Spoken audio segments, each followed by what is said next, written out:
to be the case, maybe 5, 7, 10 years later. So that's nice, and it's a welcome move. It's good that women are being given their due share of management skills, and they are actually shining quite bright in multiple startups and also investment domains. Yeah, great. So, Dr. Sumona ji, did you have to face any kind of challenges as a woman entrepreneur? No, as Nikita said, as a woman entrepreneur, the challenges as an entrepreneur, definitely, whether it is a male or a female, they have to face when they are building their company. But being a woman entrepreneur, as such a different challenge, which might, if I would have been a man, I would not have faced. Nothing has happened like that. Everybody was very understanding, collaborating, and at the intellectual scale, everybody accepted that the man and women are same. Right now, at least the circle, I have been very fortunate. The circle that where I am operating, there is no discrimination at all. Whether we are collaborating with the AIMS or we are collaborating with the Utkal University or Revensha, or whether it is NIB Pune, everywhere we have been welcome, and they never discriminate as I am a woman. It is, in fact, it is easier. I feel it becomes easier when you are a woman and you are driving something. The people around you appreciate the effort that you are taking. Yeah. Maybe sometimes there are apprehensions. As a woman, you have to take care of your family, but now I think the trust has built on the women, that they know how to handle multiple things and keep their time slot as it is required, and they can prioritize what to do, when to do, and how to do. So that much confidence, I think, the society now have started having on their women. That's great. So again, one last question to all three of you, because we are running out of time. So which has been your best moment in your entrepreneurial journey, be it any kind of an award or any kind of an achievement? So whatever it is, and what was that best moment, and what was your feeling at that point in time? So let us start with Dr. Sumona. Yeah, sure. Thank you for giving this first opportunity to me to explain, because there are so many moments. But the best moment, there are so many awards that when we got, you get we feel very good. But there is one moment which actually made me feel the best being in the entrepreneurial journey is during the COVID. So during the COVID, we thought how to operate the things. At that time it came up to our mind, why not to develop some diagnostics for the COVID. And within 2 months we developed RNA isolation kit and sent it to ICMR for validation. And we are very apprehensive because we didn't have the sample to validate much. So with all the surrogate samples we have validated, and within 2 months, me and my husband, because we could not bring our other employees to do the testing, we developed from scratch, and it is based on magnetic nanoparticle, which we later on patented it, and we have a granted patent on that. We send it to ICMR, and we are very apprehensive, and the report came, and our performance was better than the international brand Roche's 99 magnetic nanosensor. And when I saw that result, it was so overwhelming for me to feel that within 2 months we could create and can contribute something for the COVID war, which was affecting so many lives. So that was the, I could say, the till date, that was the best moment that I can count upon. Yeah, Nikita.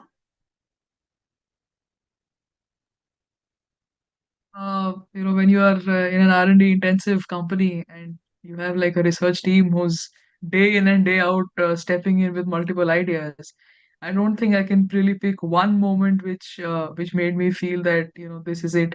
Because there was actually no eureka moment in this journey so far. Every day we do certain experiments and some are very successful and we are very happy. Some, just we fail at many of them also, but we still keep it going. So yeah, there have been multiple awards falling in the kitty. Forbes, I think Forbes Under 30 was very, very important for the family, for our friends, for our loved ones. They really they're very happy about Forbes, and I think everything else that happened after that happened because of the Forbes mention that we got, whether it was Entrepreneur India or it was Vogue or it was PMI Future 50. It all I think it all happened because we'd already featured in Forbes. So probably yes, that was one very happy moment for everybody in the family and our loved ones. But personally, I think for me, just to get up and have a company and work with my sister and day in and day out to go and step into the office, I think that is a wonderful feeling in itself. To go into the office and have a team working and dedicatedly, when we are shedding our responsibilities, we are sharing our work and we are kind of working together. I think that is the only feeling that probably I wake up for every day in the morning. Great, great. Yeah, Jayanti? There are many, ma'am. I think every day there is something or the other that comes up, which is great and good. But I think I'm happy with smaller and little things.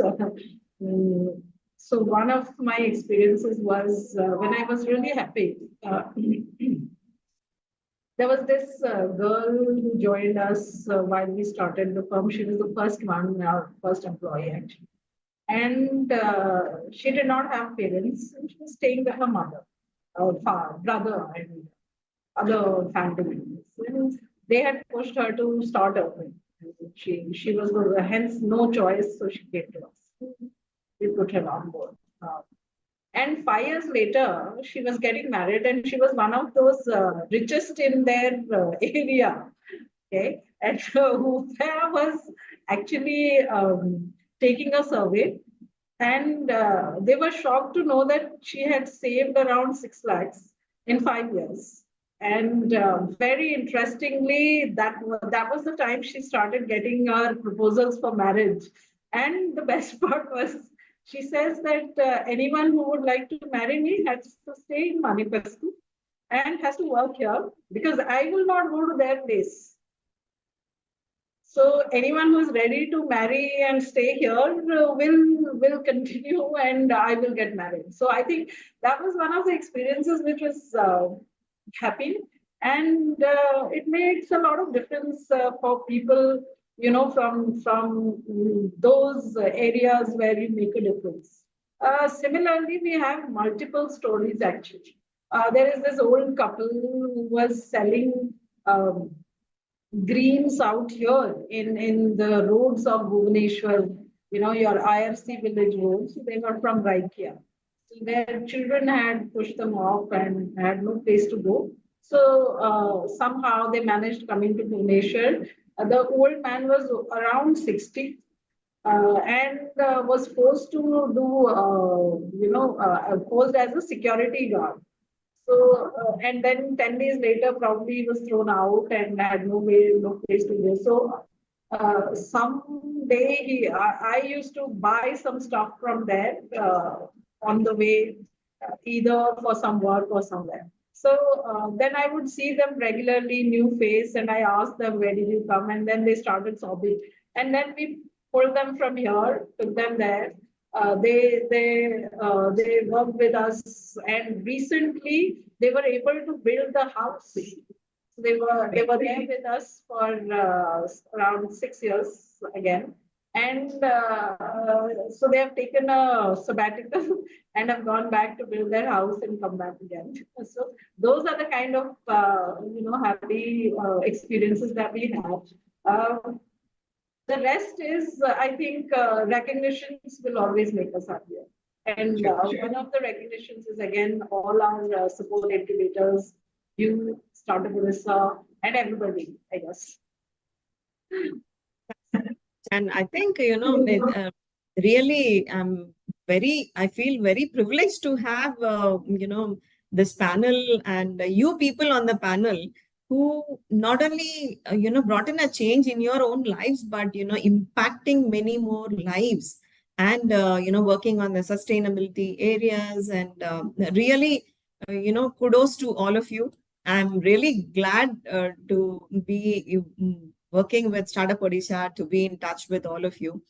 So let us keep this going and wish you all the very best. And I think definitely many more happy moments to come to all of you.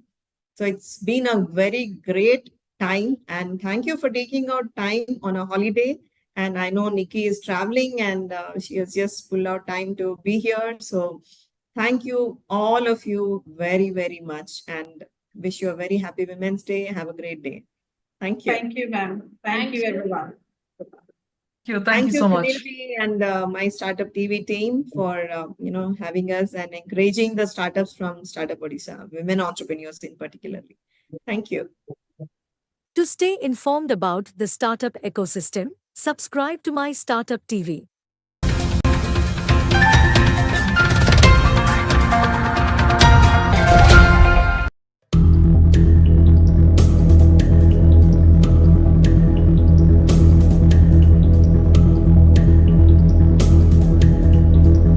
Hi, everybody. Thank you for joining us back. So I'm introducing Aarti Unnayar, Managing Director of Ardner Consultancy Services Private Limited. Aarti is basically a seasoned hospitality professional with around, I think, 20 years of experience. She's worked with very big brands, prestigious brands like Oberoi, Hyatt, Radisson. After having worked with these brands, she transitioned to find Ardner in 2017. So beyond business, she also champions a lot of social causes. She's founded the Unnati Social Development Foundation Trust, which is dedicated to educating underprivileged children. So welcome, Aarti. Thank you so much for joining us on the show. And I would like to take this opportunity to wish you a very, very happy International Women's Day. Thank you. I have a few questions for you. Your journey with Ardner Consultancy Services and your social work, I want to say, is commendable. And my first question to you would be, what drove you to establish Ardner Consultancy Services Private Limited? So the transition happened in a way like as I was into the hospitality industry, hotel industry for so long, and I wanted to go for a small break before getting into a big role. So I was onto my bigger platform, bigger role, and to get into that platform, I wanted a bit of a break. So that was a break when I wanted so that I can get ready for that opportunity. So I took that break, and that break was like for approximately 2 months or 3 months. So I was on that break, and during my travel, during my sales meetings and all, there was a UK company which had come across to me, and they knew that I'm on this break. And they were into this. They wanted to get into the Indian market, and they wanted to introduce their company into this Indian market, and they wanted my help for that.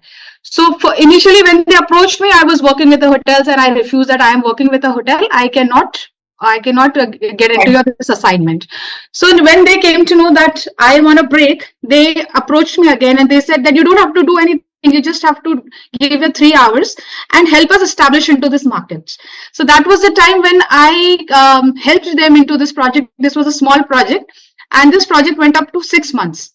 So it was good financially. It was good. Everything was good, and I was just giving three hours of my day, which was fine for me. So slowly and gradually, this was like it didn't spark me, but it sparked my husband, and he said that if you can establish a non-branded company which is not in India also, and you have established it into the Indian market, why can't you grow your own brand? So that was one thing which struck me also. And he was like, stop minting money for others now, start doing it for yourself. So from here, the idea of getting into my own business started off, where it made me also think that yes, if I can establish a non-branded company into the Indian market, then why can't I make myself a brand for this market? I know people, I have connections. So that was the starting phase, how Ardner came into the picture. So that's how Ardner began. And since I have the expertise of hospitality, so we got into tour, travel, event management, weddings. So these were our specialized areas where we started in this slow and steady manner. We started coming one by one into the field.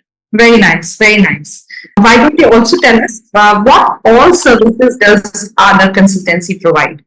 Okay, so Honor Consultancy Services was established in 2017. As you also know that it's a tour and travel company. So along with tour travel packages, we do hotel bookings, we do events, we do seminars, we do exhibitions and weddings. Apart from this, Honor Consultancy Services is also into security, manpower and talent acquisition. So as I told you that Honor means 5 elements. So we are into 5 segments. So it's tour and travel, events, weddings, your security and manpower, and talent acquisition. And just before we started talking, we were talking offline before this, and you told me a beautiful story behind the word Arner. I think it's made up of your last 3 letters of your husband's name. Is that correct? Yes. So Arner is two initials of Aarti, AR, and NAR is the Naren. So NAR. So that's how we came with the name of Arner into it. And so, do you basically contribute about 4 vendors? Naresh contribute about 3/5 work-wise, and contribute. You have to come again with your question. I was just saying, is the contribution towards the efforts also in the same direction? Do you give about 2/5, and does Naresh give about 3/5? No. The contribution is equal. Because as my expertise are into sales and marketing and business development, he holds the expertise into, because he's from the Air Force background, so he holds the expertise of strong administration, HR, your policies. So all these things, our company policies, our HR policies, and our administration is everything taken care by him only, and he manages our finances also. So as I get the business into the company, he's the one who drives the policies, who drives the salaries, who pays out the salaries of the employees. So he's the one who takes care of that part. So equally, you're running the vehicle. Equal distribution of work. Yeah, right? Equal distribution of work. I know. So I've heard of Shri Traveler India. I think that is one of the initiatives of Arnav's. Could you highlight and talk a little bit more about She Traveler India? What is that? Yeah, She Traveler India is basically a vertical which is only for my female travelers. So as being into the industry for so long, I have been seeing that our Indian women, they depend on their husbands, their brother, father to accompany them wherever they want to travel. So, and because of which they are not able to travel because these people don't have time. For traveling, you need time. So these people, then the ladies, they hold themselves back and say, okay, next time we'll do it next, and that next time never comes. So with that concept, we came into the picture that, okay, don't depend on your male counterparts, don't depend on the male people, just come back to us. Tell us your requirements and we will give you end-to-end services. So what She Traveler does is She Traveler gives you end-to-end services. It gives you stress-free, travel-free, hassle-free, and a complete travel freedom for our female travelers. We also organize women-based events in this vertical. So it's celebrating your travel experiences with She Traveler. Unnati Social Development Foundation was like, I am into workouts also. So me and my friend, we were coming out from our workout session, and we saw a small child who was begging on the road, and his hand was amputated, and still he was begging, and it was bleeding. So we tried to go close to him, and we wanted to just pamper him, and we wanted to just ask him what is happening and why is he begging. So when he saw us, he ran away. So there were other children also who were outside, who were begging where he was begging. So the florist, he told us that don't go near these children because they have been continuously watched. So today they are begging here, tomorrow because you are continuously going and trying to meet these children.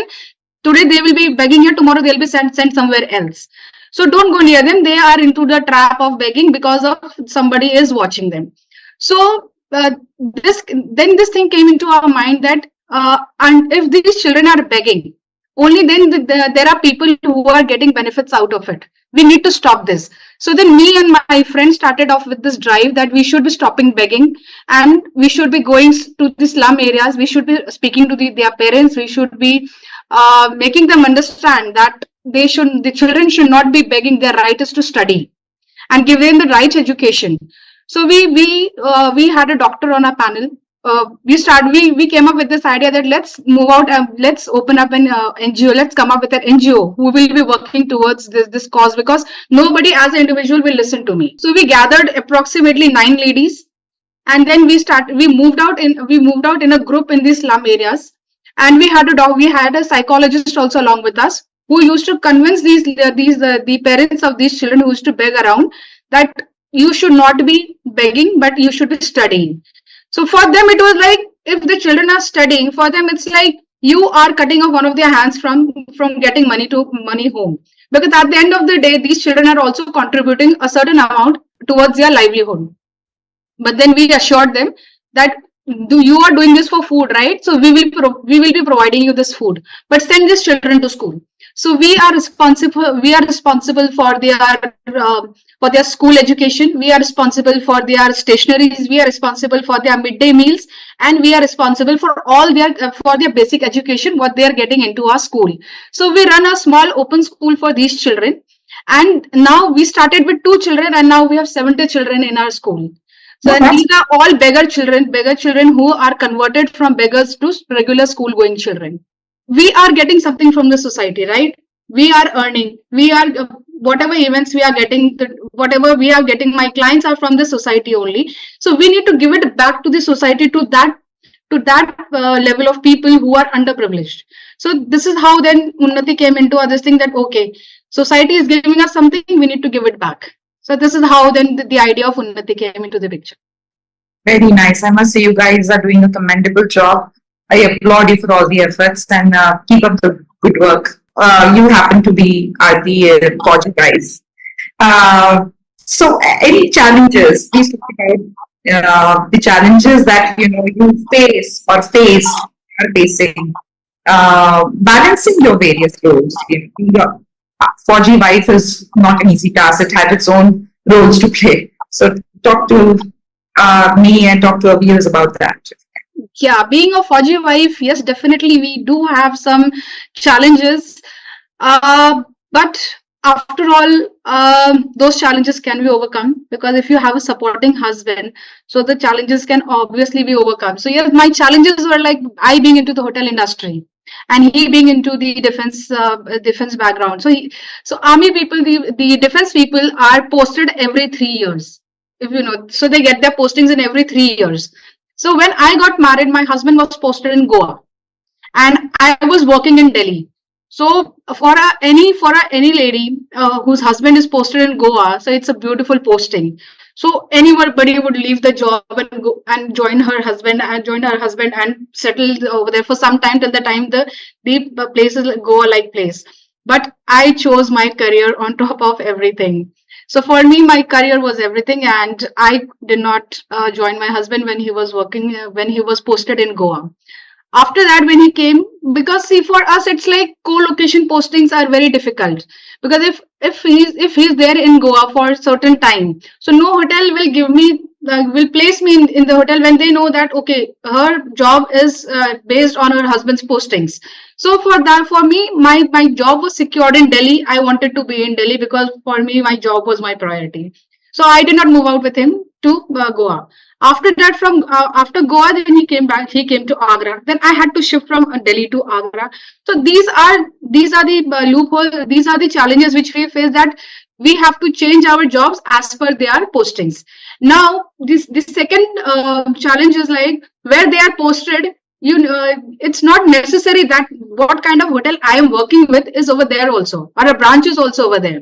So if I'm working with 5-star hotels, if he is posted in Thois or Siachen, I will not be having a hotel over there.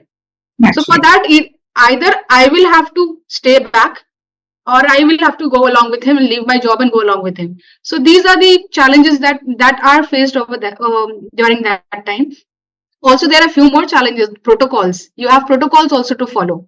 The protocols are like there are some defense, there are parties happening. There are some for meetings. The meetings which are held at the station with the station commander's wife and the other lady officers' wives over there, and which work towards the betterment of the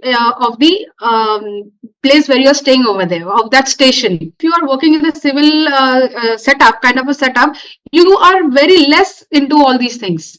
And then you have to face those challenges, because then you have your seniors' wives who are looking up to you, and they keep on saying that you're not there. So these are also the challenges which you have to face, and every time you have to be on your toes. So you have to contribute here also, and you have to contribute there also in your workplace. So then you have got challenges for contributing in both the places and equally. So you cannot say that I am less over here or I'm more over there. So it's like you have to be equally present at both the places. So these are the challenges. But yes, I have a supportive husband who always used to tell me that if at all you are not able to attend the meetings at the Air Force station, please do concentrate on your work, because I will handle all these things. I cannot handle that. I cannot handle your hotel. What happens there? I cannot handle that. But at least I can handle things over here. So you concentrate there, and if you are not able to contribute towards the Air Force thing, I will help you out doing that. Very So nice. the things became easy for me, and he never forced me to get posted wherever he was posted. He never told me that come along with me. He first told me that take care of your job first, and there will be a time when we'll be together. And today we are together. Very nice. I wish all working women get such supportive husbands.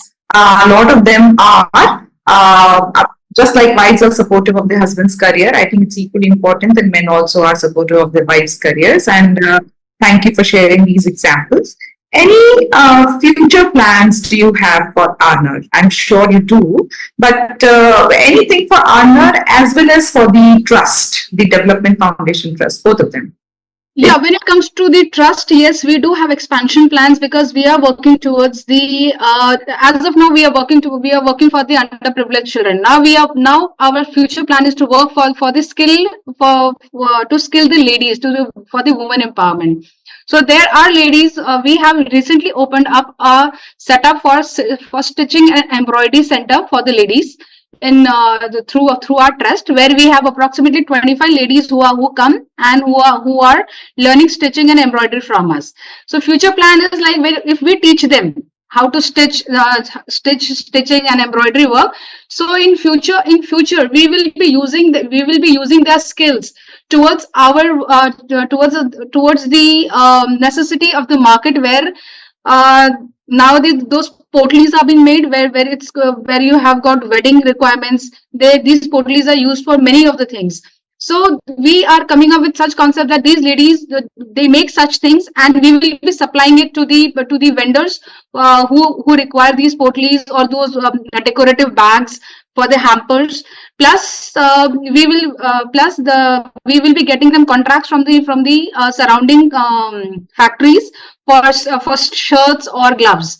So these ladies will be getting their salary also from us, and they'll be learning their skill also. So this is our future plan. This is our future plan for the trust. And now when it comes to Arner, yes, of course, Arner will not stop only for weddings, event management, tour and travel, security, and facility management. We will be surely getting further. We are getting into the international market also now, and as of now Arner has only 2 offices, but yes, in future we are planning to have more offices in pan India, so that our operations are not, as of now we have got vendors through whom we operate, but in future we will have our offices settled there. Very nice. Thank you so much. Any advice for aspiring entrepreneurs, aiming to make a positive impact, aiming to make it a success of their business and all of that? And that would be my last question, but if you could have some. Yes. See, this is the last but not the least question, and it's the most important question. To all the aspiring women entrepreneurs, I would just like to say is, believe in yourself, believe what you are doing. No thing is big or small. Anything whatever strength you have, your talent, your hobby, please use it and take it further. You never know, your smallest hobby can make you a multi-billionaire also. So just believe in yourself, do whatever you do, just think of doing it, don't sit, but do it. Whatever comes to your mind, just give it a try at least. Even if I wouldn't have given try to myself also, I wouldn't have come up to this level where I am. I would be happy. I would be happy with my those figures coming into my bank account. I would be happy on at the first day of the month that my salary has been credited to my account, and I'll be happy. I did not go for that. I had to leave something to achieve this. So don't get disheartened. Just give it try. Just give tries, and you will definitely succeed. So, but it's important to get into the action mode. Yes, you have to get into action. You have to recognize yourself, and whatever small things that you achieve, please start appreciating yourself for that. That is the only motivation that you can get as of now. What you can give to yourself, and you can give to yourself. So start believing in yourself. This is what I want to say. Thank you so much for joining the show today, and I again wish you a very, very happy Women's Day. I wish you a lot of success. I wish Arna Consultancy a lot of success. Thank you so much, and thank you for giving me this platform and this audience where I could come and speak over. And thank you, Shetty sir, to give me this platform and giving me this recognition. Thank you so much. To stay informed about the startup ecosystem, subscribe to My Startup TV.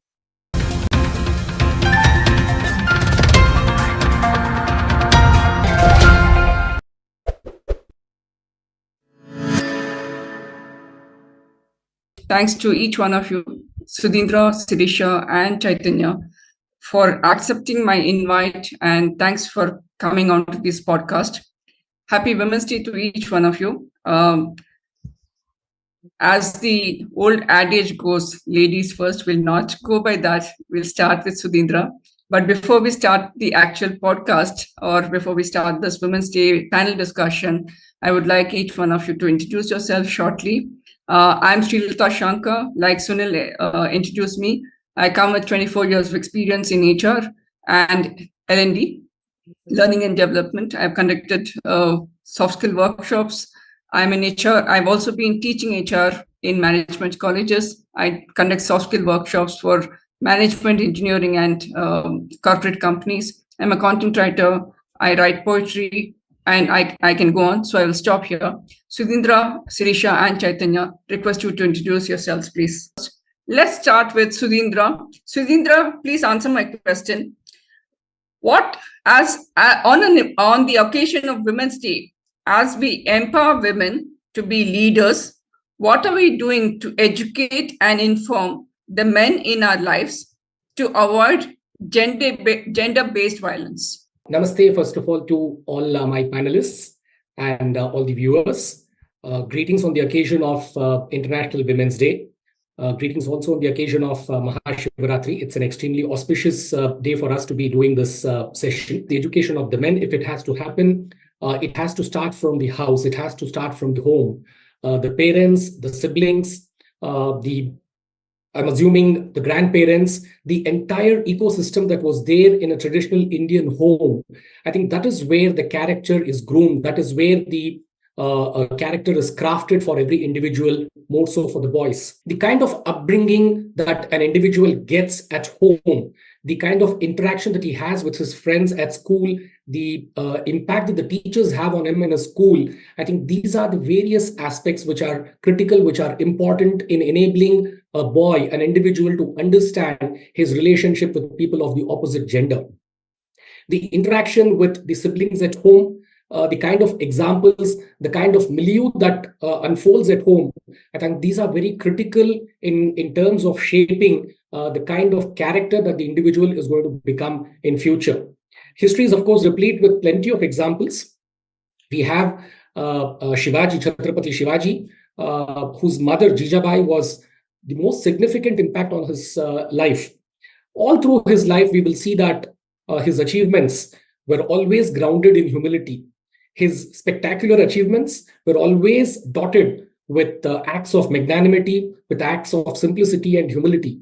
He was somebody who was extremely honorable even in defeat, whether he was in defeat or in victory. He was somebody who always stood out with honor. He was somebody who had that strength of character in him. And this is something which he owed to the tutelage that he had got from his mother. Closer in the 19th and 20th centuries, we have had the example of Swatantraveer Savarkar, on whom also his mother and his sister-in-law were such great influences. The introduction to concepts such as nationalism, devotion to one's motherland, our culture and traditions, and an exposure to the revolutionaries, which kind of framed the entire life sketch of Veer Savarkar, were all contributed to him. Acharya Madhva, a saint philosopher from Udupi in Karnataka, who founded the concept of Dvaita, he quotes from our epics, the Ramayana, Mahabharata, and Bhagavata, and he says that our epics are full of instances where the complementary nature of man and woman are so clearly delineated.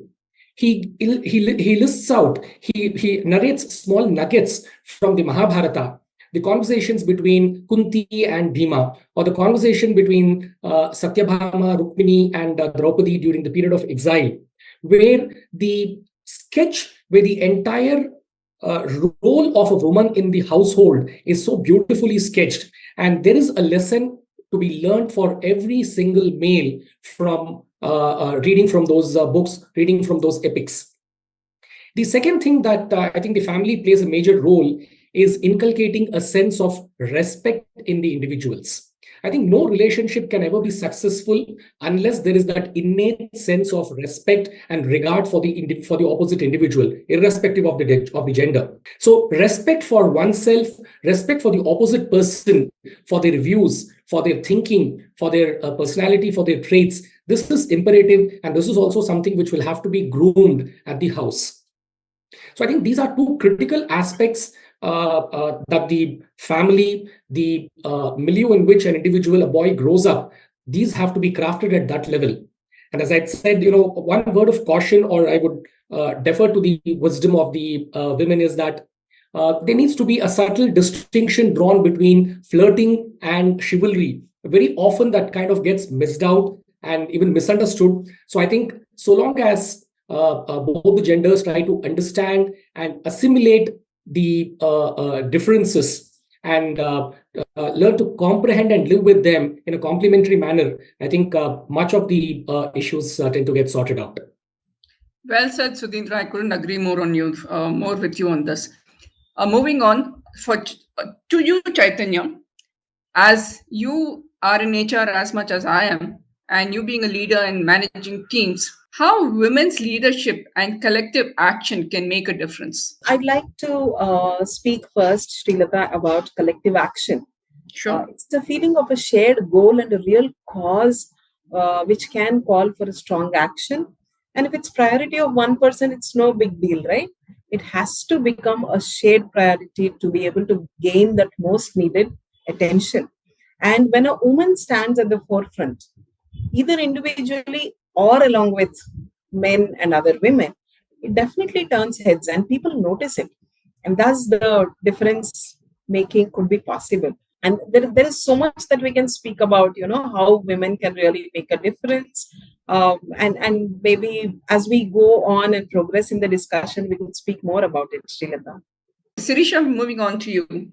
Starting from policies and policymakers should emphasize on the importance of accelerating gender equality and why women's leadership is as important as a time of overlapping crisis. What is your thoughts on that? I would like to take a step back, Sri. Women represent half of the world's employment potential, I mean. So effectively developing this talent will increase organizations' competitive advantage. And one of the growing body of evidence was demonstrating a correlation between gender diversity at executive level and company performances. But still, women are not able to make up into the leadership level. So as we speak, we are just making up 11% into the leadership roles. So because of various reasons, motherhood, family responsibilities, health, or career. But I feel women leadership is critical in policy making and overcoming crisis. As decades of studies we have here heard from the psychologists on how women leaders help increase productivity, enhance collaboration, inspire dedication and fairness. And to encourage an equitable world, women leadership plays a very critical role. For some, I can quote like, achievement of, in terms of policies, right? Achievement of equal pay for the equal work or value you bring in. So that will be one aspect. And then prevention and elimination of the so-called violence and harassment at workplace and at home as well. I feel we can bring in some policies at government and at workplaces, creating a harmonious work-life balance for both women and men. I don't want to discriminate men here, because men equally needs to manage work and life, and equal representation of women in business and management strategies and roles. And of course, however, the more the women leadership grows, the more investment in future of work that works for women. In fact, the studies say that, I can quote some examples. Your story, if you've heard, right? So was started by Shraddha Sharma. So now she's leading a team of 100 plus people who offer content in 11 local languages. It's a very innovative idea when she started. And another than Kiran Majumdar Shah is one of the most revered female entrepreneurs in India. She is a billionaire, one of the billionaires in India, who is hailed as the founder and chairman of Bangalore-based biotechnology company, Biocon. So on and so forth. I just wanted to quote some of those examples from India. Akanshu is founder of Refund Me. It's again some of the innovative ideas. So I would say the more the women grow into this leadership roles, I can see some creativity and innovation coming up, and they can make good candidates for the startups as well. Absolutely. I agree with what each one of you said, especially what Sudhindra mentioned. He went back to history and spoke about the women leaders across and how they shaped our independence, how we got. Independence is not because of Nehru and Gandhi, as we have taught in our schools. Unfortunately, a lot of women leaders have helped get us our independence. Apart from that, we have our, like you mentioned, Kiran Mazumdar, Kalpana Chawla, Sunita Williams, and so on and so forth. And we have our own Kamala Harris as the Vice President of US. Our own, like I said, it is so endearing that we women are doing well.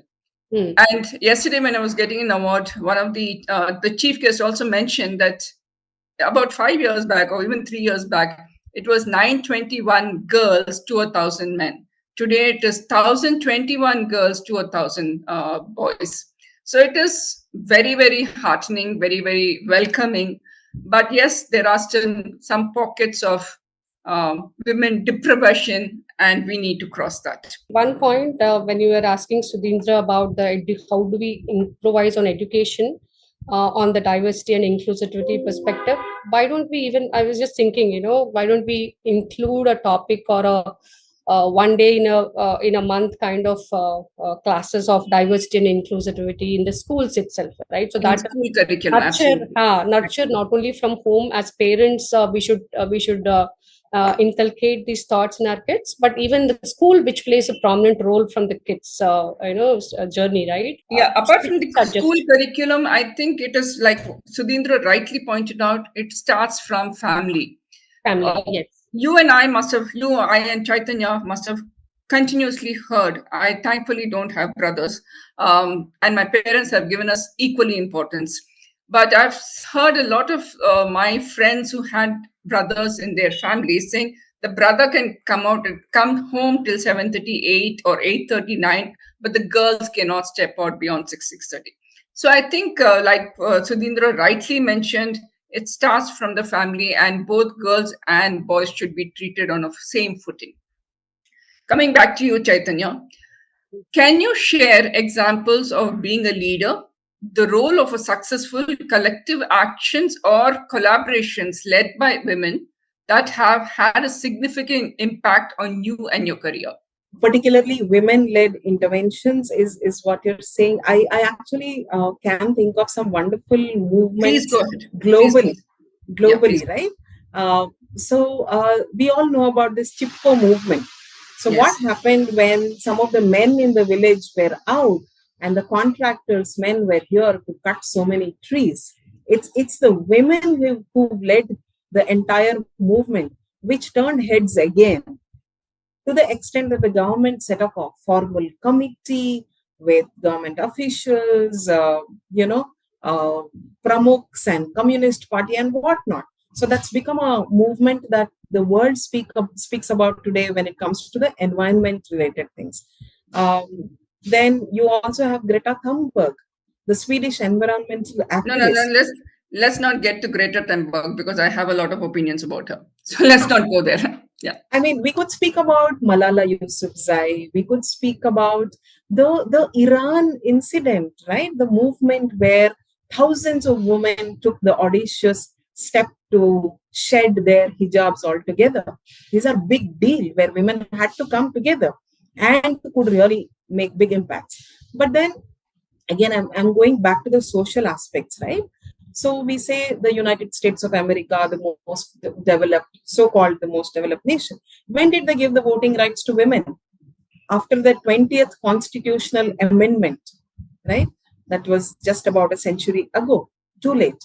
And who will take responsibilities for the atrocities on women by the ISIS men who were used as sexual slaves, or so there are a lot of these basics that the world is still struggling with. Back home in India, I'm extremely grateful to the Prime Minister for some actions taken in getting women to the forefront, the number of women who are there in the ministry, getting us a woman president, including inducting of women fighter pilots into the mainstream. This happened just 2 years ago, 2022, right? So net, I think the idea is not to fight saying that we want our space. I think it's for all of us to collectively create that environment so that women are really noticed and she gets the fair place, and that thereby creates the right impact that the world needs. Sudhindra, moving on to you, what is the importance of empowering women leaders? And do you want to add to what Chaitanya mentioned of women leaders making work better? Yeah, absolutely. And I think there's perhaps no better example than this regime itself, as Chaitanya pointed out. It's given us a woman president. We have had women heading the three most critical portfolios in the government. We have had women finance ministers. We have had women's defense and external affairs ministers. So if this is not the leveling or the true example of Sabka Saath and Sabka Vikas, I think we've really come to a level where it's not even a question of fighting for space any longer. And remember, let's also not forget the fact that this is a regime which also got in the women's reservation bill. It is now a law, and in the fullness of time, subject to the other changes that have to happen, the women's reservation bill is a reality. What had just been a matter of conjecture for several decades prior to that. So I think including the triple talaq and including UCC. Absolutely. So this is a regime, this is a government which is moving in all the right directions, and it walks the talk. It is not just empty rhetoric. Sabka Saath, Sabka Vikas is reflected in the legislative business of the parliament and what is happening on the ground. When there is focus on Beti Padhao, Beti Bachao, that is something which is actually happening, which is getting reflected. Chaitanya just rattled out some figures, whether it's in the Air Force, whether it's in various other segments. You have more and more women who are collaborating, participating, and actually leading from the front. Coming to the point of empowering women, I think it's a no-brainer now. It's absolutely imperative that this has to happen. And I'm a beneficiary of so many wonderful women being instrumental in molding me to become what I have eventually become. My grandmother, who lived from a different era, from a different century, even about 70 years ago, she was a member of the British Library, and she used to borrow books, traveling from 40-50 kilometers from the hinterlands of Tamil Nadu to Madras to borrow books. And she was somebody who was a single most important factor in molding a large part of my career. My own mother was a banker even about 50 years ago. So she had a widowed mother. She underwent a harrowed childhood, and to be able to emerge from there and bring up a family as a working, as a wife, as a working mother, and grappling with so many things, it's something fantastic. It's something fabulous, which millions of mothers do in India day in and day out. So if these people are not going to be empowered, I think empowerment will not have a meaning as a word itself. Why Absolutely. why should women be empowered? I think the most important reason is for the empathy that they bring to the table. The level of emotional equanimity, the level of emotional strength that women have is something which can never be matched by all the physical strength of women. Some of my finest friends, my well-wishers, my mentors have always been women across the spectrum. So a huge source of strength is what men derive from women, be it their mothers, be it their sisters, be it their spouses. So there's a tremendous amount of strength that is derived from men, derived by men from women, and it's absolutely imperative that women should be empowered. Just one final word, also again, I just want to balance it. Empowerment of women should not be at the cost of compromising on merit. Enthronement of meritocracy is something which should never be compromised, and subject to this caveat, empowerment of women should be a sine qua non as we go ahead. Totally with you, Dr. Sudhindra, because we do not want to take reservations or any others, benefits as an advantage. In fact, wanted to encourage folks in terms of empowerment and equally demonstrate the capabilities as much as we can. Going back to Sudhindra, I've been your well-wisher, and I'm so proud of what you have done. Every achievement of yours that you post on the Facebook, and before he posts on the social media, he sends it off to me, and I've been jumping around and saying congratulations to you. The salient points that you brought out and enlisted all the points is very, very enumerative and excellent. Sirisha, moving on to you again. As a tech leader, you have men who are reporting to you. So have you ever had instances where probably it's not come to you, but within the gossip circle saying, oh God, I have a lady boss? Definitely, I did hear about, the meticulousness, or the people talk about the micromanagement the women leader does, which I myself will not agree, because they expect perfectness and transparency. Even if we make a financial discussion, it will be like fully transparent, no hidden charges. So these might be not going well with many communities, but I did hear, but definitely there is a lot of improvement in terms of how the work is being managed between both the worlds. Yeah, in the corporate sector, it's much lesser, but Yes. you still have men saying, oh, I have a lady boss. Did you face any disparity in terms of salary or designation or promotions in your career? And if any, how did you manage to deal with it, both from the men's side and the women's side? So I definitely take a pride in saying that I work for an organization which doesn't discriminate women in any category. In fact, it provides equally challenging aspects on work, growth, and salary for that matter. In fact, my organization drives some initiatives to encourage diversity and inclusivity. These help to promote women in long career leadership. And I can quote some examples, Sri. Salary was, in fact, just to directly answer your question, I didn't face that instance in my career. Come back to work. Even if you have taken a break, we welcome ladies to join back work after a break, and we encourage to take sabbatical than resigning from work, right? So, and we also give some kind of, importance, or have a conversation start. If there is a forum, we give equal importance for women to start the conversation.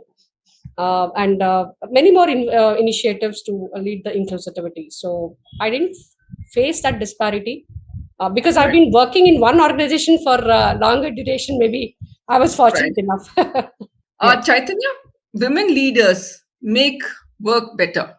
Adding to what Sudhindra mentioned, I could have this question for you. women leaders make work better. What are your thoughts on that? I think women leaders are very good when it comes to creating and rectifying certain processes. The way they have the ability to give a form and structure to an idea, and also correcting matters without losing her calm. I'm sure women can be. It's not to let. It's not anywhere to let that men are less or something, but the way they can focus on multiple things at a time. That's something that's commendable and worth a note. And I couldn't agree more with Sudhindra when he says empathy. Wonderful empathy is what you could find with women, and there are so many more that we can speak. It's a lot. And one of my mentors used to say, "Are men and women equal?"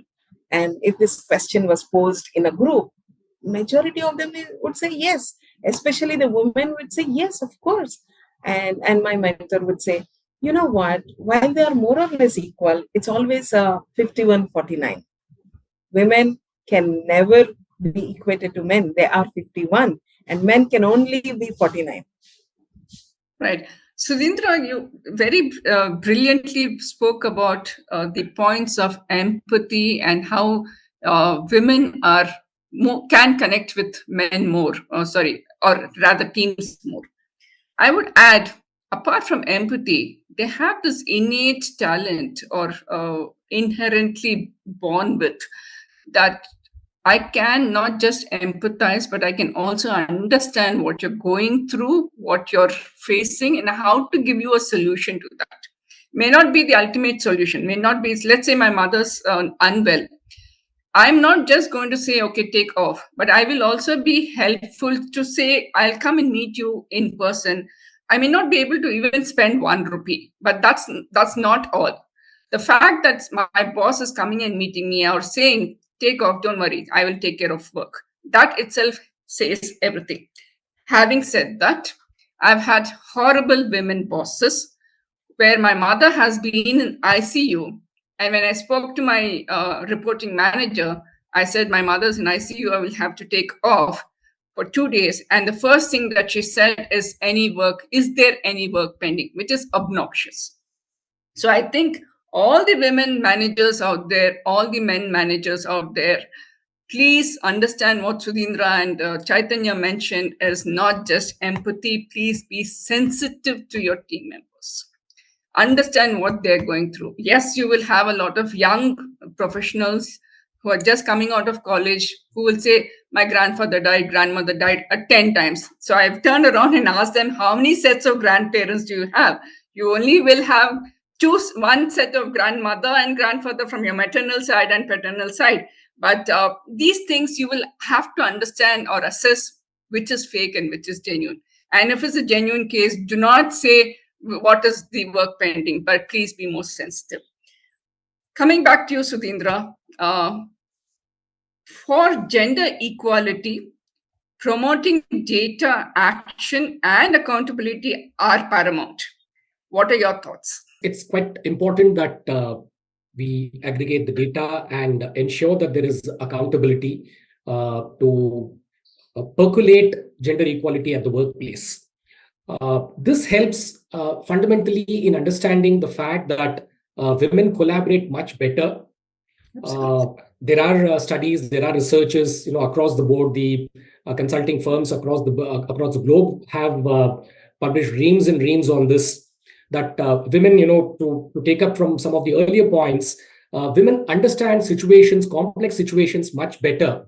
Women can multitask much better with greater efficiency than men can, given their own responsibilities that they have at the home front or the way they have been groomed from childhood. So their ability to multitask is that much more. In terms of holding recording data or aggregating it and trying to understand or percolate it, as I said, to gender equality, I think this also enables making very informed policy decisions on very strategic matters, where the involvement of women typically tends to be a little low as we speak. It also helps in understanding or going for a root cause analysis when something goes wrong, when something isn't going as per plan and budgets are faltering, it certainly helps in understanding what's going wrong. So that relentless root cause analysis is something that women can help significantly with. I've also observed that women tend to be more accountable and more responsible. This is not just a generic statement, and I say this with a lot of responsibility, that women tend to be more accountable and responsible for any task that is given.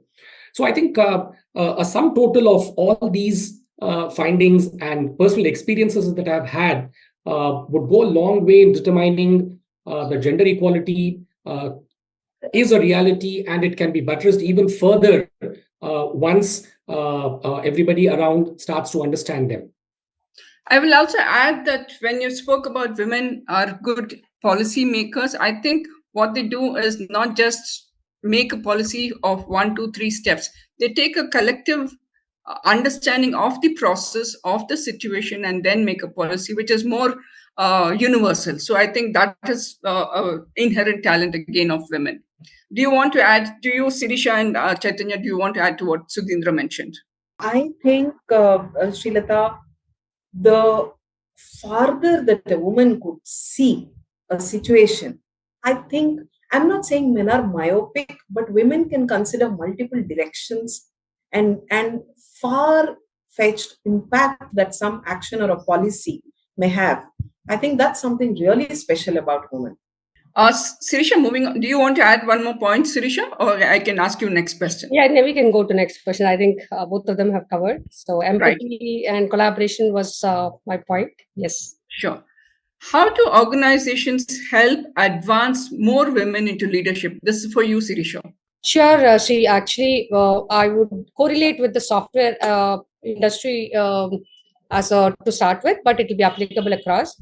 So I would say maybe I'll just touch base on 5 points. One is, as I was earlier mentioning, invite women into conversations. First of all, if a conversation about women should be held by women, so that way organization can give a fair opportunity to promote their thoughts and provide equal opportunities as an organization, regardless of how equal you might think your workplace is. Women still face obstacles, so such as like unconscious bias, stereotyping, and pay inequalities. So furthermore, then encounter fewer opportunities to work. So that's where we have to go ahead and have organizations promote equal opportunities. Pay inequalities was one more thing I was talking about when I was talking about in policy thing, right? So if a corporate can address this disparities, nothing like that, and again give opportunities for women to embrace some non-linear career paths. For example, right, in fact, I wanted to share that culture of nurturing women leadership and drives some initiatives to promote that. And also, if you see, most women's career trajectories are interrupted due to various challenges, right? So to address this, equal opportunities and parallel non-linear career paths within an organization should be encouraged for women. And as we quoted earlier, providing avenues to support work-life balance, where I personally don't believe there should be a line towards it, but women with familial responsibilities often find it challenging to work long hours. Maybe there can be some policies where look at the productivity part and the outcome, not the number of working hours, right? So absolutely, you spoke very like a true HR person, though you're not an HR person. Sirisha, I agree with what you're saying, because being in HR, I've heard a lot of managers who say that, correct, oh yeah, I don't want to give this lady responsibilities because she's not married today, but she'll get married tomorrow. And then subsequently, she'll want to start a family. But the point is, maternity leave is entitled for a woman.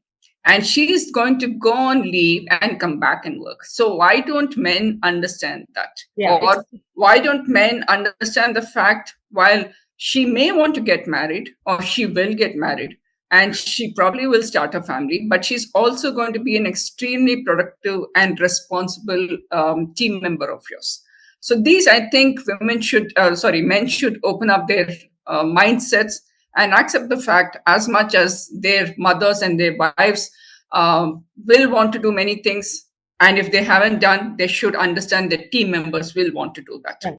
As an organization, right, Shri, to address this disparity, companies should create a culture that values work-life balance and provides women with necessary support. Like, for example, you can offer flexibility, flexibility, crush in the office hours, crush in the office, and so on and so forth. And men should also understand that, these are all part of life. Physiological. In today's age, in advanced age of technology, I don't care whether my team members working from home or from office or from Timbuktu, as long as productivity is work is done. But yes, from an HR perspective, again, Chaitanya will agree with me that it is important to connect with employees. You cannot do it on the Zoom calls and all. The connect between each other on a personal front is much more. Correct. And last one, but you should be flexible. I'm not saying allow them to work from home 365 days of the year, but allow them to work at least 3 times a week. They can come to office. Those kind of flexibility should be allowed. Women also shouldn't take that as an advantage. Absolutely. So definitely it should be mutual. That's what I strongly always believe. In fact, some organizations have come to the fact that saying, okay, you come in at 10 o'clock to work, you can go back at 3:34 or 4:30, go home and log in. That's fine. Because therein, what's happening is, she's beating the traffic. She doesn't have to get stuck in the traffic. She reaches home faster. And then, even if I have to log in at 9:30, it's still okay. Yeah. Chaitanya, my last question to you is... One last point I want to add, Sri. Please. As an organization, they should be providing to support this part, provide mentorship and training programs to enable women employees to climb up the ladder, right? So that is something where an organization can actually empower leadership skill training has to be imparted. Absolutely, yes. Yes. Chaitanya, my question to you is, women leaders are catalysts for change. Can you give examples from your own career? Sure, Srilata. So there was a time when one of my bosses told me, Chaitanya, can you slow down? It's putting a lot of pressure on others in the team. What did he mean by slow down? Slow down meaning don't do so many interventions at one point of time. Right. Don't complete projects like this and too many things. So it's just putting pressure on rest of the team members. It was told to me. Can you imagine? And I know rest of those team members were primarily men. Again, no offense at all. And then there was a time when I worked in an organization which had about 50 people in the sourcing department, meaning their career progression, if they could look even 5 years ahead, they would think, oh, I want to become a recruiter. Recruiters would get their profiles from the sourcing team, right? So from that situation, there was a time when these sourcers had come to me as a group and said, you know what, Chaitanya, we never imagined that we could also think of being an HR business partner. We never thought that an HR person could add so much value to business. And you are our inspiration. We really want to think beyond the recruitment role, those kind of things. And way back, early stages of my career, it was possible to get a seat on the table when it comes to business discussions. And it was possible only because I could earn that credibility and speak the language of business, which in the past, it never happened that, I'm speaking about almost 20 years ago. HR professionals hardly had a seat on the table, right?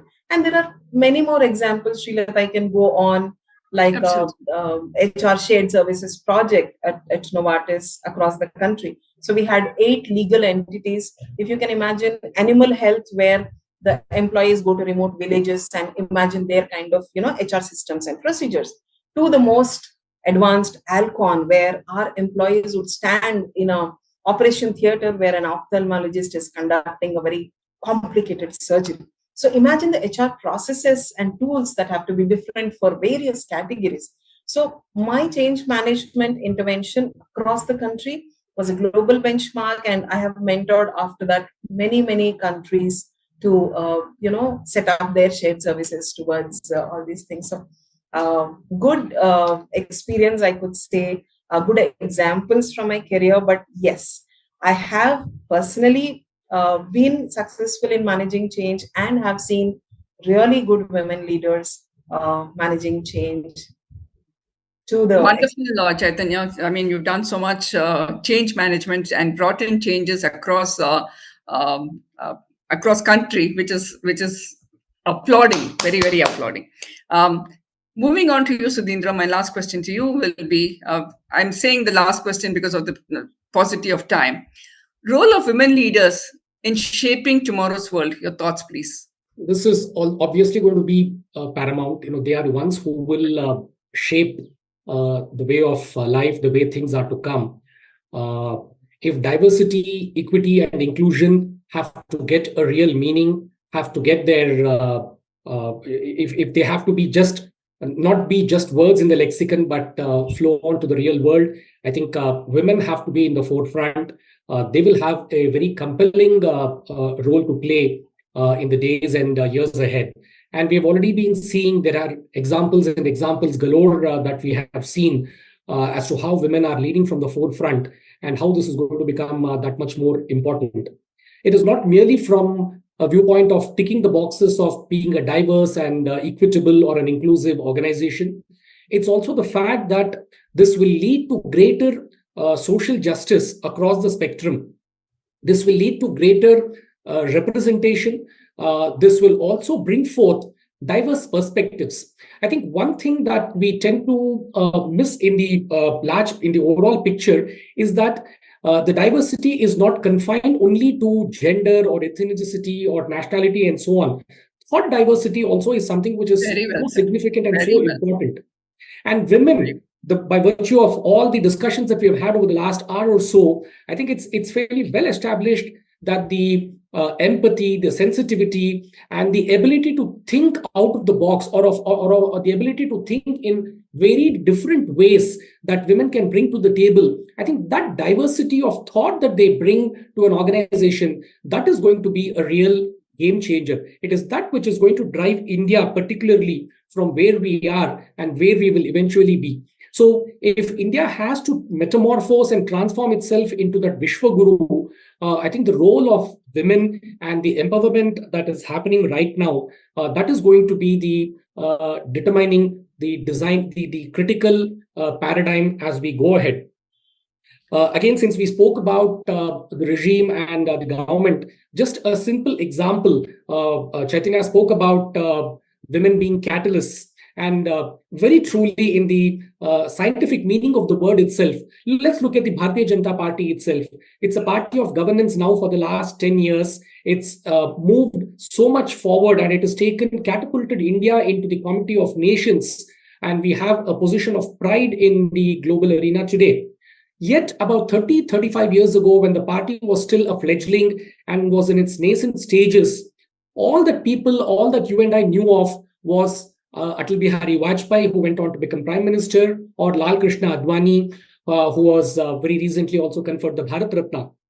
But we all tend to forget that there was a third and a very important pivotal fulcrum that was there for the party, and that person went by the name of Rajmata Vijayaraje Scindia, the Queen Mother from the erstwhile Scindia Pradesh in Madhya Pradesh. She was that unseen hand. She was that catalyst. She was that ethos that was binding the BJP through, even as it was evolving all across. And if today the party has come to this position of shepherding a government which is living the dreams of the common man, it owes to a very large extent to the dreams, to the contribution of Rajmata Vijayaraje Scindia. So let's not forget the fact that the contribution of women transcends across the board, even in politics, no matter in what aspect of life you take, you will find that their role is always there.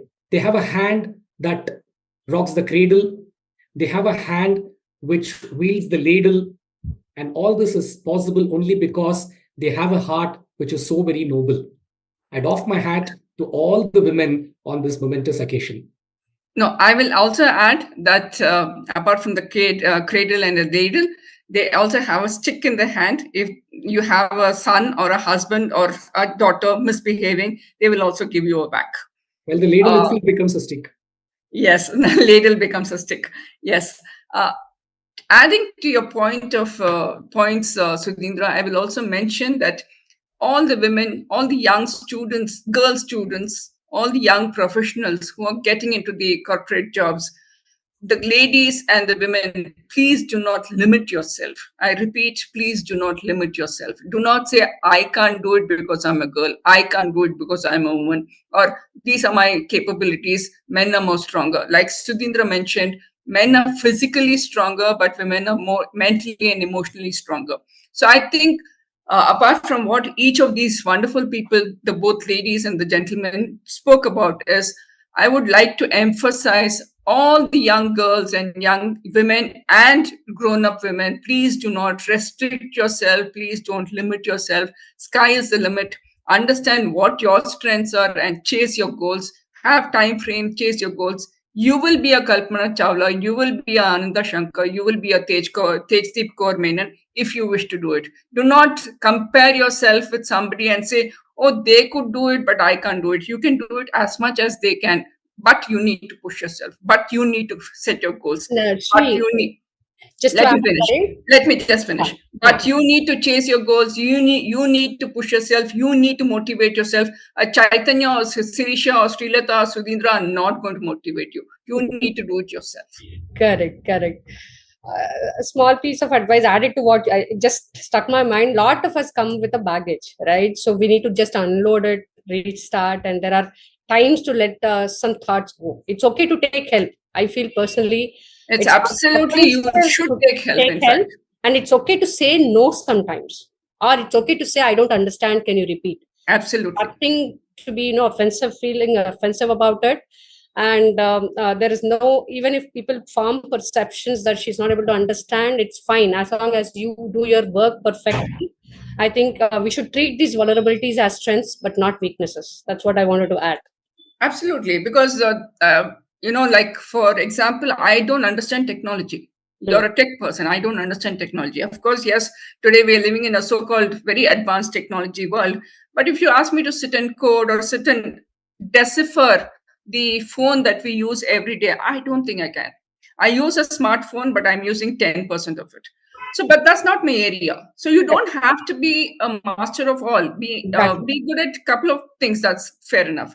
My last question to you, Sirisha, is what are the outcomes of creating inclusive environments? Sure, it's a good closing question. So, an inclusive workplace, Sri, it's very vital. The culture, in fact, we build in is very vital for both ethical and strategical business outcomes.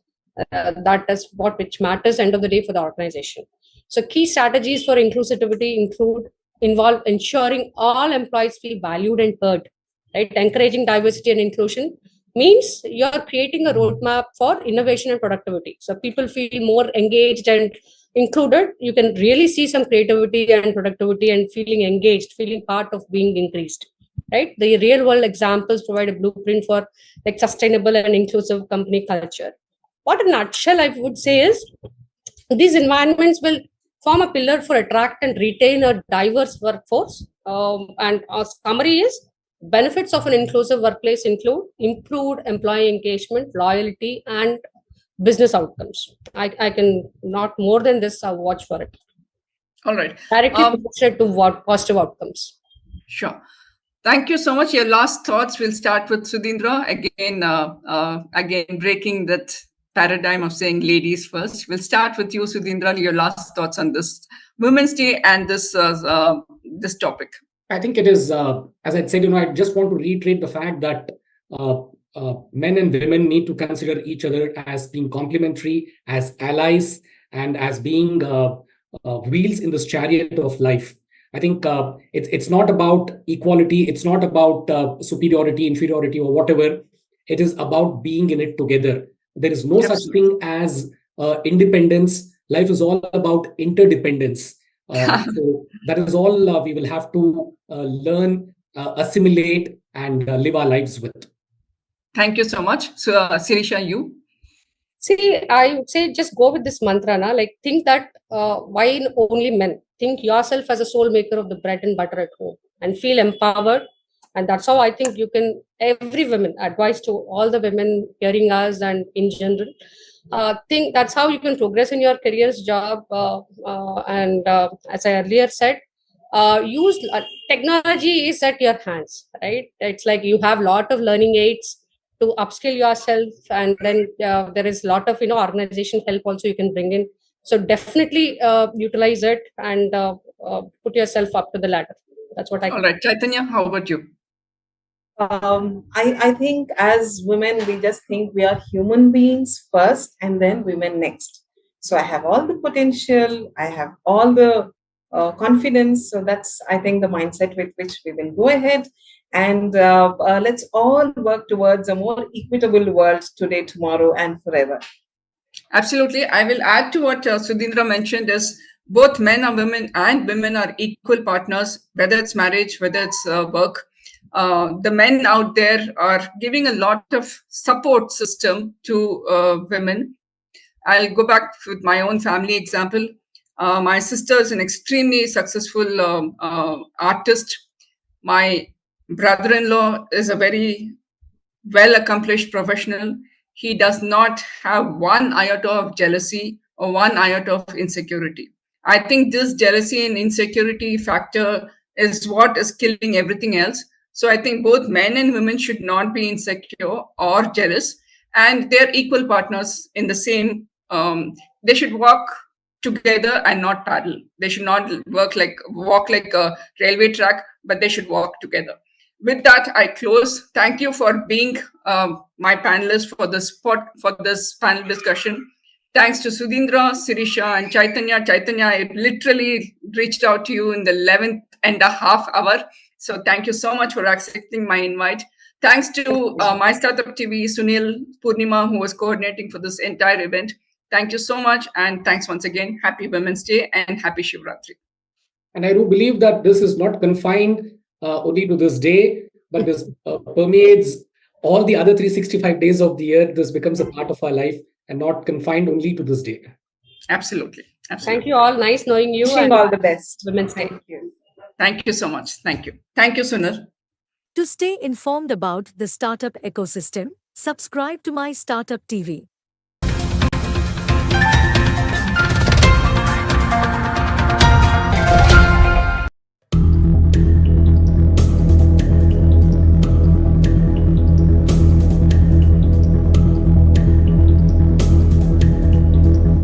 Hi, Vinita. Hi, Shelly. How are you? I'm good, thank you. Wishing you a very, very happy International Women's Day. Thank you, and same wishes to you too. Wonderful. So you're based out of Hyderabad? No, I'm based out of Chennai. Based out of Chennai, very nice. So I wanted to say, Vinita, why don't you talk to our audience about yourself? So give a slight background about yourself, and then I will want you to talk about Krida, but maybe first about yourself, since this is Women's Day and I want you to introduce yourself first. Yeah. So I did my degree in journalism and communication in the US. Okay. I had my first son rather early, and I wanted him to grow up in Chennai, in India, get to know family, grandparents, parents, all of that. So we came back to India in 1990. I then set up my own content development firm back in 1992. I think, they were talking about work-life balance. And in those days, I think hybrid work from home, they were all unknowns. So it was easier to do something on your own if you wanted to build that work-life balance. So I set up my own content firm. Ran it very successfully for 10 years, had some amazing clients. In fact, I was on the verge of expanding to Hyderabad, but I took a hard look at my life and I realized I wasn't enjoying my work anymore. I was doing a lot of corporate content, and at the end of the day, I was like, does it make a difference to anybody's life other than paying the bills? So I kind of decided to take a step back and reevaluate what I wanted to do. So I've been writing about traditional games, and many people have been. Okay, so my grandparents used to babysit my kids, and they played the games with them, which is what got me interested in traditional games in the first place. So I used to write about it in the Hindu. People used to ask me, how do you play these games? So I thought I'd make a few games, sell a few, gift a few, and then take the time to figure out what I want to do with my life. Didn't quite turn out that way. Wasn't as temporary as I thought it was. So I called myself an accidental entrepreneur because the interest was so high on the games that I had to make them again and again. And 20 years later, here we are. Side by side, though, with traditional games, because they don't really pay the bills, I did a lot of consultancy in the NGO sector on management, on communication and marketing strategies, which I continued to do till a few years ago. A few years ago, I chose to step back from that and join my husband full time. We run an IT company and a diesel generator company. So I handle HR, marketing. But out of my NGO experience, a beautiful little NGO emerged, which I manage on a day-to-day basis. We support children with HIV for counseling and higher education. Proud to say over 150 children have been educated by us, graduated working, and out of more than 1,500 children, we have many more to go. Fingers crossed, it'll go well. But Krida is my landmark brand, traditional games, and I guess I'm best known for Krida. I must say you're doing a wonderful job with this NGO, and my congratulations to you. So if you could, Vinita, also, you call yourself accidental entrepreneur. Tell us a little bit more about what kind of games these are. So all these are traditional games from across the country. Obviously, a little more South focused simply because of logistics for research, but they're games across the country. So we manufacture, research, revive, do programs, workshops, trainings. We work with schools, we work with corporate houses. I wrote a book last year which was published called Life Lessons from Traditional Games. So it's not just about bringing the games back, but bringing the whole ecosystem of the games back, the learnings from them, the essence of the games and how they are rooted in our culture, in our tradition as Indians, as human beings, and what lessons we can glean from them. And of course, what fun you can have with it, because at the end of the day, games are not about lessons learned, but about the fun you have. We have 28 games in the market, many more coming under the brand name Krida. My driving goals have been it should be global in quality, but Indian in spirit. Our games are, we try eco-friendly, sustainable, and safe. We recently got our ISI certification for safety and quality from the Government of India. And yeah, we love what we do. We have fun doing it. And what better can you do with it?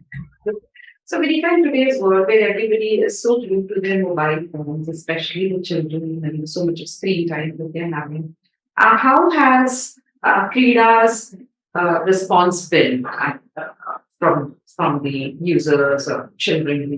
I presume the children are the major users, unless the adults are too. But not really true. Not really true. Not only children, though we tend to. I think part of the fallacy is the way life has changed. Traditionally, everybody played. That was your entertainment, grandparents, aunts, uncles. Over a period of time, play started getting diverted to children's activities. Right. I think sadly in the last decade or so, free play as you know it, unstructured play as you know it, is disappearing even for children. I mean, earlier kids would be on the street playing cricket. Now they hit 2 good balls, they're bundled off to cricket class. You play a good game of chess, they're in chess class. So unstructured play sadly has disappeared. But I think there's been a resurgence in games, thanks in large part due to computer games, mobile gaming, PC gaming, and the concept of play. Board games are seeing a resurgence. So, to say the bulk of our users are children, I'd say yes and no. People tend to look at it as children's games, but no, we have people of all ages from 7 to 70 playing and even over 70, actually, I can't limit it to 70, playing our games. As far as the response, those who know our games love them. I have had young mothers come and pick up the game saying, you know what, we grew up playing Krida and we want our children to play. So a whole generation has grown up playing Krida in 20 years. Many of them are now have children of their own. So we do see a lot of interest in children, young mothers, but I see a lot of interest in young adults because there's this whole resurgence of the gaming tradition, board game cafes, gaming groups, things like that. Right. I think also in the last few years, there's been a deep level of curiosity about India and Indian culture and traditions at many levels, about our music, our architecture, our history, our textiles, our art, what have you. And I think games have seen that resurgence too, curiosity about the games we play. But I think also there's this whole concept of gamification that's gaining a lot of traction, particularly in the corporate sector. So we're seeing a lot of interest in the corporate sector for our games. We do a lot of corporate events, programs, and see fabulous response from the senior most to the junior most people. So again, coming back, those who know about our games respond very positively. We've never had an event where people are not excited about our games. And we've done thousands of events in the last 20 years. But that said, I guess in many ways it is, how do I put it? It's a marketing awareness effort. The more people, you walk into a store, you know you can ask for Monopoly, you know you can ask for, say, a Scrabble, but you don't know you can ask for a Chowpad or a Bagar Bakri or a Pasapali, whatever it is, because you don't know that someone is even making it. So, right, the awareness we do, the greater the awareness, people do get to know the games. I think another major challenge we have faced is often the same game is known by different names across the country. Right. So you can't name a game by 20 names. You can only call it one name. So sometimes there's this challenge of someone come in and ask for a game, and the person on the shop floor knows it by the game we're marketing it under. So there's a little bit of slip between the cracks there. So we do try to put all the names on our packaging in a smaller font. Typically on the shop floor, it becomes a little more challenging. Online becomes a little easier because they're able to search by name. But again, when you're transcribing an Indian word into English, sometimes the spellings are a little different. Right. Those are some challenges we face. Right. So we will survive. Right. Tell me about a couple of traditional games, the ones that we usually play in person, not necessarily board games. How do you facilitate some of those, if you do, that is? So the bulk of our games are traditional games, which you... for example, like a Coco? Like a Coco, Coco is a game. So let's be clear. Krida in many ways has focused more on board games and peasant games, simply because that's where we are in danger of losing them forever. So if you look at a Coco or a Kabaddi, there is a lot of awareness about games. People are playing them. Kabaddi is in the Asian games. People know chess. So our focus is on the games that are on the verge of dying out, which are the peasant games, because sadly, it's all part of the oral tradition. You see very little physical games available. Nobody bought the games. You do a couple of games, you may see embroidered pieces, or we have this game called Palanguri, which is played on a wooden board. There may be an old board lying around in a house, but to the bulk of them, they were just drawn on the ground. So Right. we didn't know what the games were. Luckily for us, a lot of people in the construction industry, particularly temples and monuments, you see the artisans of the stone carvers actually engrave the game on stone floors. So that gives us some clues to the games that were played, their geographic spread, their popularity. So we try to document those and go from there. But that only shows me the board. I don't even know if the board was actually a game or not. It's just the beginning of a quest, if you'd like to call it Right. that. And we have to find the clues and put it together. So What are your plans for next maybe 2 years, 3 years for Krida? definitely look at more and more traditional games. Mhm. There are many, many more. We're doing a lot of research. Interestingly, I think your previous speaker was from Orissa, and I'm actually traveling to Orissa this afternoon because I'm working on a project there. And we're doing a lot of research on the games from Orissa. I found that a strange coincidence that the previous speaker was from Orissa. It'll be wonderful to connect with the Varam in Bhubaneswar if possible. And yeah, so looking at many more board games, many more traditional games. We also have a bunch of games which we have created, which are not traditional but anchored in tradition. Hoping to see many more of those. I think also different types of use for our games, using them more in the corporate sector, in education, in special ed. So we are working on a bunch of initiatives which hopefully will bear fruit in the years to come. Who do you consider to be your close competitors, Sunita? If there are any? I At don't least look the at Indian brand. competition. 2, 3 things. There are a couple of brands who work on games, traditional games, but games. I mean, this is not the work of a single individual. If we have to protect our games for future generations, you know, everyone has to do it. You need to talk about it.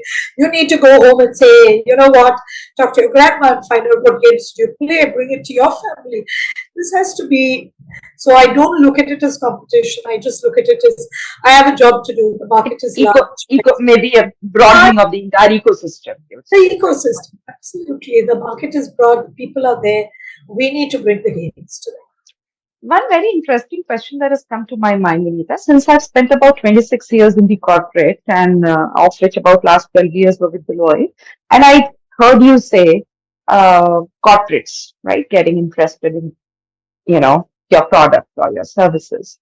How do you think you can combine or, develop a product or an offering or a service for Indian corporates, wherein they can take that to their training rooms or classrooms? We are already doing that. We work with a couple of trainers. In fact, my book, which was published last year, is about life lessons from traditional games. And you coming from corporate, you'll understand when I say I've divided the book broadly into 3 aspects: strategy, synergy, and survival.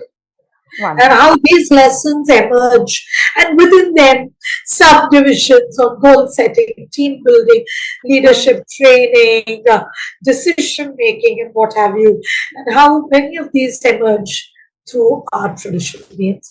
I've been doing a lot of research on this, and this book is a result of many, many years of research. Okay, so corporates are already your clients. We are working with them, and many of some trainers are using them. We are doing that. There's a trainer in Chennai called Pradeep Chakravarti who's used our games fairly extensively in corporate trading. Very nice. Very nice. It was wonderful, wonderful learning about this. Anything else that you would like to say from your end? Love to hear about games people played. If anyone knows games they've played, they'd like to share their experiences, or they'd like to share stories of games they've played or games they've played which they believe we may not know, do reach out to us. I'm available on across social media platforms. You could reach me there or email me. Love to hear how people played. It's not just about, a new game to tell you. It's how they played, how games influenced lives, how they impacted people, what role did they play, and therefore what is their relevance today. So, this is all part of the research we do. We actually have a traveling journal that's floating around the world where people are documenting how they used to play. So if anyone would like to, get the journal, document their thoughts, do reach out to us. And as we say in our office, come let us Krida today. Wonderful. That's good.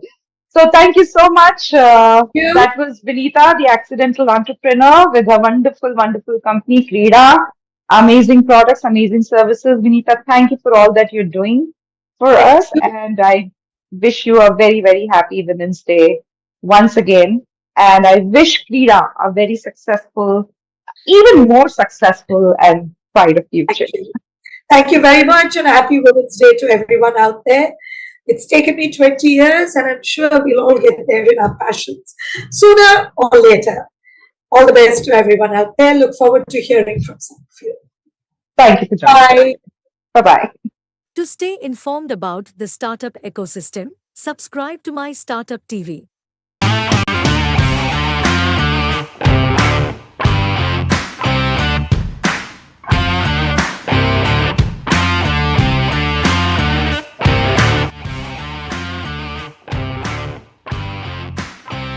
It was, in fact, very pleasant. You will all be surprised because in Madurai University, Dr. Ashirvadam was the general surgeon. He wanted women to join general surgery. So I had a very pleasant experience with him, and I learned a lot from him, including vast history of general surgery and what the surgeons did at that time. That gave me an inkling into the true beauty of surgery, how they all suffered at that time. That made me think even our people in India must have gone through the same difficulties, but there was nobody to account for it, nobody to document it. But whatever happened in Britain had been documented very well. That's how I learnt about history then. Now, I'm so glad that all of you have decided to chronicle everything now. It will make a real mark in future. And that was my experience in Madurai. In Madras Medical College, also it was very similar. I worked under Dr. Vasudevan, who encouraged me, gave me full freedom to visit other surgeons' techniques and learn from them. And so I must tell you, it was very pleasant, or it is continuing to be pleasant with my colleagues working along with me, my friends, and my students, and those who work under me also. Maybe you might think I'm exaggerating a little, but no, this is a fact. This is how my life has been, and I'm enjoying it even now. When I was posted as the assistant professor at the Institute of Child Health and Hospital for Children, it is the largest hospital for children in India. And I found several infants, several babies dying in front of me. There was no infrastructure. There was no equipment. And the equipment that we got from Madras Medical College were all broken, repaired. So I thought something had to be done. And the government came to my help, the state government of Tamil Nadu, central government. And through them, I could get into World Bank and finally the government of Japan that saw the institute, were impressed with primary, secondary, and tertiary care in one building and decided to give 28.8 crores for just equipment, 250 equipment they gave. And our department benefited entirely because we got the best infrastructure. And that is how we were able to build up that department and continue. When I came out, still there were 700 children waiting. And I thought one center, which was well equipped, was not sufficient. And so I started this SOCAN. It was a difficult task getting not only the infrastructure, the team we were able to manage because all our friends from government hospitals joined together to do it. But the difficulty was to find a proper hospital with a proper infrastructure. We managed to get it in public health center. Now came the biggest challenge of all, funds. When I was in government service, I told you all the state, center, everyone helped. The bureaucrats helped.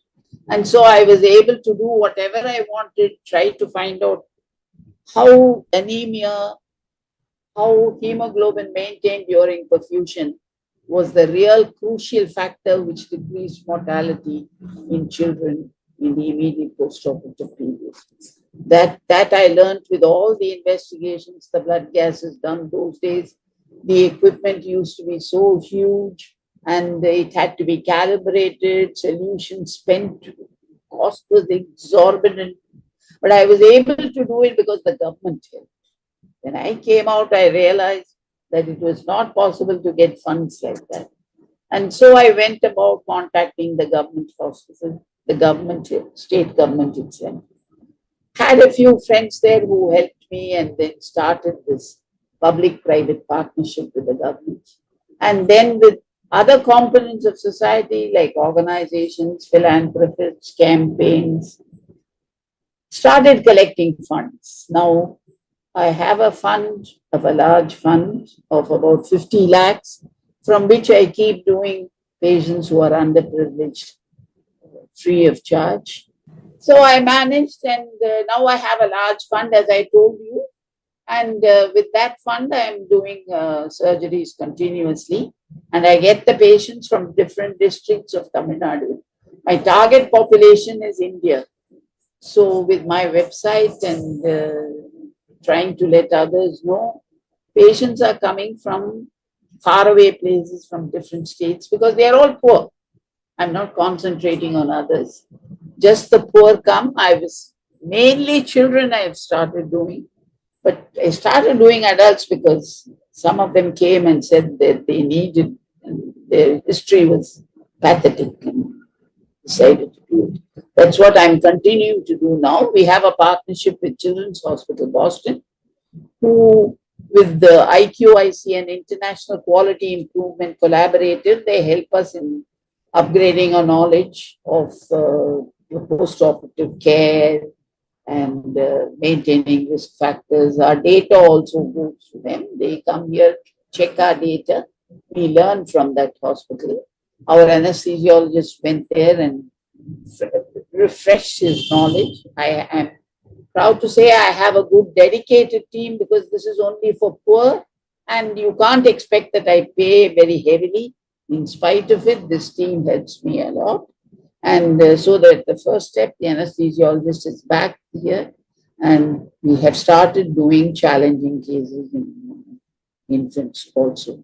It has been an uphill task. It was very, very difficult to get these children, because they are all malnourished, and the respiratory infection, as you would all know, has been vexing, and we have found out ways. We have a shelter in a destitute home where they stay, and we make sure that they are prepared well before taking the surgery. We are following them. We are documenting all these facts to find out when they become really normal with the cardiac function and physiology, everything. How long does it take? So we have documents to prove what we are saying, and that's how it's going on. Excuse me, I always thought this is nothing extraordinary. Anybody who would decide to do it would do it. And what we are doing is also not very, very different from what others are doing. What we are aiming at is perfection in what we are doing. We are trying to modify all techniques to tailor to our needs, to our forms, to our patients. And you know that the problems in India, whatever you learn from the West cannot be applied. what I saw in Roger Mee in Royal Children's Hospital, Melbourne, I couldn't apply it to Institute of Childhood. I found all those children dying in front of me. So I realized that if hemodilution is the factor that allows oxygen to be taken to the tissues, here they were already hemodiluted.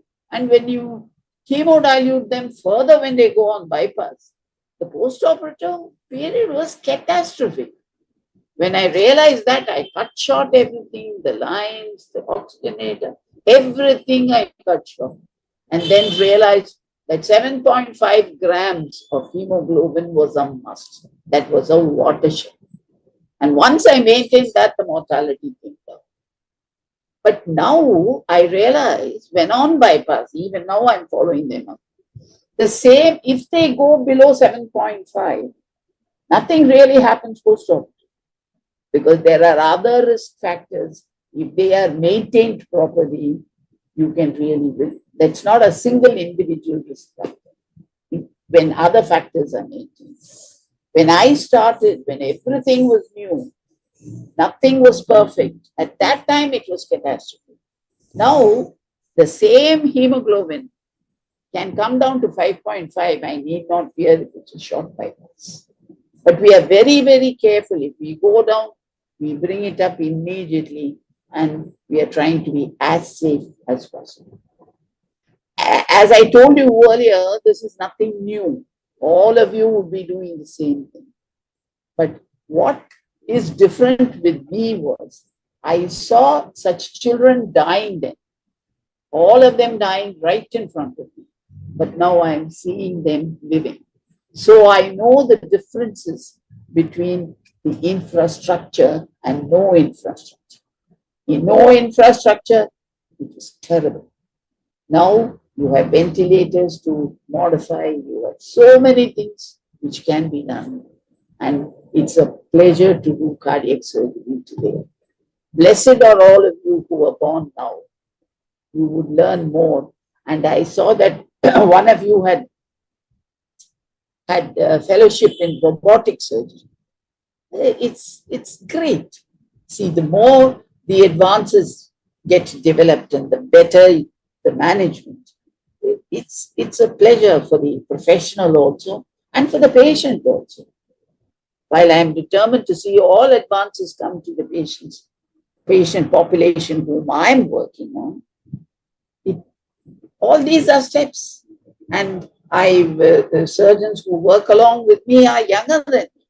So probably they'll carry the baton onwards. And we are definitely going to see the underprivileged people who are really neglected get the best. That is our goal, the goal of Hearts for Hearts. And so can project. That's how we are going.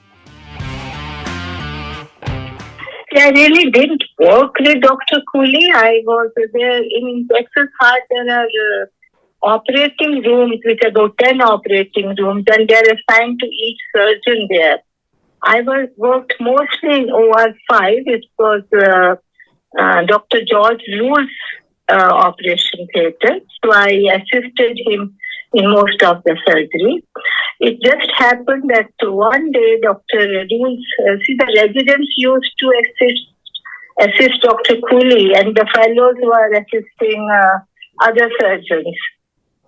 There were about 40 to 50 fellows in the center. So one day his resident asked me to scrub him, and I thought he's operating and he needs somebody to help him. So when I scrubbed him, it was a small baby being for a VST closure. And once the chest was open and baby was ready to go on bypass, Dr. Cooley scrubbed up and washed up to close the VST. That was the only time I assisted him or I saw him very close. But I did watch him doing a lot of aneurysm surgeries those days. He would do all the worst aneurysms which were coming, but he would operate for 5 days continuously and then take a week off and go off to his ranch or somewhere else. So there was lots to learn that how one should work and how one should balance the life. And he would walk through all operating rooms. It's not that he kept himself aloof. And he'll come and ask questions while we were operating. He would ask, what have you done and what was it? It was very nice interacting, but I can't say I worked directly with him for all the time that I was at PHI. There were very few women. There was no woman cardiac surgeon over there, neither as a resident nor as a fellow. So it was a sort of unusual for them to see from India a lady coming and as a cardiac surgeon, So I used to get lot of inquisitive looks. And the fellows are usually very good. They're all mostly senior positions.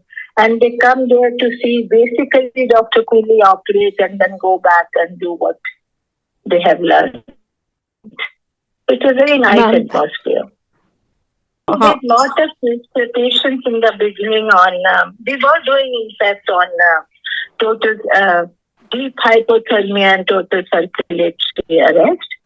And the results were good with Dr. Cherian, although not so good, right, you would expect now. But at that time, he was the only one who could come out with 50% survivors or 60% survivors. And he was very honest with his presentation. That was what I admire about Dr. Cherian. And I have seen patients not waking up, going into coma. I had one child who became blind.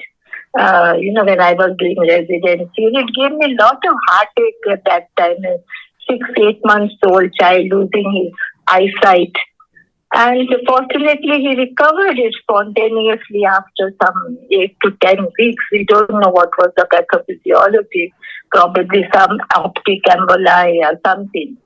So that time the articles were coming on these low flow techniques.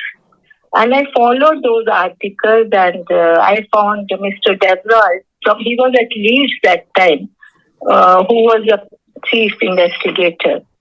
So I corresponded with him and I wanted to learn that because that was the thing we were used to, conventional bypass, plus the total circulatory arrest and hypothermia was quite messy.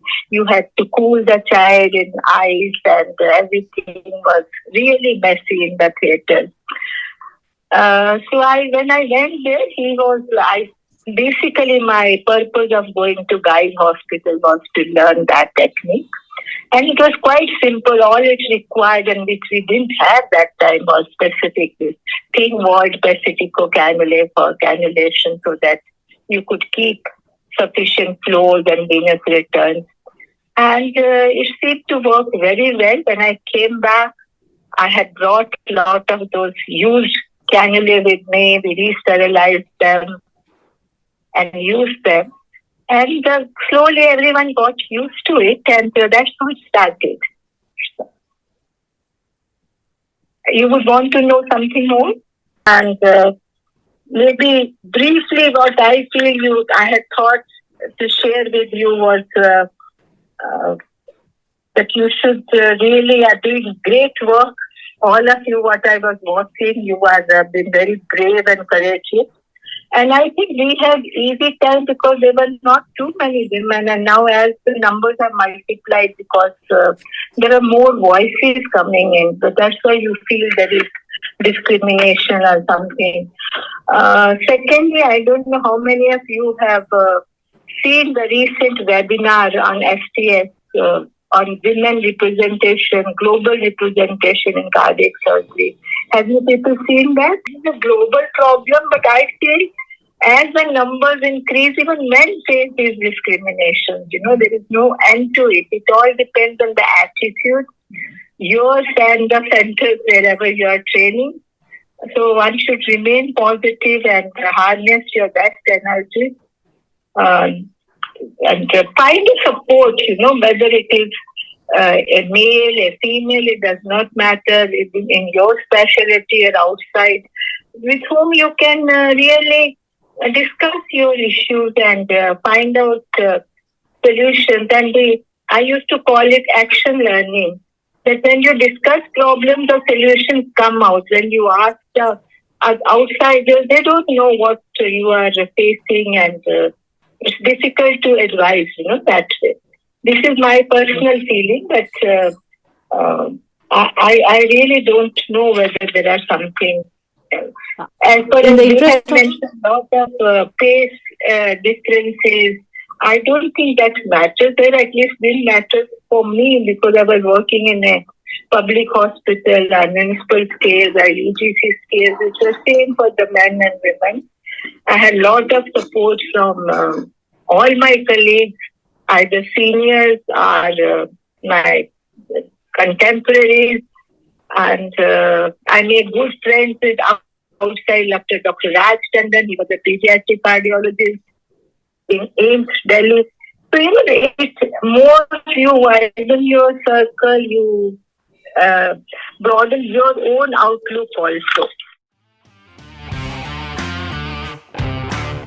I've been hearing the real legends who have been there in India, that is Dr. Srimati and Dr. Ratna Mangotra, who also had happened to be my MCH examiner. So we have heard from them. So my experience may not be of that caliber, but I have had an experience which was it was very pleasant and a very nice journey all through the cardiac surgery career, while I was from my starting in cardiac surgery until my retirement from Tirupati. So presently, I'm not in Tirupati, in Sri Venkateswara Institute of Medical Sciences. I'm working as Dean of Integral University in Lucknow, and I'm the Dean for the Faculty of Medicine and Health Sciences here. So I'm basically looking after mainly the education part, as well as I do a bit of vascular surgery here at the moment. So as my journey goes, choosing cardiac surgery as a career was a very big, it was between two inverted commas, whether I should take it up or whether I should not take it up. But as I was doing my internship after my MBBS, and when I was posted in surgery, my first posting was under a neurosurgeon. And I remember that in the very first week on the rounds itself, when he took me to the theater, he made me do a VP shunt. And I was really excited about it. And that was Professor Mazhar Hussain, who happens to be one of the leading neurosurgeons in Lucknow at the moment. I'm in Lucknow at present. So this is my hometown. So that was really fascinating. And then when I joined my house job in surgery, this was at Aligarh Muslim University, which is one of the central universities of India. So my first posting was in cardiothoracic surgery under Dr. M.H. Beg. And he was quite an enthusiastic young surgeon that time. He started mainly with thoracic surgery, so I saw a lot of thoracic being done there, including lobectomies, pneumonectomies. He used to do CMBs also once in a while. And I think at the time when I was doing my MS in general surgery, that was the time when... Anyway, so once I was in general surgery and working with Dr. Beg in cardiothoracic unit, I was really fascinated with thoracic surgery itself. And when I was about to finish my MS general surgery, the department had acquired a heart-lung machine, and Dr. Professor Gujral from Chandigarh used to come and help Dr. Beg out with doing ASDs and mitral valves. So that was the start of cardiac surgery at Aligarh Muslim University. Though at that particular time, after finishing my MS in general surgery, I took up pediatric surgery. And I was working in pediatric surgery for almost a year and a half as a registrar. And then that was the time when I saw a bit of cardiac surgery at Aligarh. And when I came back home to Lucknow, my intention was to join MCH pediatric surgery, but I think my fate took me towards cardiac surgery. And I joined as non-MCH resident in Sanjay Gandhi Institute in Lucknow in 1989. And so I remained as a non-MCH resident for 2 years. And then I did join as MCH in 1991 and completed my MCH from Sanjay Gandhi in 1994. And thereafter, I moved over out of UP to Bombay. And this was the time when I really had a lot of experience working with Dr. Dev Saxena in his unit in Bombay Hospital. And I think that was the time when I gained a lot of confidence and a lot of techniques I learned from him. He used to give a lot of tips during and after seeing, when I used to do surgeries there, he used to give a lot of opportunities. So there was nothing like there had been a gender bias or they don't like girls. But Bombay always welcomed girls. That's what I felt there. And I had a wonderful time for whatever short duration I spent with him. In the meantime, I had applied at Tirupati and I was given a call to join as assistant professor in Department of Cardiothoracic Surgery in Tirupati, which was still a very primitive department at that time, though they were doing some amount of cardiac surgery. The number of surgeries they were doing, like I remember in my first year, they did about 38 surgeries the whole year. Next year, it increased to 52. And following year, then the sequence went up and the numbers went up to about 200, 250. And finally, by the time I left, we were doing almost 500 plus cases in Tirupati. So I have been operating pediatric, adult, thoracic, vascular, everything, because this was a teaching institute and we did have MCH also. So I had to do everything there. This in case, because I had to teach my students also. Though there were not many students we got through, but yes, whatever we got, I have trained them. And one of them is Dr. Govini Subramani, who's in Chennai, and he's one of the transplant surgeons there, quite a well-known one. So he's been doing well. There are a few of them who have become professors in Andhra in their respective government colleges. So they also have been doing well. So I have been I have been on my own most of the time. And I have learned the skills from all my teachers. Then I have opted for some fellowships through the ICTS, that is the SS Anand Fellowship. So you can have some experience with very good surgeons. So I did go and worked for thoracic with Dr. Unikrishnan, and that was thoracic and vascular fellowship. So I had a very good experience of vascular, basically, with Dr. Unikrishnan there at Sri Chitra Institute. So it's not, I never went up outside India, but I have been outside India, but not on any fellowship or any particular term period, spending some time in foreign countries. Most of the skills which I learned were from my teachers only here, my seniors. And then later I took the Rebeds Fellowship, for which I was in Bombay with Dr. Manke, Dr. Saxena. Both of them taught me a lot of skills in coronaries that time. And this is how I've been learning. And the only place where I went was Hong Kong, the Prince of Wales University, where on my own, and to learn the skills of video-assisted thoracoscopic surgery. So this was all the experience which I gained through, and whatever was there was through books, like observing people operating, attending workshops live, and then coming and performing yourself in your own institution. So this has been there. And of course, later part of my career also, when I was professor, I just decided, let me appear for the National Board of Examination and see how much I remember the text. So I went and appeared for the National Board of Examinations in 2007 and got through it. And then, of course, now coming back home, because I had some other task on my other end, like building up a house and settling here. So that took me about a year and a half. So I took up a lighter job of an administrator. And this brought me to Integral University. I never went there. They only invited me.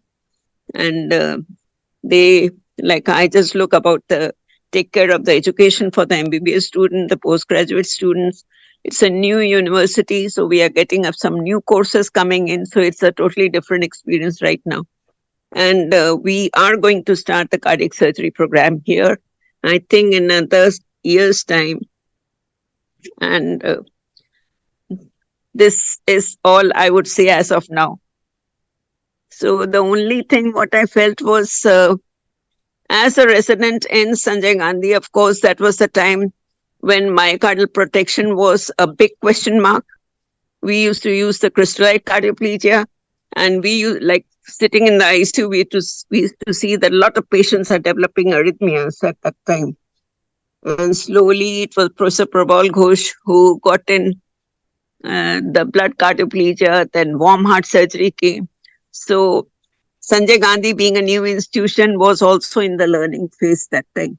So this was what I would say. And when I went to Tirupati, I started with my own, there also they were using crystalloid cardioplegia at that time. And then there I introduced the warm heart surgery and the blood cardioplegia, and we did have much better results. So this is all I would say from my side. If any questions are there, I can answer them. Delighted to hear so many living legends. As I was discussing with ma'am, Ava ma'am, that she has been a force of nature for all of us. Srimati ma'am, Ratna ma'am. I mean, it is a delight to know them, how they've gone through. When I started medicine, there were hardly 13 or 14 girls in my class who were inclined to do medicine, including me. And when I moved to MBBS, out of 100 students in my 100 student class, there were only 30 odd people who were were doing MBBS.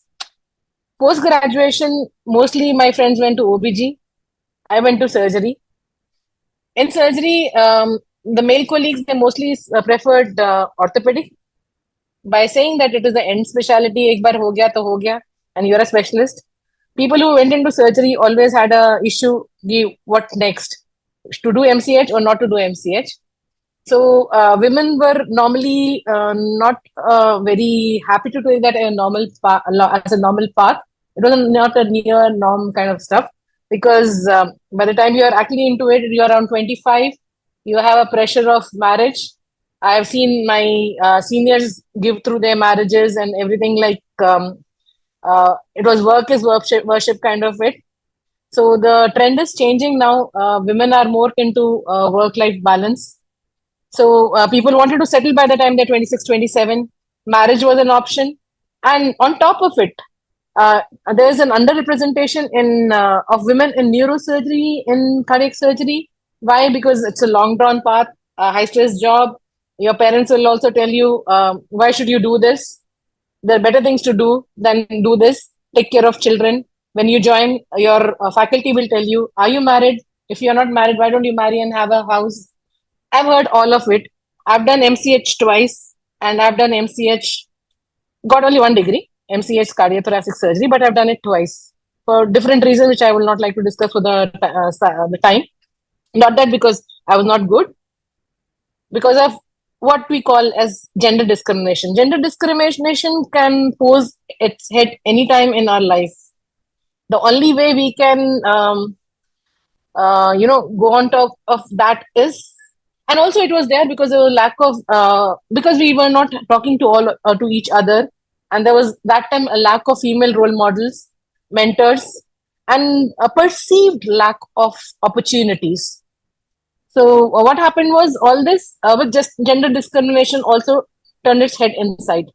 So I'm not saying that it is not part of other faculty, other professions also. It is there. What has happened over the time is, women have evolved.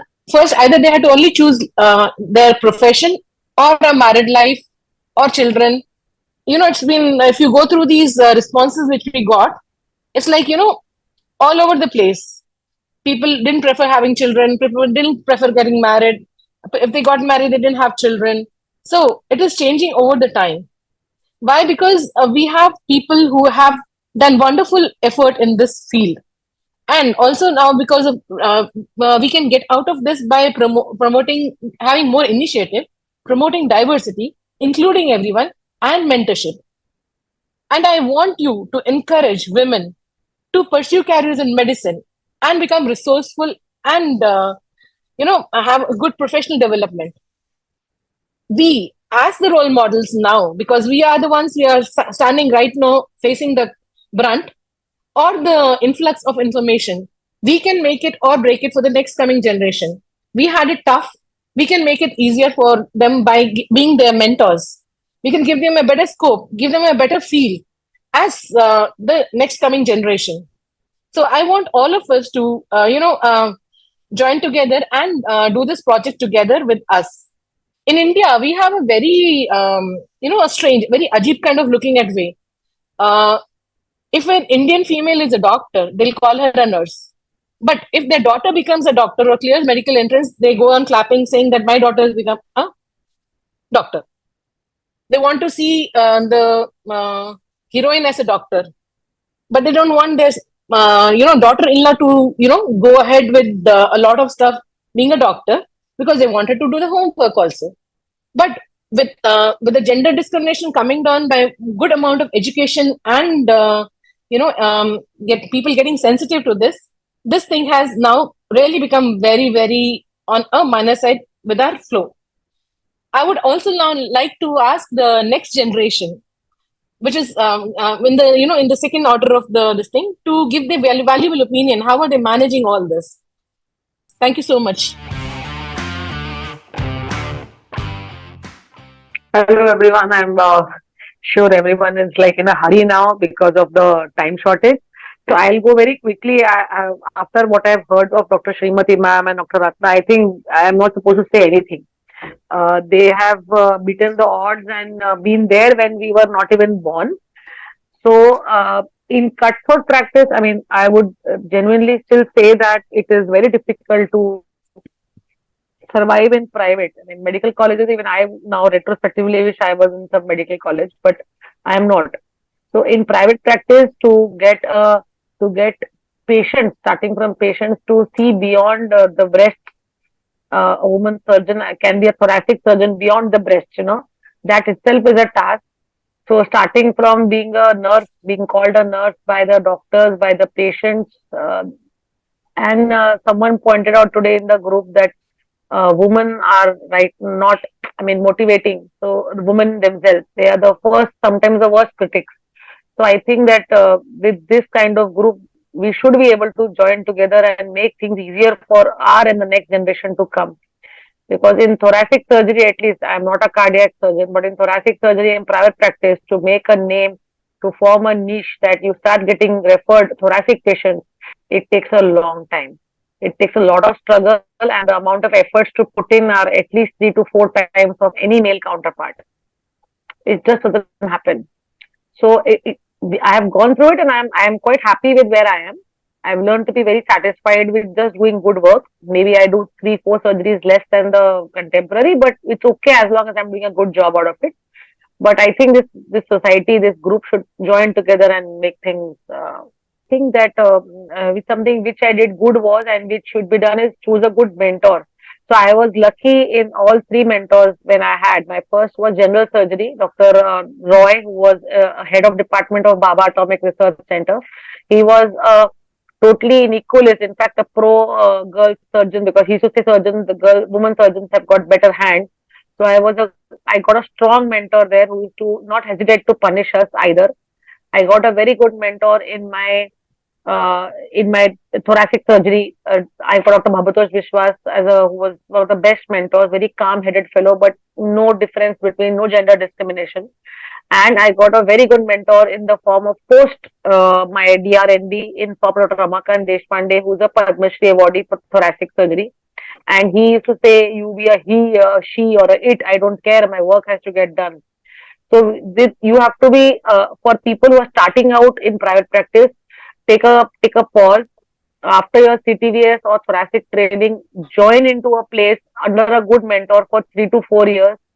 Work, put your head down and work very hard. You start off a little late than your contemporary male people, because you will not get patients so easily. But the 3-4 years after your MCH or your DRNB, if you are under a good mentor and you work it out, then slowly and steadily your practice will build up. There is just no shortcut to it, and there is no trick or tip for it to get patients faster. You just have to wait your time out. But to get the right, I mean, from trachea to esophagus. The only thing which has helped me is that Dr. Biswas used to say that what your eyes cannot, what your mind knows, only that your eyes will see. So when you are not getting good cutting, Priya, just put your head down and read. So that is what helped me when I came on to doing work with Dr. Deshpande, and that's how I built up my practice. So once you do that, slowly and eventually the name will start coming up. That's what my experience is. Hi, good evening, everybody. It's such a it's honor for me that I'm here in front of all the biggies, and I would also like to express my deepest gratitude to Dr. Srimati ma'am and Dr. Abachandra ma'am.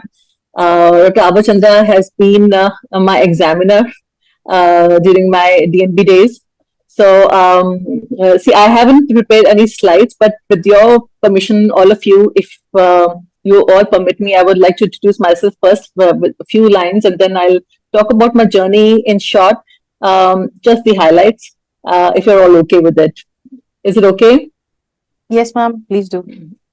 So, you all know I'm a consultant cardiothoracic surgeon. I'm also a philanthropist, and I have my own heart foundation, which is called Chopra Heart Foundation, where we have conducted around more than 200 medical camps, and we've conducted free complex cardiac surgeries even before Ayushman was out. And it was around 190 to 200 people that I have done the surgeries for, by raising funds from some of my patrons and also my businesses that I am running at present, which are supporting my NGO. Being an entrepreneur, I'm the director of one of the companies which we are running called SRG Altus Use Healthcare Private Limited, and I'm also a consultant in Shankaracharya Hospital Medical College, and also in Sparsh Hospital here in Bhilai. And you're all aware that I'm a joint secretary in Indian Association of Interventional Cardiac Surgeons, and where we are pushing the surgeons to start interventional cardiac surgeons and take things in their own hands. And apart from that, I have successfully pioneered one of the very complex cardiac surgeries, and those were done during the days of COVID, when all the news was filled with COVID, and so there was no buzz about it. But yes, I've done that, and before that also some of the surgeries were done, but they did not see the light of day. As a businesswoman, I have got around 5 businesses in healthcare sector and also in skincare industry. I was awarded Woman Icon of the Year in the region of Central India for giving doing one of the finest, some of the finest surgeries and some of the very complex surgeries. And talking a little bit about my marriage, about my life. I passed out, I'm an AFMC alumni, and I'm a 1994 batch. I got married in 2000. My marriage was not a very good marriage. It was a violent marriage, and but later I lost him to a massive, extensive interval MI when my daughter was just 4. I raised her all by myself, and raised her while actually I was apparently living inside the hospital, doing the day duties also, night duties also, and I used to be training a lot of technicians and all of that. I was trying to raise money to raise my daughter. So that's how I was living my life. Daughter used to stay with me inside the hospital in the ICU. Finally, I got through my PG entrance at Loni Medical College, which is in Maharashtra. But I experienced some kind of a sexual harassment, and I had to leave that place. But I fought a battle. I raised a PIL at the Supreme Court in 2009, and fortunately, the sexual harassment guidelines, they changed. The Vishakha guidelines changed in 2010 based on my PIL, and I thought that I was feeling a little relieved after that. Then I realized that I had to go ahead in life. I always wanted to be a cardiac surgeon ever since when I was in my 10th standard. My mother is from nursing profession, and she had a lot of books, medical books and all that. One of her books had this chapter on infective endocarditis, and I read infective endocarditis for the first time when I was in 10th standard. So I had this kida in my mind that I wanted to become a cardiac surgeon. Then I went to Dr. K.M. Cherin after clearing my DNV entrance. He took me to the OT on the first day itself, and I learned so much from him. And he has been my inspiration ever since that time. I've assisted him in some of the, all the adult and pediatric cardiac surgeries, even the heart and lung transplants. I got through my DNB CVT as 6 years at New York Hospital, Chennai. I landed there. I never told anybody about me having lost my husband. Everybody used to be very curious to ask me, like, are you married? Where's your husband? This, that, and all. But I never told. I told that yes, I'm married and I have a husband. Because having told the truth, I would have exposed myself. That's what I felt. I would have exposed myself to duress.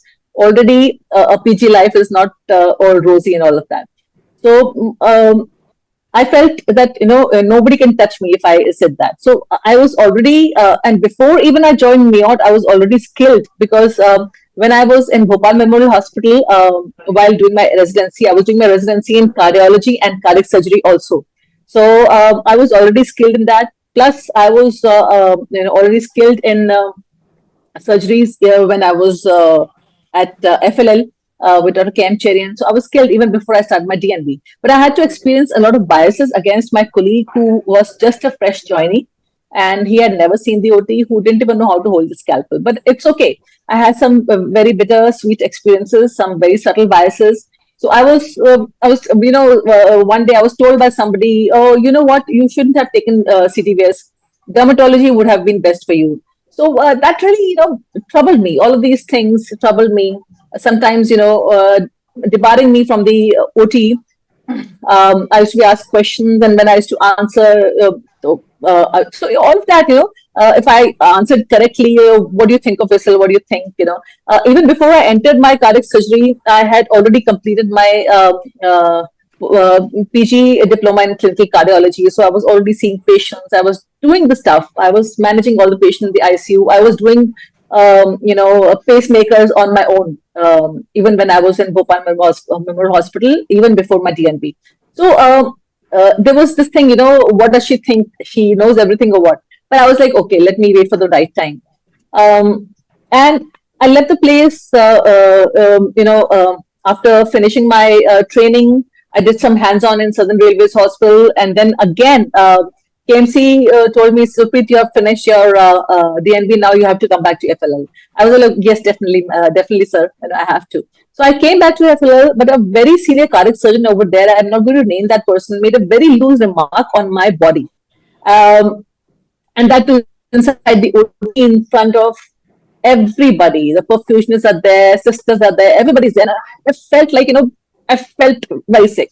And then I decided to complain and fight against it. But I realized that all the people that I was talking to, they were all females around me and they were all okay about it. And they were saying that it was just a joke. Why are you taking me seriously? And I was like, no, baby, no, I'm not going to be here. So I put up a resignation, 24 hours notice, and forgoed everything else. And then I landed in Nagpur, Government Medical College, super specialty hospital. I got hands-on, everything I was doing on my own, everything, like whether it is adult or whether it is pediatric, all the cases I was doing on my own. My boss, my prof was like, so please don't call me in. I was like, definitely, sir, I'm not going to be calling you in. But what I realized was whatever I learned with Dr. Kemcheri, whatever I learned with Bashi sir, oh my God, how it saved my life. Everything, handling tissues and, thinking about the patient, thinking about the pathology, and then going in, doing the procedure 1,000 times in your head, even before you went to the OT. All of that has saved my life till now. And when I felt that I was ready, when I thought that I was ready, I decided that no more slavery. I'm just going to be building my own center. So I decided to build a charitable organization and all my businesses. Now there was almost like no help from anybody. It was difficult to arrange money for funding my NGO. So I decided that my own businesses will be the only ones to support. So I opened 2 hospitals, 1 super specialty, 1 cardiac center, 2 diagnostic centers, and 1 pharmacy. So I was very happy, and also I've got one more company which is in the healthcare sector, and 1 skincare company. So all of this basically, whatever I earn, whatever we can afford, we I transfer that to transfer in the sense like I fund my NGO through my ventures. So things changed for me. I started giving results because of whatever I learned from my great teachers, KMC and V. Bashi sir. And I've been applying skills that I learned from both of them. And I cannot thank them enough for that. They've made my life. So we were doing very well. I did all the rejected and difficult cases of Central India. I collaborated with the primary health centers and all of that, which were government hospitals and all that, to cater to the patients in the villages, etc. Today, my daughter is now like 20 years old. She's going to be 21 now, and I'm going to be 50 now. And she has now cleared her entrance exams in company secretary because now she decided that she wants to be her own boss. She wants to do business. And I'm like, okay, fine, go ahead. I'm almost like 50. I've decided to do only that much work and take on only those responsibilities that I feel will give me peace, will give me peace of mind, that make me feel that I've done a good job. I've done a good work. I'm not after numbers. I don't need anything. I just need to do good work because I want to die peacefully. That's my aim. So my aim in life is to perpetuate the knowledge that I have in health and business, and I will keep doing that till the end of my life. I'm not competitive. I only am living to do good work, make difference in people's lives, and leave a legacy. That's about it. First of all, I would say that I never felt biased as a female at KEM hospital. In fact, sometimes I used to feel that they should sometimes treat me as a female because your bodies are different and you need some rest during some time of the month and all that. But yes, it was a wonderful experience at KEM, and about the type of surgeries that were allocated to me, I never felt that I was biased. And then the main hurdle, or I shouldn't say it as a hurdle, but yes, pregnancy and the natural responsibilities and the natural feminine inclinations are not taken so well by the male society. I think they are not yet prepared for that, and it is our responsibility to prepare them for that. So I decided not to work during whole of my pregnancy and till I was breastfeeding my child. So I joined back when I started weaning her, and more than my career decisions, I would like to share this experience with you all. So I wanted one more child, but I couldn't afford to. And yes, this is something which needs to be addressed.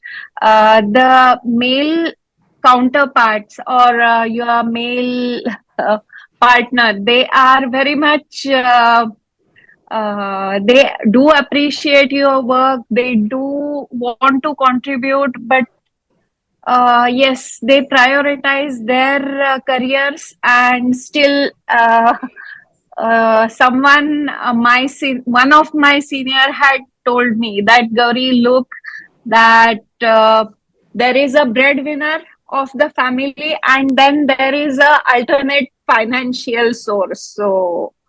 So that needs to be changed. Yes, my husband had provided me the option of taking the back seat, but I was not well prepared that time to take that challenge. But as a female, first thing I feel that you should make your male colleagues realize that yes, during the pregnancy we need rest, we won't be able to do certain kinds of duties, and that is not kam chori.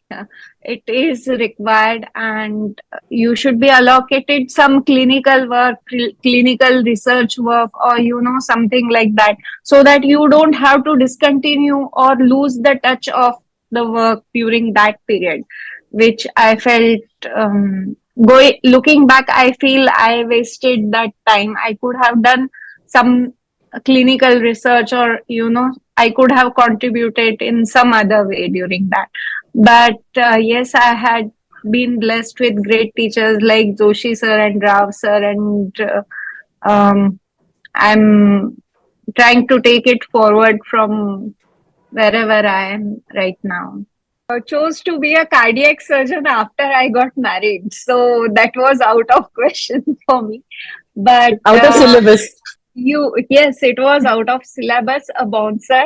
But my husband was pushing me to take up plastic surgery. He's an orthopedician, so he thought it would have been a good combination. But somehow my father-in-law stepped in, and then I could go ahead with my cardiac surgery thing. Again, pediatric was a tough decision. Like, you spend most of the hours at hospital, but my mother has been very helpful. But that's where you start getting that guilt that you are not doing your responsibilities as a parent. But I feel you should learn to balance your profession and your personal life well. You should change the norms. Just because my previous generation has toiled too much and has spent too much time in hospital, that need not be the case with me. My general surgery was Dr. Madhuri Gore and Dr. Sandhya Iyer at Sion Hospital. So I never faced gender bias. That's what I said. Sometimes I felt I should be treated as a female. I was always treated equal, very much equal to the male colleagues. So maybe I was too fortunate. In Mumbai at Sion and KEM, I never faced that. Even in the private sectors with Dr. Rao, Dr. Joshi, I never faced that. In fact, in Australia, there were very fewer female surgeons and there was just one female cardiac surgeon who was working there. Even the number of resident female cardiac surgeons place in Australia, and that's when I realized, females have a better, there is lesser bias in India than the Western world.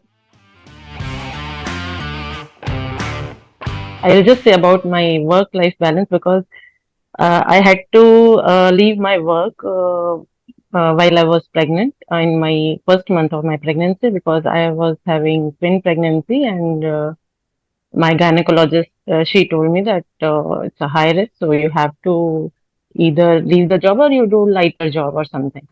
And at my workplace, there was no lighter job, because alternate night duties, CPR, everything we have to give. And only that time I felt that yes, there is at some point we are different than our male colleagues, because there is no pause in their career. I had to leave my job, and I rejoined after 6-7 months of my after delivery. So almost 2 years I was out of surgical hands-on or anything about my cardiac CT wave thing. So that time that was very that time it was very difficult to cope up that I'm not doing what I wanted to do. But again, afterwards, after last 2 years, 3 years, I'm back on. So just I'll just wind up because it's too late now, and I'll thank you all for just sharing my experiences.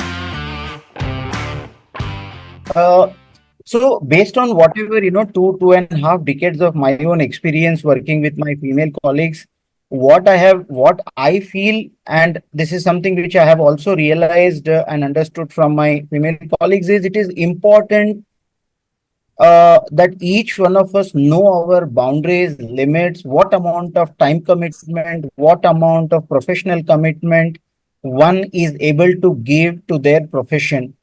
Two, we need not get into comparison mode with your male colleagues, female colleagues. It is important that we unleash our own individual potential within our given limits, because whether it is male, female, especially for females, apart from getting into the business of multitasking at home and at workplace, which because of our own societal systems, male gender doesn't get into sharing that, which Dr. Priya mentioned in the chat box, that it is time that we need to change mindset.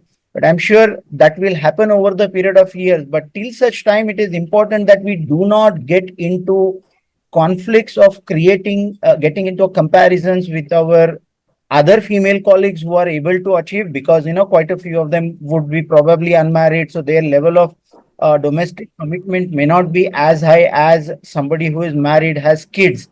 So important that we unleash our own potential in given circumstances. That is what will make you happy and satisfied in your professional life. Because I would talk predominantly from a public sector point of view, because the problems of a private sector are completely different. No patient is going to deny any kind of surgery or treatment in a public sector hospital, whether it is a male doctor, female doctor. What he or she needs is somebody who talks to that patient and gives him what is required. So from a public, and secondly, this is again my own personal opinion, I feel especially for female surgeons, public sector hospitals are a big opportunity, because it gives you enough time for your domestic commitment. It gives you enough time for your other commitments. As I said, your EQ is much higher. The people who are coming to public sector hospitals, they need a lot of emotional supports, which may not be the case completely in private sector hospitals. You have students who also need, kind of emotional support from you. And I'm sure there are quite a few senior surgeons who are, including Abha Chandra madam, who has been part of public sector hospital for quite a long period of time, might agree that your happiness quotient will be very high in public sector hospitals, because you are able to satisfy all your demands, your professional commitments, your domestic commitments, and many such things. Thank you. I just have a few disclosures or disclaimers to make before I start. One is that my general surgery boss was a lady. Some of my best friends were my colleagues at that time. Then coming here, Abha Chandra madam selected me to NIMS. I worked with Anita, and I have seen her thing through MCH. And I've worked with almost all the lady surgeons at Nizams, except probably for one, Usha ma'am. And right now, I have almost 7 lady residents with me. So my wife is the first lady surgical oncologist of the state of Telangana. My mother and my sisters are all professors. So, if we are thinking that no discrimination against women exists, we are living in a different world. We see right around, probably we are just accustomed, so used to it, that we have become insensitized to us. In every way, in so many different ways, discrimination does exist. There's no doubt about it. Look at how many, see how many talented women, what do you call discrimination? Working shoulder to shoulder with men was something which my mother did 50 years back. It is no longer working and equal pay. This thing is no longer what you call as equality. Equality is when you do justice to your potential, which you show as a school student or as a young medical graduate or a young MCH person. If you do justice to your career based on that potential, that is when I would call that there is no discrimination. That is when I would call that biases don't exist. So definitely biases exist. And we try in our ways to, a lot of people say that this, that equal opportunities. I say it should be equitable opportunities. It's not equal. It is equitable. And how do you do that? There are several ways for it, but I just want to share on this forum because everybody knows what women are through. That's not a new thing. I just want to share certain strategies which I think might work in our workplaces, because I happen to be a head of department at an institute where a lot of girls are now joining MCH. I want to make my workplace a very women friendly workplace, and I want them to feel, I really wish to see their careers soar like so many of the other boys' careers are.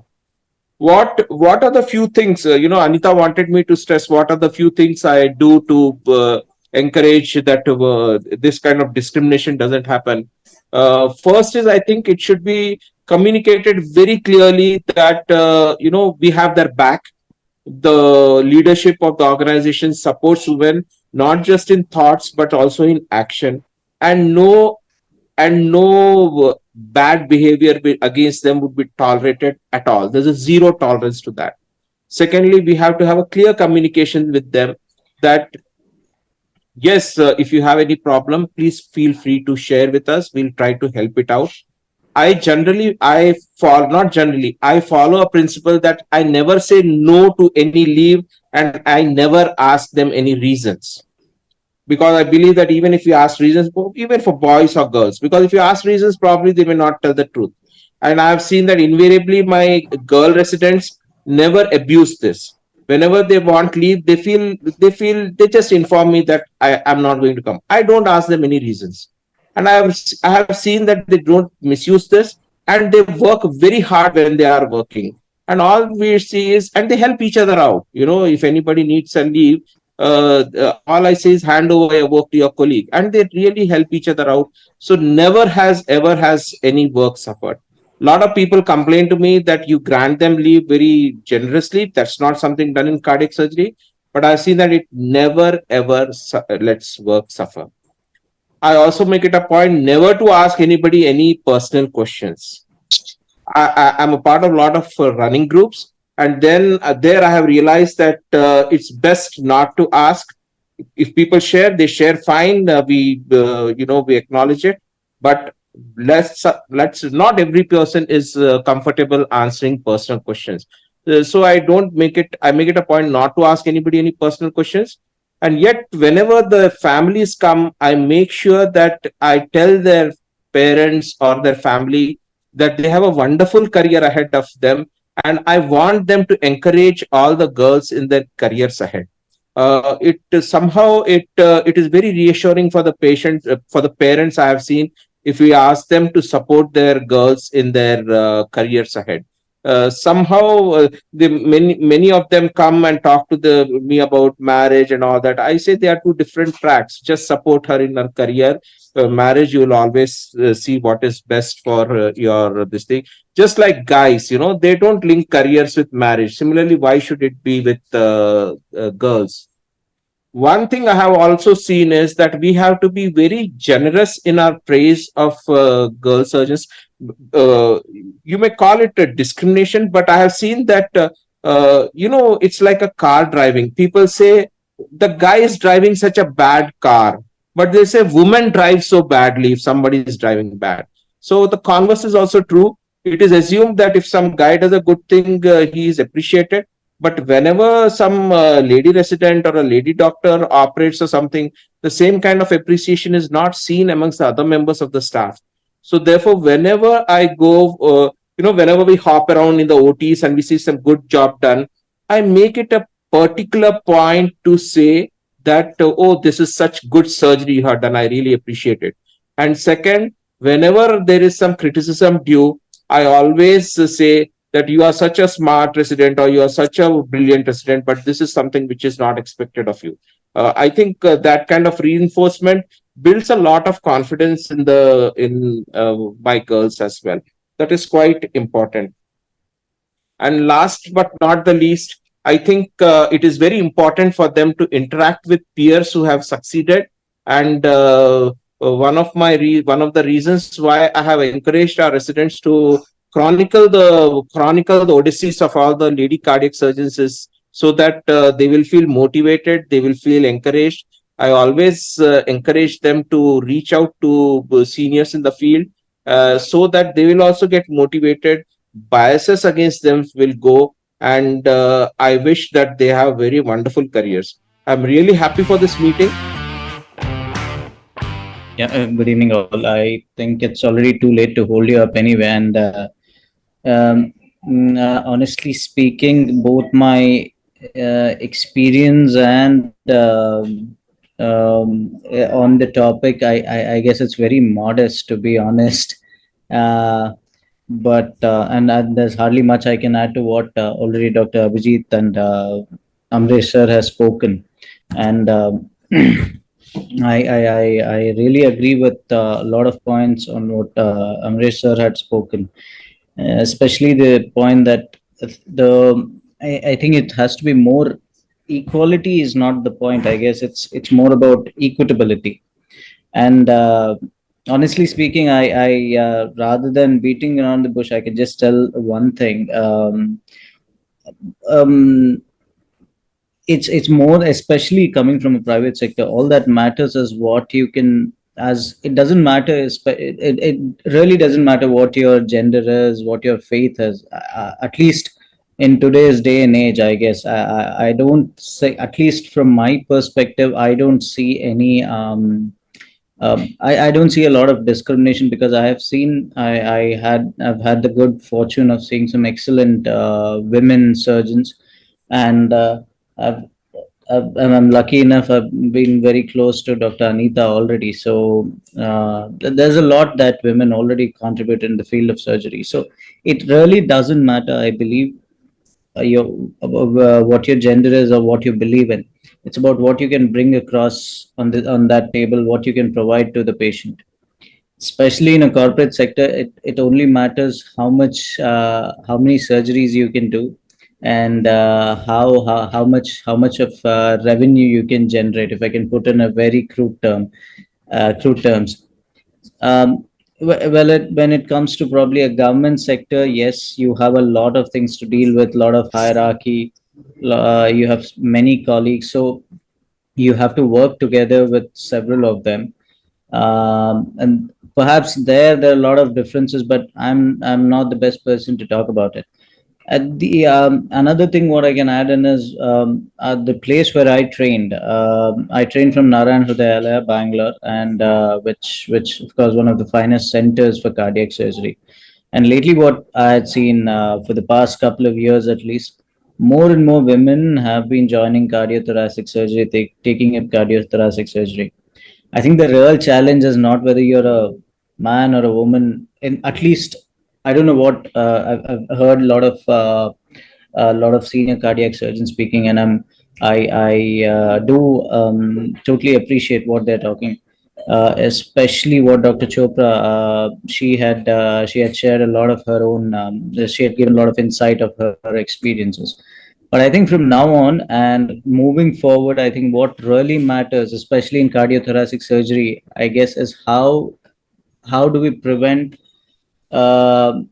this brilliant department from keeping it afloat. I think the real challenge is, it's really unfortunate when people say this to me, but people do say this on my face, that cardiothoracic surgery now is a dying branch. Unfortunately, that we don't see a lot of people taking up. I mean, at least what it was 10 years ago, 15 years ago, 20 years ago, they don't have the same kind of demand for cardiothoracic surgery. I think the real challenge lies there on how to keep this. I mean, of course, there will be a lot of people still taking it up, but I think the only way forward is, I think with the help of technology. I think minimal invasive surgery is coming in. That will help a lot. Already, I see that in thoracic surgery, there's a new charm and a lot of takers for thoracic surgery because of the advent of both VATS and robotics. And fortunately, the same thing is happening even in cardiac surgery. A lot of a lot of young surgeons are taking up interest in robotic cardiac surgery. So I think going forward, thanks to the foundation, that's the foundation and the struggles that have been put in by the senior women cardiac surgeons, I guess that will really help going further the next generation uh, to to to to fight the perils of I think it's more of corporate market factors which will the corporate dynamics which will affect the cardiac surgeons, and it's not the gender. I honestly believe that. I think we're really in a in at a point of, I mean, with the events, the time is turning in such a way, the tide is going to turn in such a way. I have a very positive outlook. I don't think it would really soon the gender bias is going to die down pretty soon, and yeah, all that matters is what we can what we can bring across. What is, as Dr. Amrish was saying, what is the potential, and whether we live up to that potential, what we had as training, and how best we can help our patients out.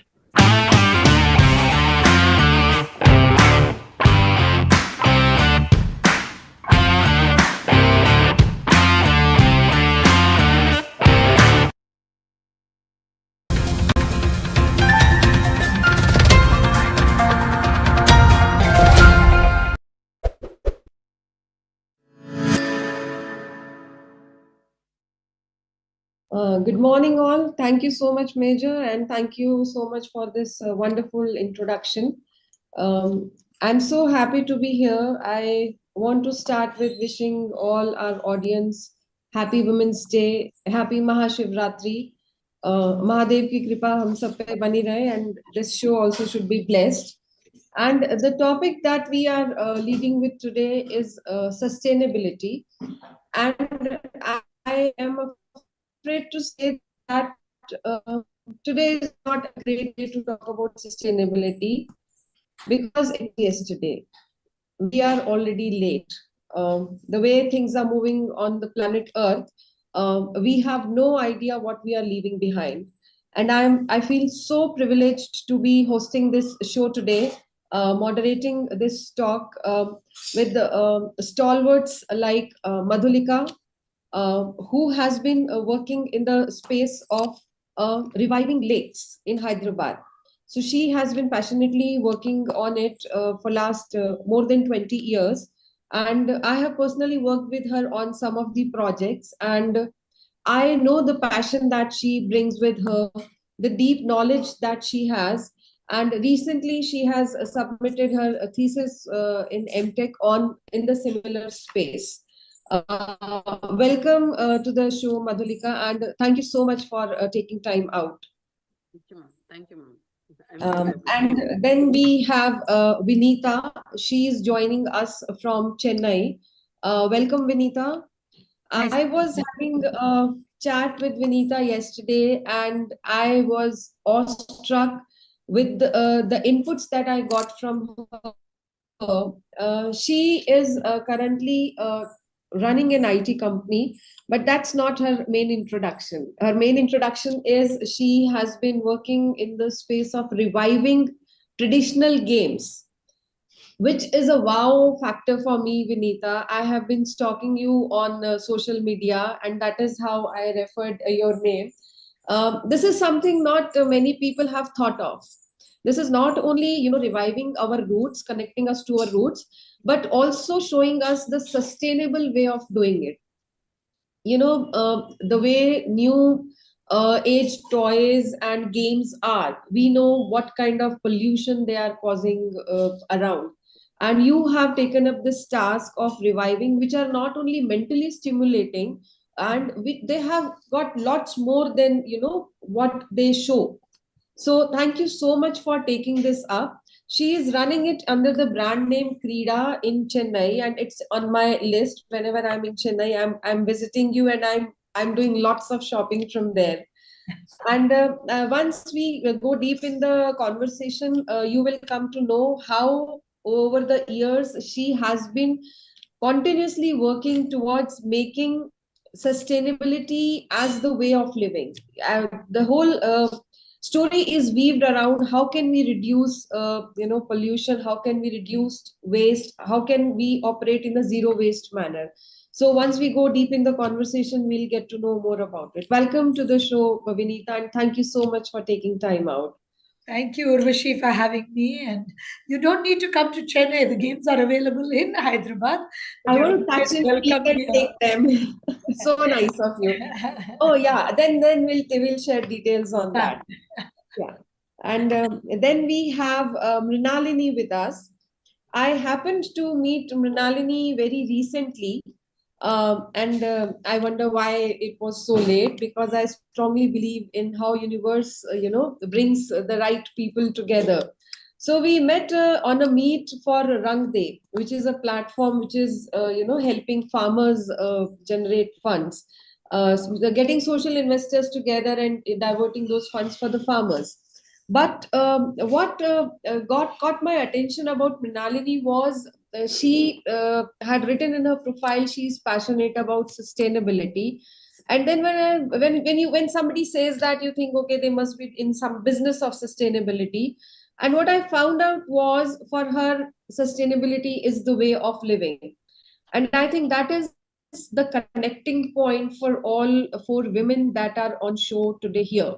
For us, sustainability is how you live. Sustainability, you operate. Sustainability is the lifestyle for us. And I'm so happy that we get to have a little discussion around this.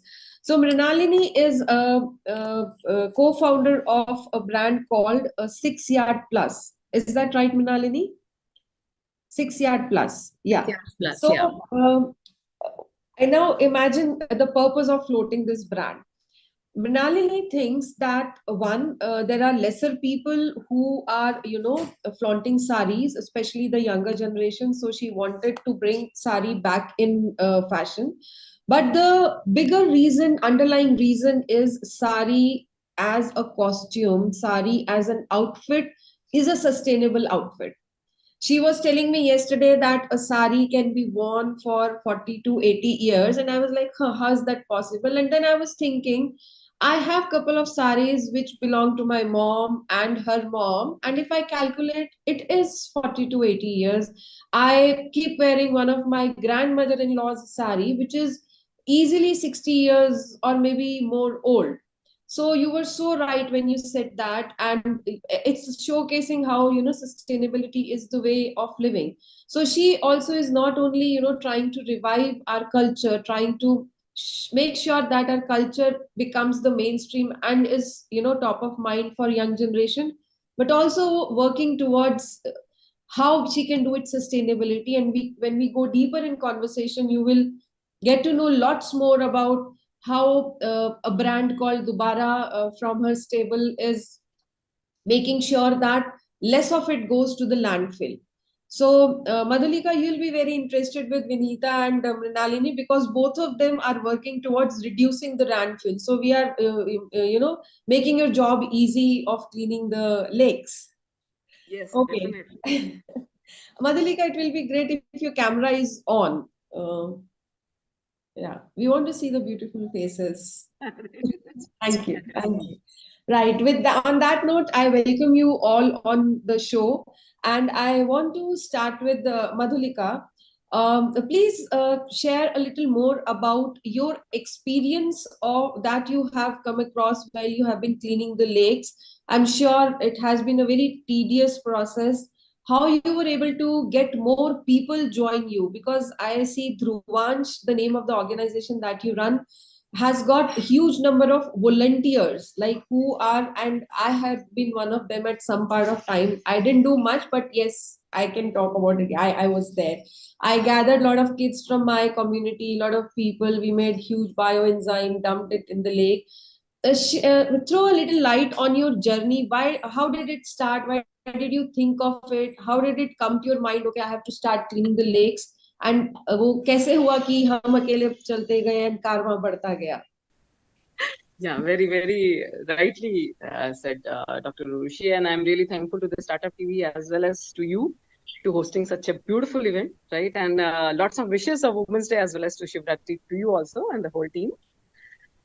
Yes, I mean, the guys, this is, we call it as a Shivratri, right? But it is again a powerful for the Parvati.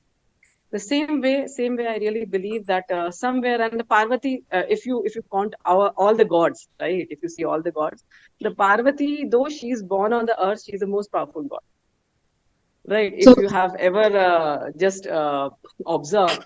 So this is true that if you are born on the earth, you have a good amount of the powers. And my journey started the same. Like I'm mother, I have 2 kids, and I'm working in I've done MTech in computer engineering, so I was working in IT field. And I was, nowadays the parents are too much active. So I was also active parent and keep on involved with my kids. So this is very natural, right? That this generation is kind of thing. But slowly, I realized that everything what I'm watching, I'm not able to find on the ground level, right? And then I have a good amount of the time because I worked as a 8 years in the professor in ICFA University also. And I interacted with the engineering students. And then again, I find out that their base is, what is India? What is environment? Why we are studying this? Such kind of thought process are totally out. This is true because when I was in 12th, right, I want to take up geography as a science. But since I was good in studies, my parents forced me to go for the computer engineering. So that is how it is happening all over India, right? It's none of the fault. But the parents prefer that passion is not so important. It's the money which is more important. So, but somewhere after doing computer engineering, working in that sector for so many of the years, but somewhere the passion was still that spark was there. And my kids were very small. In fact, my elder son was in the 3rd grade only when I decided, now this is time, Madhulika, that you have to jump. You have to decide that which way you want to go. It was a very tough time because nobody is going to accept my decision. I already know that. In fact, not my husband, not my kids. Parents is very, you can say long ago things. And then if you are doing good in your life and then suddenly you just leave everything and start doing that, let me check whether I am really a good mother or not. So this is a check for me. Right, truly speaking, it is not to blame anybody, but I really want to understand, and I'm becoming a better mother, I'm becoming a better wife, I'm becoming a better Indian citizen while working on this particular lake. So when I started, I love this line, better Indian citizen. I mean, if we start thinking like that, most of the problem is solved in any case. Yeah, sorry, please go on. Yeah, sure, you can interrupt. So yes, when I started, it was like that. People were taunting me that Madhulika job nahi mili kya? That's why you started picking up the call, right? Though you are so much learned, but why you are doing it? Why you are not doing it in the north? Because I belong to Rajasthan UP mix. So it does not belong to Hyderabad. So people are like that, ki bhag kar aayi hai, she's a divorcee and something has happened in her life. She's mental. So I was criticized a lot. So being making stories. Right, that there should be some problem. That's why she's taking up the lake. Or she wants to encroach the lake or something like that. So yes, I have heard a lot of criticism, which I never expected actually. That if you want, and we're talking about 20 years back. It would be difficult, too much difficult. I mean, imagine the psyche of the people that if somebody is trying to do something good, अच्छा आपके पास कुछ और करने के लिए नहीं है, so you're doing this. I mean, so pitiful. How can the society even think like that? नहीं पूरा मैम अब तक the people are like that. तो जो हमारी thinking procedure है ना, वो Twitter और WhatsApp पे बहुत अच्छी है, लेकिन ground level पे अभी भी अच्छी नहीं. So yeah, so in those situations I have criticized, because मेरे को ये लगता था I want to do something good, और good करने में इतना criticism मिलेगा, I never thought of. I was not prepared also. Welcome to the world. Yes. So in those situations, initially it was my 2 kids only who were my volunteer. उनको मैं जबरदस्ती पकड़ के ले जाती थी कि चलो मेरे साथ करवाओ. And that was the work I started. But yes, it actually 1.5 years के बाद मेरे पास volunteers आने शुरू हुए. So you can say that 1.5 years were a testing period for me, that people tested me कि भाई ये टिकेगी कि भाग जाएगी, हमें टिकाऊ चाहिए होता है ना, we test everything, and I appreciate that people tested me. Right, I was able to pass that test. You come out stronger. Yes, because it is making me stronger. That's the reason I'm telling you. I have seen so many of the things. I mean, you movies में जो दिखाते हैं ना कि मार पिटाई और थप्पड़बाजी सब कुछ झेला है. तो अभी मैं इतनी strong हो चुकी हूँ कि now I'm more stronger than iron. I'm so glad that women in sustainability are stronger. That is what we want. So how is it today? Yeah. What's the story like today? Yeah, so now the story is very good. We are the only organization in the southern area, in fact, who got the first national award from Jal Shakti in 2019. Okay. So yeah, and then we are again the only organization which is selected by the Niti Aayog from last 2 years at the best practices for the lake restoration. Awesome.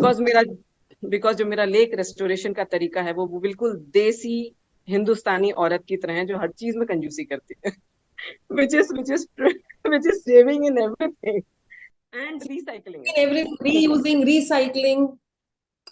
That's our traditional way. That's how our mothers used to operate. I mean, I was a part of a forum, and I was a beautiful line was said there कि ये जो sustainability ज्ञान है ना, this is urban population needs it. A rural population doesn't need sustainability ज्ञान because they are operating in a sustainable manner.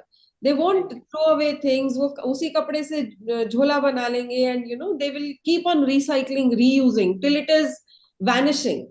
So landfill is hardly there.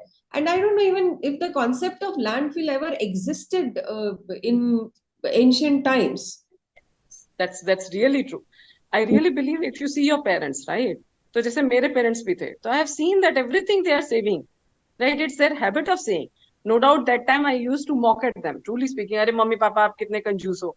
But now I realize that is the way which is, yes, that is the way which is a perfect way. And now I am doing the same, exactly same.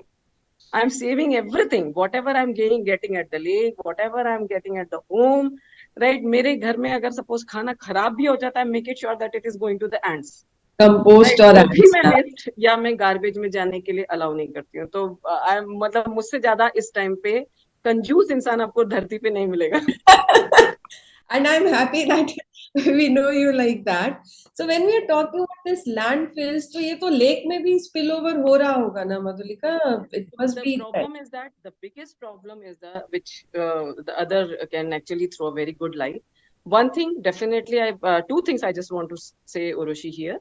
That when you are talking about the lakes or when you're talking about the water, you forget about the lakes. Just water की बात कीजिए.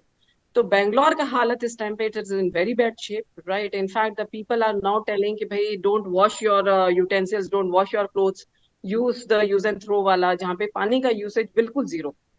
तो do you really want कि हमारी position ऐसी बन जाए वहाँ पे जो टैंकर्स की कॉस्ट है, I mean in fact borewells increase कर दिए गए हैं बिकॉज प्रॉपर वाटर ना तो वाटर लेक्स में अवेलेबल है ना बोरवेल्स में अवेलेबल है. तो Bombay is in the very bad situation and this is just starting of the March. अभी हमारे पास we still have 3 months more to go before the monsoon. So in those situations, these are the alarms, right? Still, if we are not waking up these alarms and we feel, जैसे मैं हमेशा एक बात कहती हूँ कि this is a war, right? एक हमने वॉर लड़ी थी 1947 में. अगर लोग ये कहते कि नहीं हम तो सिर्फ सैटरडे संडे को 2 घंटे आके करेंगे फ्रीडम स्ट्रगल, तो क्या हमें फ्रीडम मिल जाती? Oh my God. Always we get you, but this is a war that you have to do now continuously, 24 hours into 365 days, if you really want to sustain human species on the earth. Yeah. Right. यहाँ पे सिर्फ if you are protecting the environment, make it sure you are protecting the human species on a global level. And the ecosystem is such that humans can survive only when the ecosystem is thriving. And I want to ask you, when you are cleaning up these lakes, what is the maximum garbage that is coming out? Yeah, I so think you'll say clothes. Is that or plastic? One thing. Clothes. Clothes. We got a good amount of condoms also. We got a good amount of divorcee albums. When the people got divorced, they throw the albums also in the lake. Right? We got the coolers, we got the mattress, we got your everything, what you see in your home, right? Even your books. And then in the end, yes, a good amount of the clothes, right? In fact, a very good clothes, good quality clothes as well. Oh my God, that's heart-wrenching. So in those situations, right, even people photographs and their marriage cards, because what happened, those marriage cards which are left, people throw again in the lake only, right? Suppose if you have printed 1,000 cards and only 700 are used, so 300 cards, marriage cards, birthday cards, you will get into the lake. So tires. I think people don't know what they are doing, therefore they are doing this. Yes. So what they have to I do, mean, they do not have a I just wish वो देखते कि ये क्या हो रहा है और वो निकाल के garbage में जा रहा है. Yeah, I so agree. Yeah, And apart from that, Madhurika, why don't you also start? Sorry, go ahead, please. In fact, coconuts and cultural sanitation is something else, which is taken out a little bit easy also, right? इतना गंदा नहीं होता है. Otherwise, घर का hairs cutting जो होती है, पूरा का पूरा it's in the lake only, right? You'll get so much of the hairs. It becomes irritating for me as well. Then you have goats, your calves, your buffaloes. So this is how the lake is. Oh my God. Oh my God. So those situations, in fact, your septic tanks, your septic, which is getting you clear your septic tanks, they also release the same thing into the lakes. Oh. No, we do not have any septic tank system to manage them. Oh. Right. So people in the urban, they throw all the lakes are suffering like this. It's not about the Neknampur Lake. Neknampur Lake, I can give you observation. Otherwise, all over India, the same thing is happening because still for the septic tanks, we do not have a place. Landfill के नाम से आपको पता तो है? At least with the landfill, you know कि अच्छा, this is an area now. Yeah. Because landfill has been marketed well. Yeah. But septic tanks, still we have not marketed.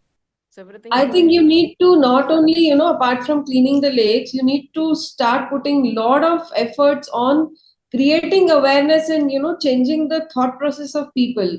Make videos and make them viral ki dekho lake mein ye nikla hai. In any case, we are just throwing it away. Something you have to think on those lines, Madhulika. And when you said lot of clothes are getting dumped in the, lake, I want to take the conversation to Mrinalini. Mrinalini, we were discussing how, you identified that you are working towards saris should not go in landfill, come what may. Take us through, the various things that you have been doing. And there are such interesting things, but I want audience to know from you what you have been doing to make sure saris don't end up there. Starting from, trying to find out alternate to silk for younger generation to your other innovations. Please take us through that. Yeah, so thank you so much for this opportunity to MyStartuptv, and it's wonderful to be here with such passionate women who are working towards sustainability. Thanks, Urvashi, for this. So first off, I believe the sari is the most sustainable garment that there is, right? It's just 6 meters of fabric. There's not a single stitch on it. It can fit you all your life. You will never find a time where it is not of use to you. Right. So that fundamentally is where we start from, that of all the garments available to us, the sari is the most sustainable. Right. So when we start at 6 yards plus, there are two reasons, as you pointed out with Vinita as well. The fact that sustainability is a part of our culture and tradition for a very long time. So sadiya tab se hai, there are 100 plus ways to drape them. Right. And I think in the last couple of decades, there were several rules about sari draping, but a lot of those have gone out of the window now. So you can style anything with anything, and you can actually get away with the term capsule wardrobe, right? It's ideal for a sari because you just have like 5 things and you can create, I think, 40 looks with them, right? So that's really why I'm passionate about the sari, that you can wear it for a very long period of time, right? Now, if you come to what kind of sari, so any kind of sari is sustainable. Like we said yesterday, a lot of people think it's handloom saris that are sustainable. Any kind of sari, just by nature of this thing is sustainable. But Mrinalini, I have been working in sustainability space for almost 20 years. Yeah. I never thought of sari like that, I mean, it was such an eye-opener, such a basic thing. And I never looked at it like that. I mean, so nice of you to have, highlighted it and brought it up like this. Please go ahead. Thank you for appreciating that. But I really believe that. So now if you come to how these saris are produced, right? So obviously the, a mill level production causes a lot of other harmful side effects, even if they result in a final, sustainable sari. But handloom saris are far more sustainable. But again, all of us know, those who work in sustainability, that sustainability is a journey. So you can choose at which point you are absolutely able to contribute to sustainability. There can be no extremes on this. कि आप ये करोगे तो sustainable हो जाओगे, ये करोगे तो नहीं हो. It's at every point जो आपसे हो सकता है ना, जैसे मधुलिका जी ने कहा, आप बिल्कुल कीजिएगा. Do absolutely everything you can. So you can buy a natural dyed sari, you can buy a hand woven sari, you can buy a khadi sari. You can insist on a completely hand spun khadi sari as opposed to an ambar charkha sari. So there are multiple, in Telugu we say majli, right? Multiple stops from when you start from home till you get to Kashi. They're called Kashi majli, right? So that's what it is. So that's an ultimate goal, but you can make these stops at any point. So at 6 yards plus, we started off with that. Let's popularize saris and let's popularize handloom saris even more. But that soon led us to this place where we know that a lot of people were not using saris, right? Because they stopped draping them, or their mothers have gifted this to them and they don't know what to do with them. So we said, let's find. And on the other hand, there are equally people who love saris but are not able to access them. So we've created Dobara, which is basically giving a second life to saris. It's pre-loved saris which we list. And people can buy. It's actually one of our most successful experiments on 6 yards plus. We started it on a whim, but we very soon realized, both on a business perspective as well as on a sustainability perspective, people really like the idea and they take it up.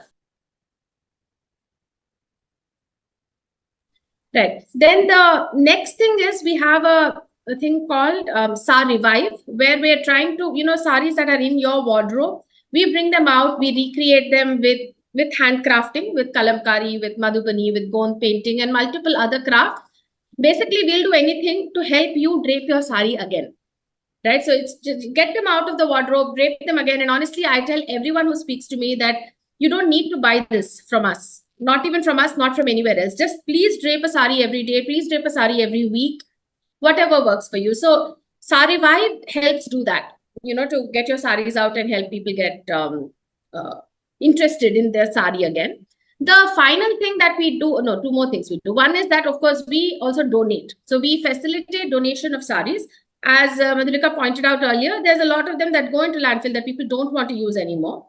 That even if we're not able to sell them through the Dobara platform, we have tied up with nonprofits and social enterprises that will either upcycle or donate these. So even if they're defective, even if they're stained, just give them to us. We'll make sure that they don't go into the landfill, right? And in fact, we had incentivized it with a discount coupon on our mainstream products if people donated.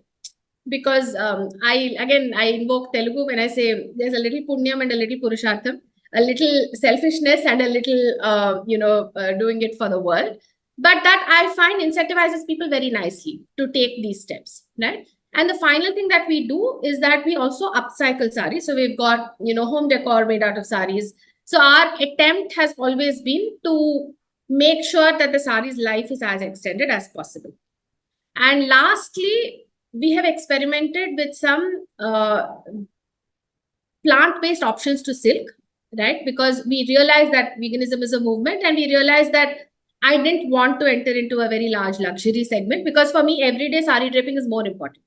For a shadi, you'll wear your kanchi banarsi anyway, right? We are trying to get you to wear it to work, to a board meeting, to, a PTM or whatever.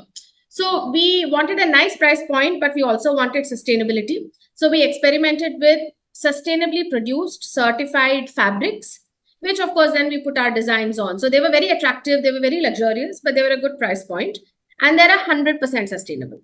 So these are some of the things we've done. I think it's a drop in the ocean, and I'd love to hear more about...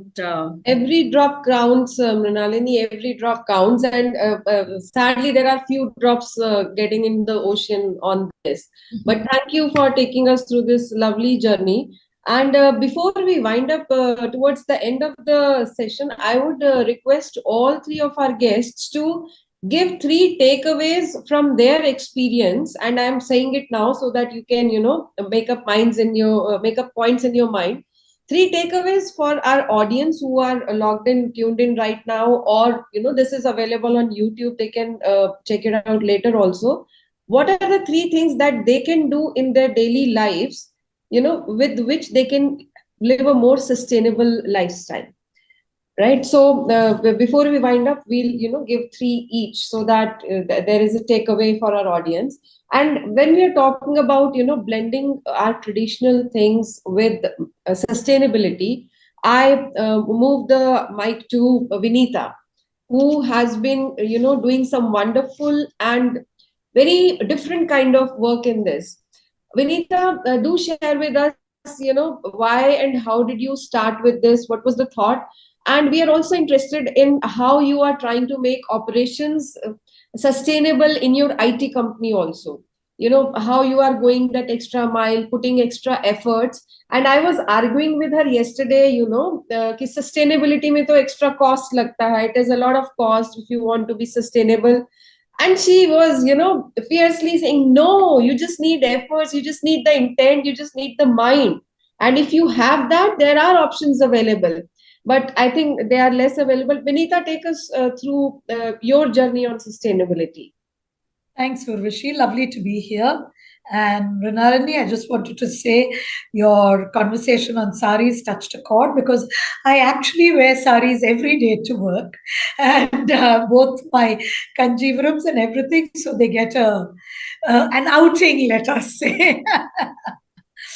Anyway, so fabulous work, Madhulika, Renalini. Just to give you a quick either of my journey, I am a communications professional. Came back from the US, set up a communications content company, but felt I needed to do something that had more impact. Somehow just writing corporate content just felt, I mean, big deal, yeah. People read what you write, throw it away, forget it, move on. I'm not having impact on anyone's lives, on anyone's mind. And, when you're young, you believe you can change the world. As you get older, you at least try to change yourself. So I decided to change myself, and I started to do 2 things. Both, I think, were part of the journey to who I am. One, I set up Krida. It's an organization to revive traditional games of India. I think Krida itself started because my grandparents used to babysit my children, and they used to play many of the traditional games with them. Wow. And remember, these are my children's great grandparents. It's an 80-year age gap. But the children loved going there.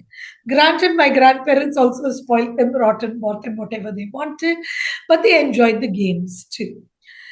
So I just started writing about it in the newspapers, and people started reaching out to me to say, hey, I love this game. Do you know how to play it?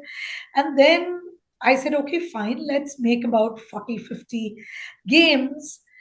Or pick a dozen games and do 40, 50 pieces. Honestly, I thought I'd sell a few, give the rest, and move on with my life. I often call myself an accidental entrepreneur because we sold out rather soon. And there I was left with the challenge of having to recreate and become a manufacturer on a more long-term basis. But I think one of the things I was very clear about when I started Krida is it had to be global in quality and Indian in spirit. And I think when I mean Indian in spirit, I'm talking not only about the design, the way the games are, but also the way they were played. And I think everyone has mentioned it somewhere or the other, that today we all talk about sustainability as a buzzword. But sustainability was a part of our lives. It wasn't something apart from our lives. It was interwoven with our day-to-day lives. And I think unless we start thinking about sustainability again as something that we interweave with our lives, then we can't do this. Which is what I was telling Urvashi yesterday. While I'm running an IT company, I have to sit down and say, okay, I have to think of some sustainability initiatives. It doesn't work. It has to be interwoven with the way we think, the way we behave, the way we live, the way we gift, the way we use our things, the way we upcycle, recycle, reuse, whatever it is. And without that, it doesn't happen. So when I started Krida, that's the way I looked at it. In fact, to be perfectly honest, if you look at traditional games, traditionally people didn't make game pieces. They used stones and seeds and leaves, and I was very tempted to do the same thing. But unfortunately, idealism has to balance out with practicality. And all my retailers told me, if you sell a game and tell people to go get seeds from their kitchen, they are not going to buy your game. Please give us game pieces to play.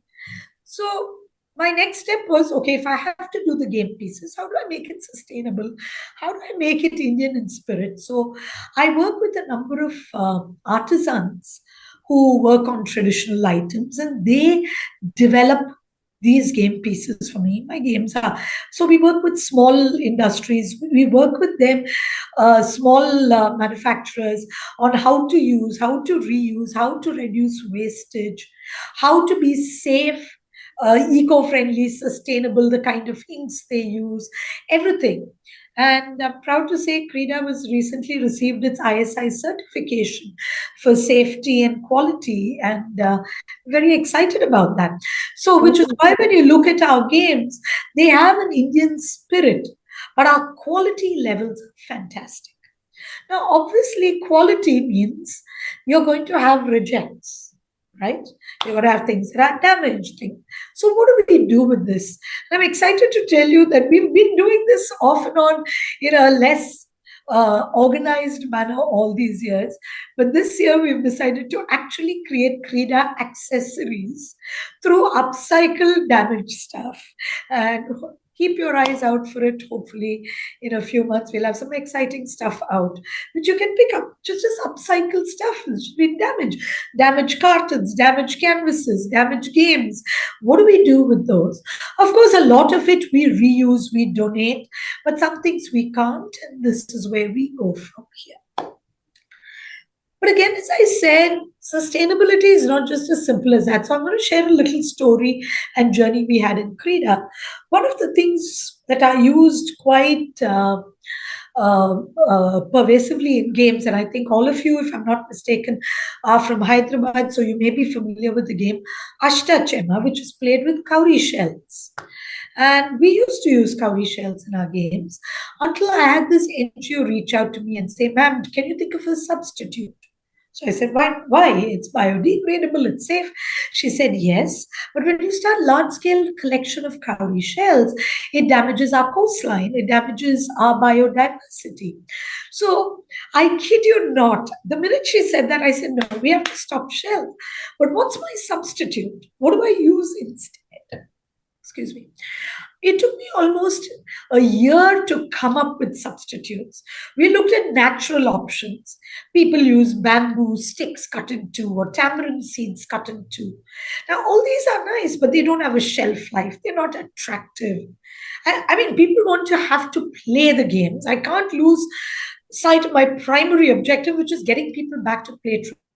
Yes. So it took us almost a year to come up with something.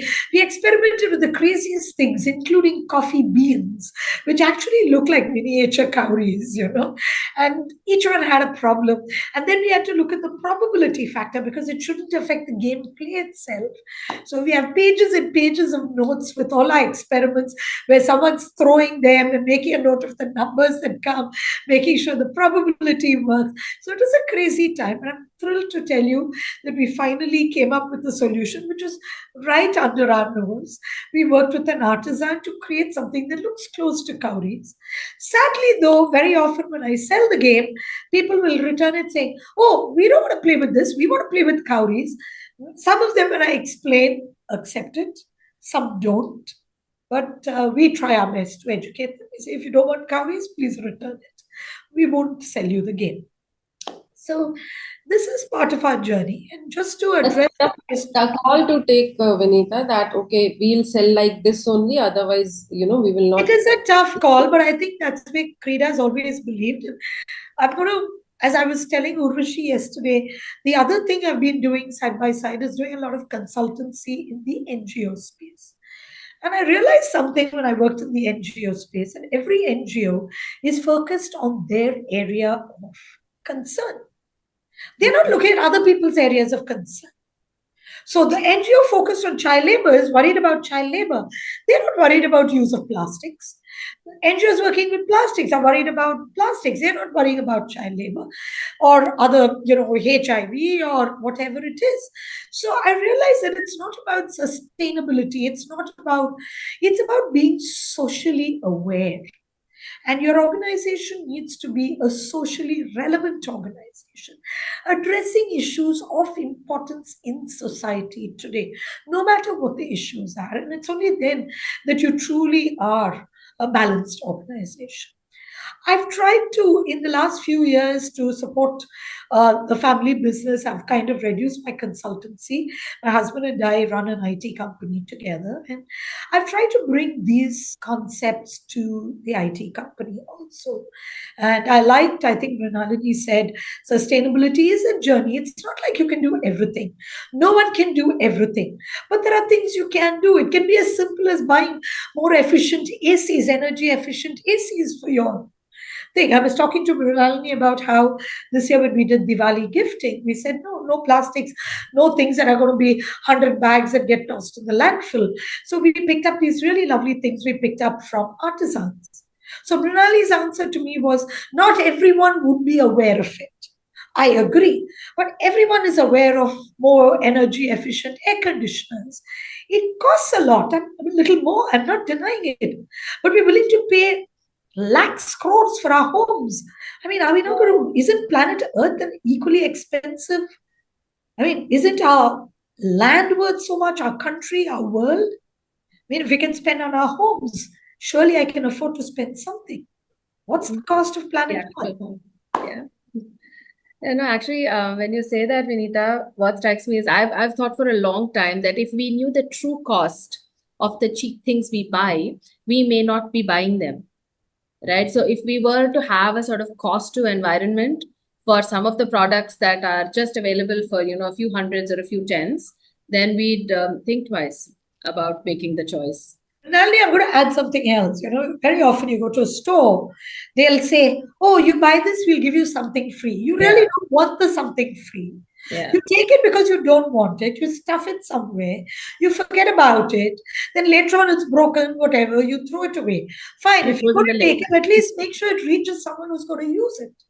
Or don't take it. So, these are things we can all do. This doesn't require cost. It doesn't require effort. It doesn't require time. It just requires it to become part of your psyche. So well said. And I can see how we all are resonating and echoing each other's thoughts. And, that's the beauty of this. I mean, I'm so happy that we are kicking off Women's Day in this manner.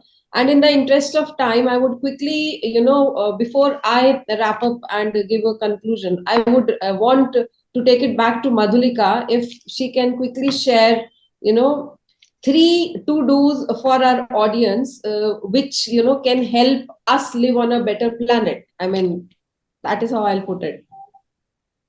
Yes, one of the which we were discussing earlier is to use in your home all the natural cleaners.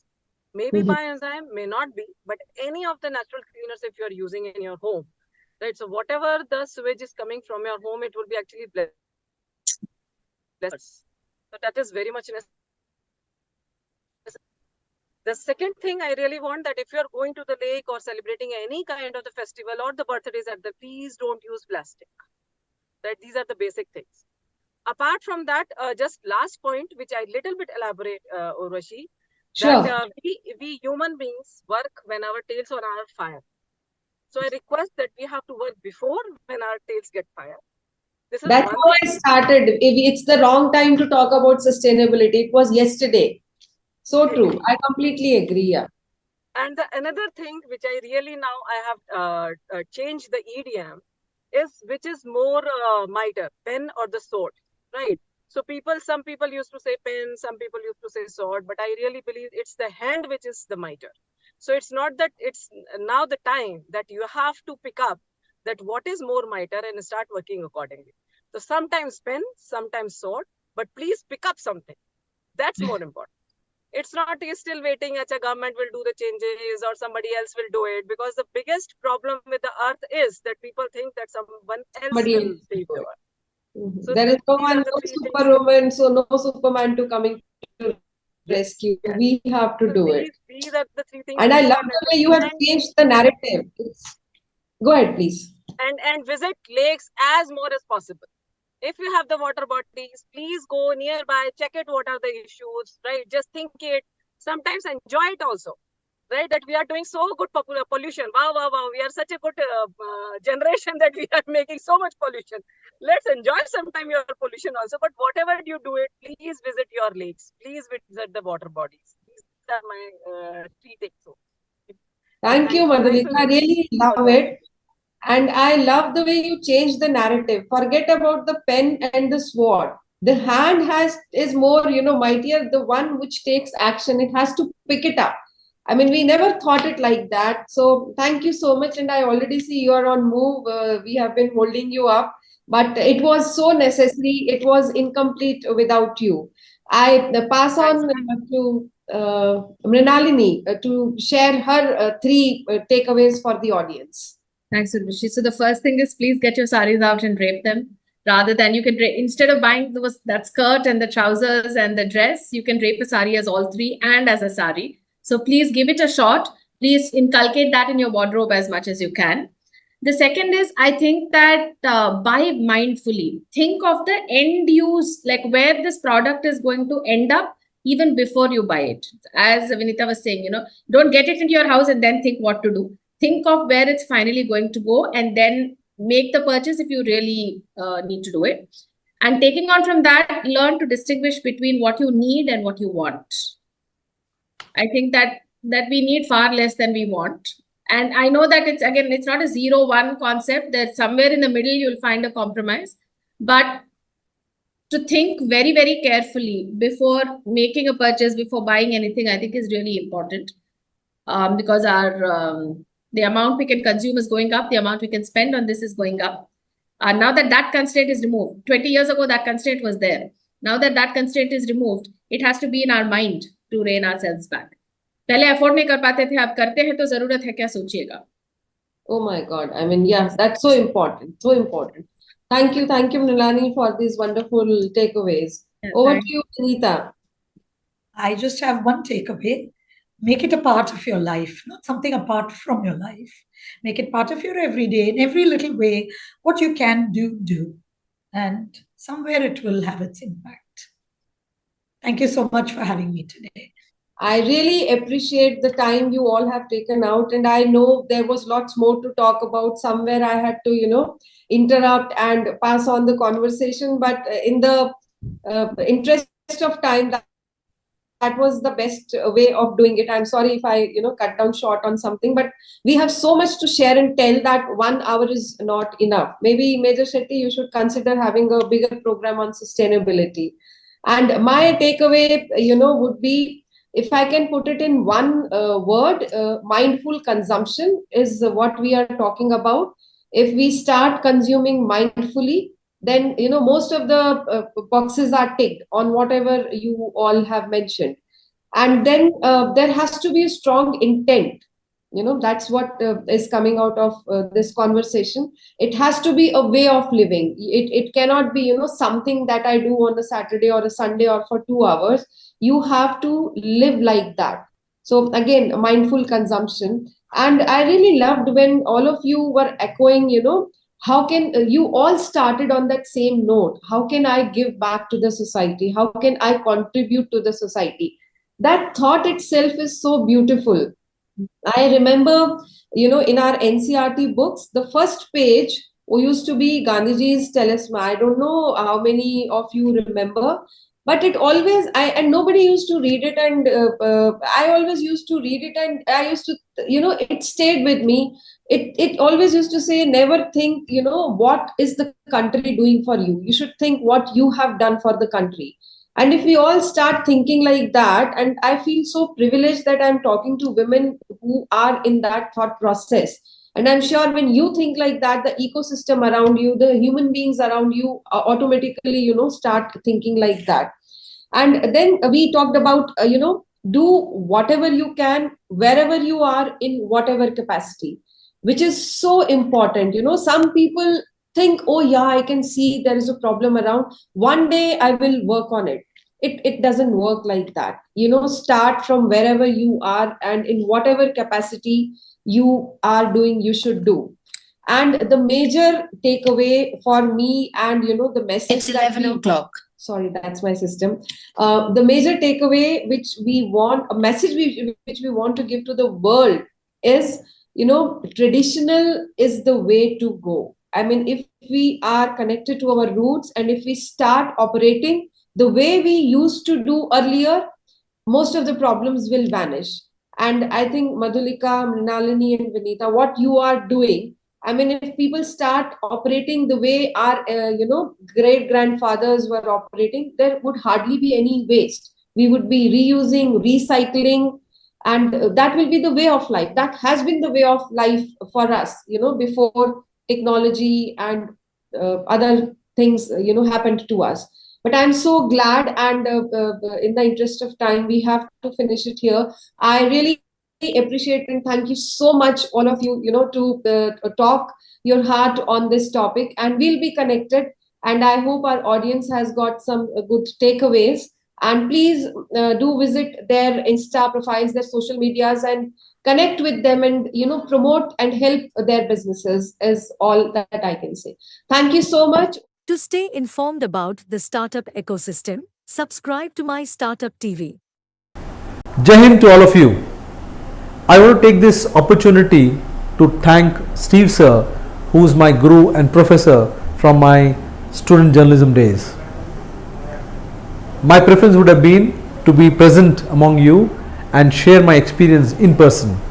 However, as I am traveling along with my team to Bangalore to cover the second edition of India Startup Festival between 10th and 12th, and I'll be leaving Hyderabad on 9th, I'm not able to come to you in person. However, I'll make an attempt to share my experience through this video recording, and also I'm getting an opportunity to record this in my own studio. So once again, thank you to Steve Stir and all the organizers of the event. So I've been asked to speak on conflict reporting, or the challenges of reporting from a conflict zone. I have been in various conflict zones as a journalist in the initial days, and then as a entrepreneur, and I worked for multiple news agencies. Let me take a step back and share my experience and how it all started. You must have seen I'm Major Sunilshetty, so I'm an army major. But before I was an army major, I was doing journalism at Osmania University, and I was doing my BCJ. And then when I joined the army, I came back and wrote my exams much later, after I finished my 1 year in the army. So I always tell people that two things gives me adrenaline rush. One is a gun, other is a camera, because both allow me to shoot. So even during the army days, I kept writing for the army magazines, and also wrote one of the books on my regimental history. So journalism has been there in me, in my DNA, and this is what took me, after I left the army in 2000, to London to do my masters in international journalism, where I specialized in conflict reporting. As luck would have it, 2001, what happened, 9/11, and while I was doing my journalism, I got an opportunity to go to Afghanistan. This was basically for producing a documentary for, as part of my thesis. Now what happened there was, when I landed up in Afghanistan, two good things happened. One, obviously I got a first-hand experience of what conflict reporting is all about and how conflict zones look. However, more importantly, it opened up an opportunity for me to directly work with the who's who. So just to share with you, we were about 80 plus classmates in our journalism course in London, and I did my journalism from City University London. I was the first of the block to actually grab an assignment with Associated Press Television, and that's how my conflict reporting career took off. So during my stay of 12 years in Afghanistan, I for the first 5 years, I worked as a content reporter for various organizations. I worked with Associated Press, television as a content reporter. Then I worked with Kuwait News Agency as a print journalist, and with Sunrise Radio London as a radio journalist. This allowed me to have experience of all the three mediums: print, radio, and television. Apart from this, I also did small stunts with UNI from India and ZTV from India. That's for the news service, Z News. Now, in the 12 years, my first 5 years were as a journalist, and eventually I took to entrepreneurship, and the loop closed when I came back and started MyStartuptv in 2019 in India.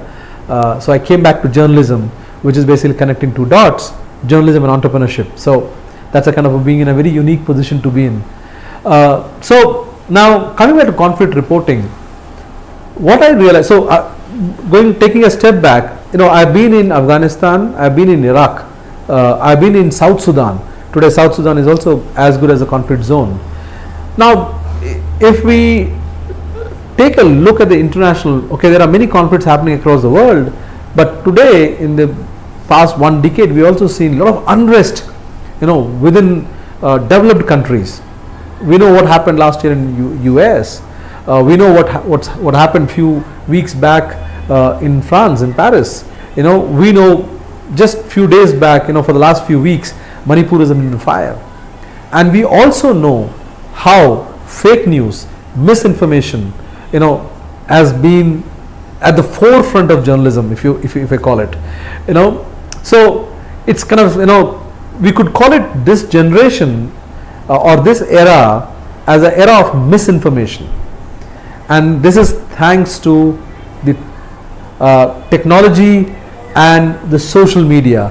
Nothing against technology, nothing against social media, but the very fact that because today people can create content, edit them out, and share it with a wide world out there, misinformation, fake news becomes much easier. Well, there are ways to do fact check, but then because the speed of dissemination is so much, the speed at which news gets disseminated, the speed at which news gets generated is unbelievable. Let me tell you that in our own organization today, we are using AI, to do some of the work. It's fraction of a second your work is done. Now imagine if somebody misuses the technology and uses it to spread misinformation, fake news. How do you stop it? How do you challenge it? So as a journalist, there are, as a journalist, as a news organization, these challenges are going to only compound as we go forward. It's not going to reduce. So during Afghanistan days, one of the things that, let me share two experiences of mine, how misinformation, takes off. First, in 2002, when I landed up in Afghanistan, it so happened that for an interview, I had to go to the Ministry of Defense. Those days it was easy, without an appointment, you could just go in and somebody at the gate would just sign you off and you go in and you meet people. And that's what happened. I showed up at the Ministry of Defense in Kabul, went and presented my credentials, and they allowed me in. I went in and met one of the minister's secretaries and spoke to him at length. Now what happened during this process was, I left a card with him. Those days I would not use my rank in front of, as a prefix, that's major. So it just said Sunil Shetty, and there was a media, and it was media. And then I came back to my office. Next day morning, my security at the office informed me that there are a group of people who want to meet you. And I said, yeah, let them come in. And what I realized, because I used to sit on the first floor, what I saw was, there are about 8-9 boys with big, trays and plates with them walking in, covered with beautiful cloth, red cloth, blue cloth, chenille cloth, and they walked in, and I didn't know what was happening. And finally, when they showed up at my office, one gentleman walks in and says, I'm here to meet Sunil Shetty. And then he had about 8 or 9 people, holding big trays and baskets. And I said, okay, please come sit down. I understood that he didn't know me, that I was Sunil Shetty. So when he sat down, he started talking about Bollywood. Basically what happened was, he saw my card and somebody told him that Sunil Shetty was here. and he thought it was the Bollywood star. So he showed up at my office with these gifts, which are basically Afghan dry fruits and fresh fruits, to present it to Sunil Shetty in person. Well, you can understand the kind of reaction I had, and worst was his reaction when he knew that it was me, the Sunil Shetty, not the Bollywood actor. See the misinformation. Basically what had happened was, later on when I got talking to him and understood, asked him, was he was told by somebody in the MOD, he is one of his close relatives who worked, that he saw a card of Sunil Shetty and it had a Kabul address. And when he did his own little check, they said, yes, there was a Sunil Shetty here. And that's how the whole look closed. He thought it was a journalist, so he thought it was a Bollywood star, and they all ended up there. This is very early 2002, right? And those days people were just coming in and going out of Afghanistan, so there was no media, so they wouldn't have reported even if actual Bollywood star had come. Now why do I say this point was, much later when I started my entrepreneurial journey in 2006, I actually took Sonu Nigam to Kabul. It was not reported in the media, because the media was not fully ready to do cover everything. Those days the coverage in the media was more about bomb blasts, suicide bombing, operations. So how the information moves. Sunil Shetty, journalist, becomes actor Sunil Shetty and ends up getting gifts, dry fruits and fresh fruits. So see, that is the misinformation. Even if somebody didn't want it to spread fake news, it happened. So that's the first and foremost thing, that it is not necessary somebody is trying to create a fake news. It is just that what they saw and what they thought in that moment is what they shared. That's why very important to have multiple sources of income. You want to check from multiple sources, because if you heard a story from one place, you want to cross check. Like in the army, we have this concept, seeing from two different angles. So that's what you want to do as a journalist. Now the next important thing is the source credible? Because if you imagine in this situation, if he had only checked with the secretary of the minister, probably he would have known. He probably got the information from some lower ranking person who just said he saw a card and the Sunil Shetty, and that's it. So the credibility of the source, right? The credibility wasn't there. If he had checked with the minister, the secretary of the minister, probably he would have got the right answer. Now the second incident.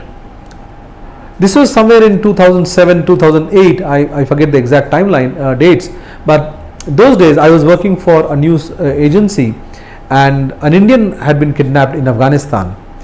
So as it happens, it was all covered in Indian news, and then I was asked by one of these leading TV channels, news channel, to cover this story.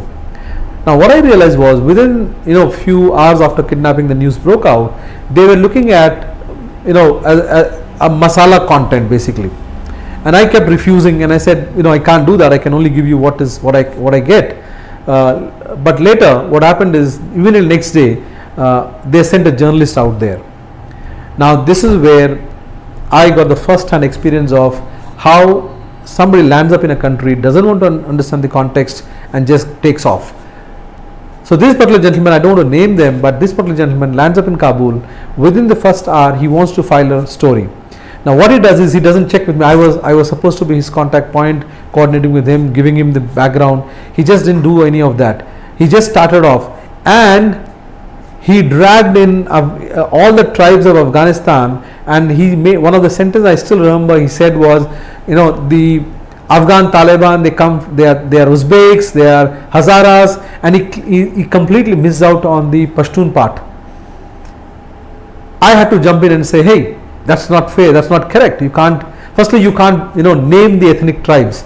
Secondly, you're naming somebody who's not even part of the Taliban structure, because we all know most of the Taliban elements come from southern Afghanistan. So here's a journalist who gets into a country, does not want to know, does not even care about checking the background information, checking the context, understanding the local politics, understanding the structure of the society, and just files a report. So that is the other important part. where if you are in a conflict zone, you want to spend enough time understanding the local politics, the various groups, how are they, what is it among them. If you're going to a country, you want to do that, understand the context, understand the politics, understand the biases, understand the relationship between various groups. Otherwise, you would be used by one party or the other. Now, the third experience I want to share is about, an incident where NATO troops shot dead a young boy because he was chasing the convoy, and the news came out, and within few hours it was all out there. I and my crew were on the ground, and the only thing we had heard was that the NATO troops have killed tens of people. There was a firing incident, tens of people have been killed, and there was loud protest, and the crowd marched from center of Kabul towards the Ministry of Interior, and it was the center of Kabul, and thousands of people were there. Now, it's much later one realized that it's just one person was killed, but the way the news spread out was as if the NATO troops have killed many people, and that that led to thousands of people, hundreds of people come onto the street and get out most of the areas. As it happens in these situations, they damaged property, they attacked people. So I and my crew, they were stuck in, and we had no information. Those days, even the telephones were not, smartphones were yet not come in. We were dependent on that old Nokia phone. So getting information was difficult. Even though I was able to see what was happening on the ground, sending the information out was difficult. So the SOS press whom I was working, we could have our communication was not very good, but then we used SMS to continuously feed each other of the information. My producer who was sitting, who was in another location, we were sending each other continuous text messages, right, saying what's happening here and what's happening there. The whole idea was, let's sync in our information, what we are seeing on the ground, and then check with other sources as to whether what we are talking about or what you're seeing is correct. So that is what you want to do when you're in a conflict zone. So as a journalist, what do you do when you're in a conflict zone? The two challenges are, when on one side you want to get the right information, another side you also don't want to get into a place where you put yourself at risk. So those are two major challenges in conflict zone, right? So as a individual, what you want to do is carry and follow all the safety precautions, be it wearing flat jackets, helmet, following the safety procedures, the local instructions given by security agencies, follow all those. When it comes to news, what you want is, one, a reliable source which takes time to build. It is not weeks, it's not days, it takes months. The second is, have multiple sources. Don't have just one source or two sources. Talk to as many people as possible, and for this you have to cultivate this source over a period of time. And it's always about give and take. Many times we did this in Afghanistan. We would talk to other fellow journalists and exchange our inputs. Now, definitely when you're working as a wire reporter, there is no breaking news syndrome, right? So you're not chasing to break news.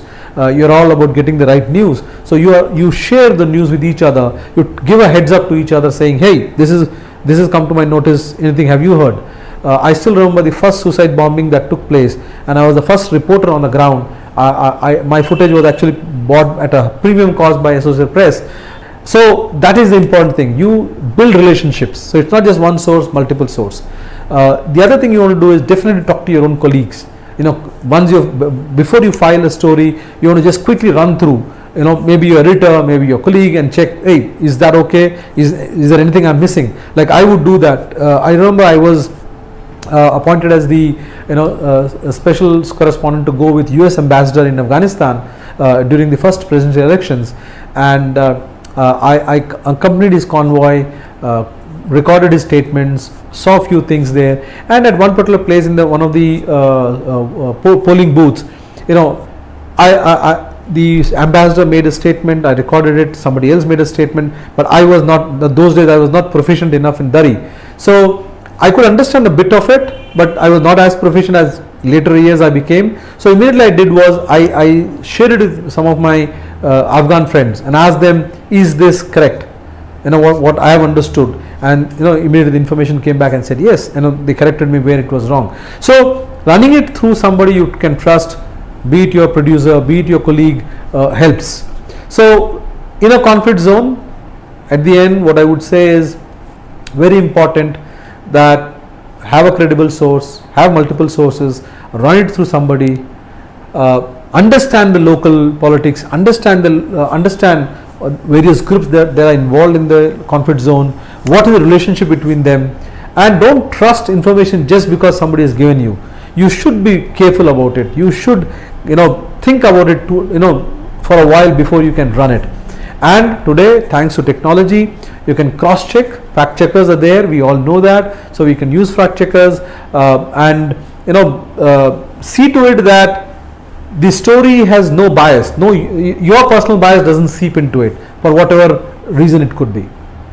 So thank you very much. I hope this session helped. I have tried to make it as much as possible, sharing my experience so that it is interesting. But I'm available in case there are any calls, any questions. You can call me. I will be on road though on 9th, but looking forward to interacting with you all. Thank you.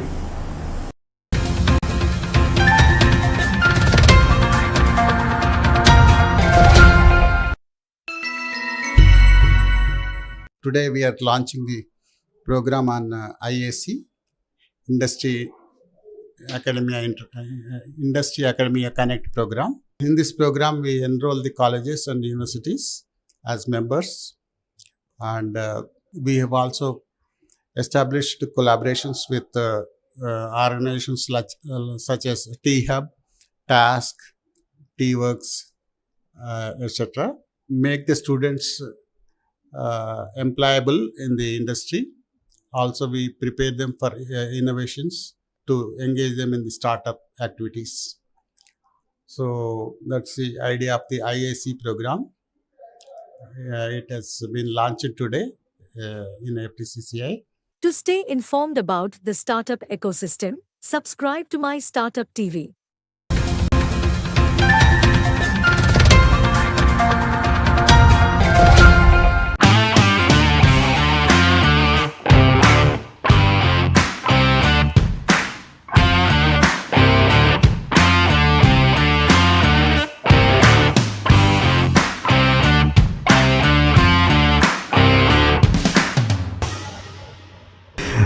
First question, Rajesh. A lot of talks on AI, a lot of talks on everything which is tech in the last 2 years, and suddenly the world has shrunk again big time. The biggest impact, I think, both on the industry side as well as the confusing the student a little more. But what would you like to tell the students here? The impact of AI, how to take it, how to be prepared for it, or use this as an opportunity, Rajesh? Yeah, so what I would tell students is stop watching all those Hollywood movies where AI is shown in a sinister fashion, right? AI is not going to be sinister at all.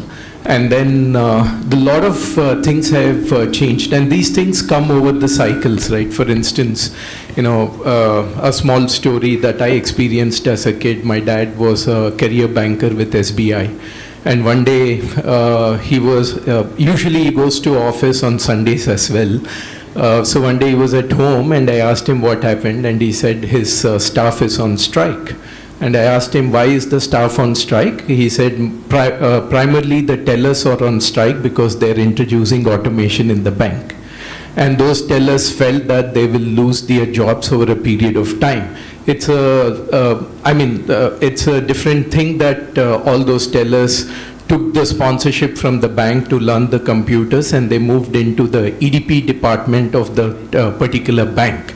So at that point of time, when they felt that they are going to lose the jobs, it's not actually has happened. So what has happened is they have reskilled themselves, and they have either gone into an EDP department in a bank, or they ended up taking up newer roles. For example, 15-20 years ago in the banking industry, you didn't have a relationship manager, you didn't have a wealth manager, you did not have a loan officer, you did not have an underwriter. But today, if you look at that same banking industry, the kind of roles that have emerged are quite different. So what has helped these people to tide over the change process is their willingness to learn, which is basically in terms of unlearn, relearn, and then redeploy themselves. And that's exactly what is going to happen in the world of artificial intelligence.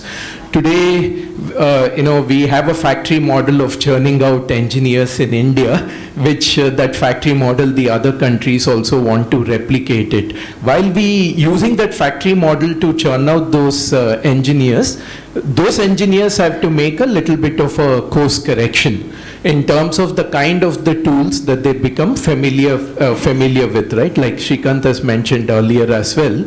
The discipline of engineering has changed quite a bit, and so is the case when AI comes into the picture. Today, while AI is being used to generate a lot of content, 80% of it is unreliable and unbelievable. And I'll also give you an example. I recently engaged Gemini, which is Bard, erstwhile Bard, and then I asked Gemini to share 10 unknown facts about Anand Mahindra. And then it said the first entrepreneurial venture of Anand was to sell the photographs that he took as a kid. Right? And I sent it to Anand. I WhatsApped it to Anand and said, this is what Bard is going to say. He said, absolutely crazy. Right? So it is generating a lot of content which is not reliable as well. So it's gonna bring what I call as the trust deficit. Those things aside, the interesting things that it is going to do is, ability to convert a legacy code into a new age code. Many large companies in the world today still run on mainframes and the legacy code, right? They are absolutely scared to touch it. But now there is a prospect of using a generative AI algorithm and apply it to that legacy code and see how that legacy code can be generated into a new age code.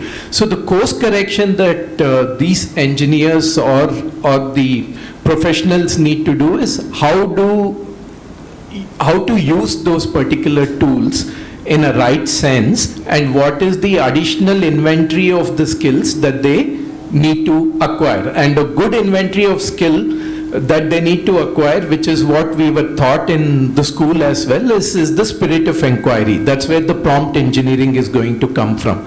If you don't have a strong spirit of inquiry, you won't be able to come up with meaningful prompts.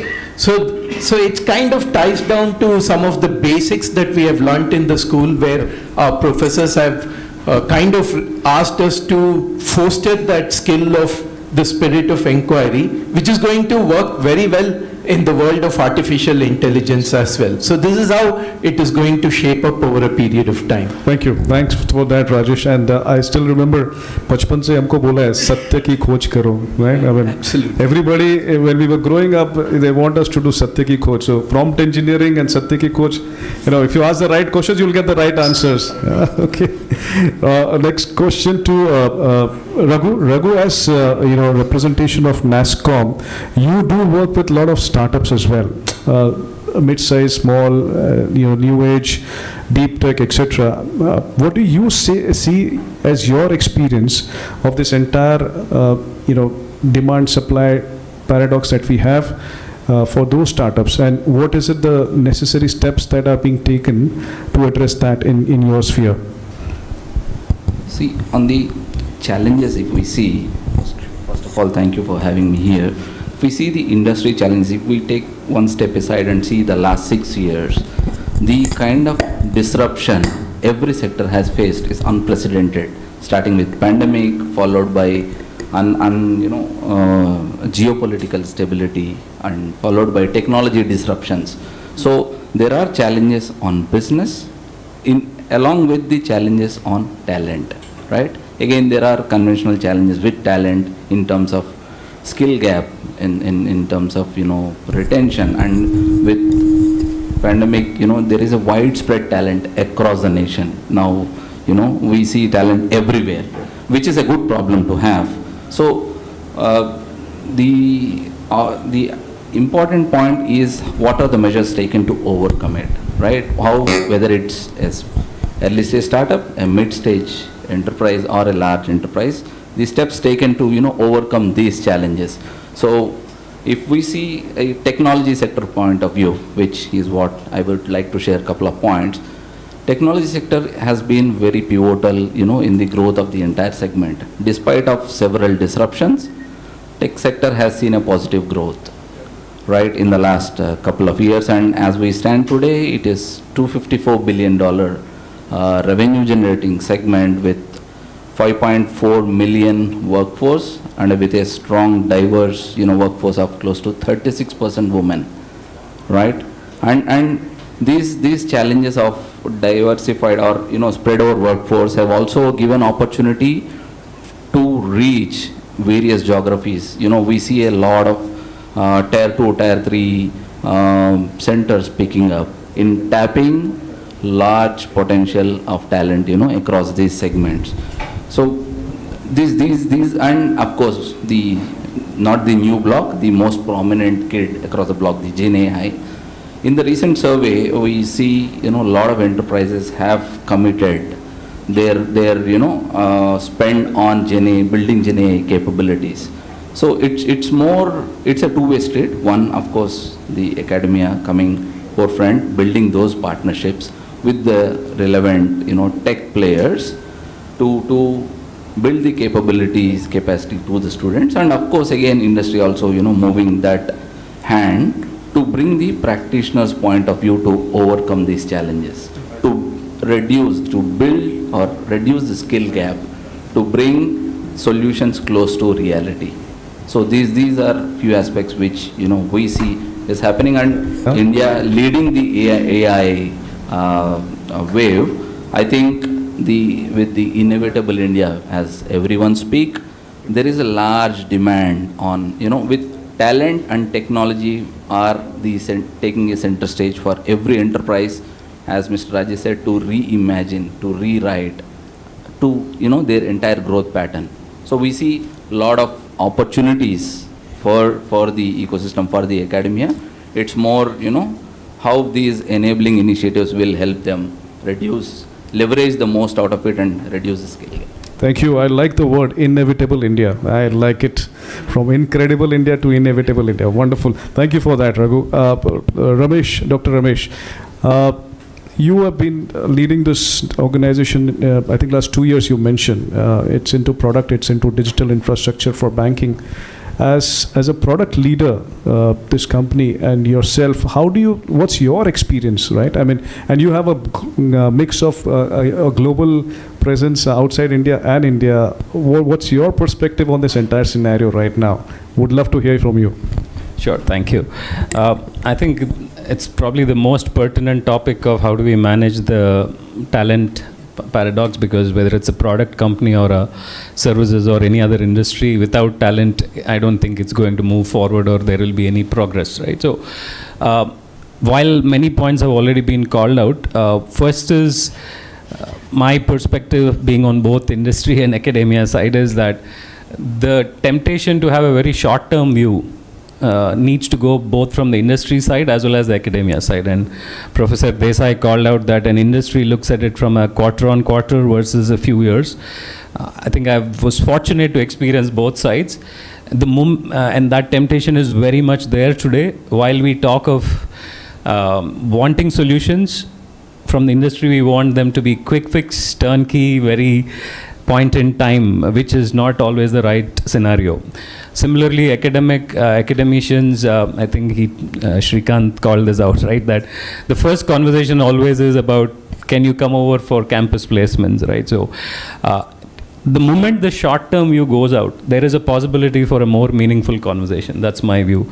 Second, both sides need to adopt a more supply chain type of a view, right? If you take an automobile industry, the supply chain is set up in a way that for it's always for the long run. There are partner, what do you call, dealer tie-ups. There are spare part tie-ups. There is a whole set of experts who are always associated with the spare part dealers or others. There are panels that are conducted. There is a huge amount of testing that's conducted before even a single nut or a bolt goes into a car, right? So I think that supply chain mindset needs to come in, whether it's a service company, product company, or any other industry, which will then automatically shift the view from a short term to a more medium term, long term.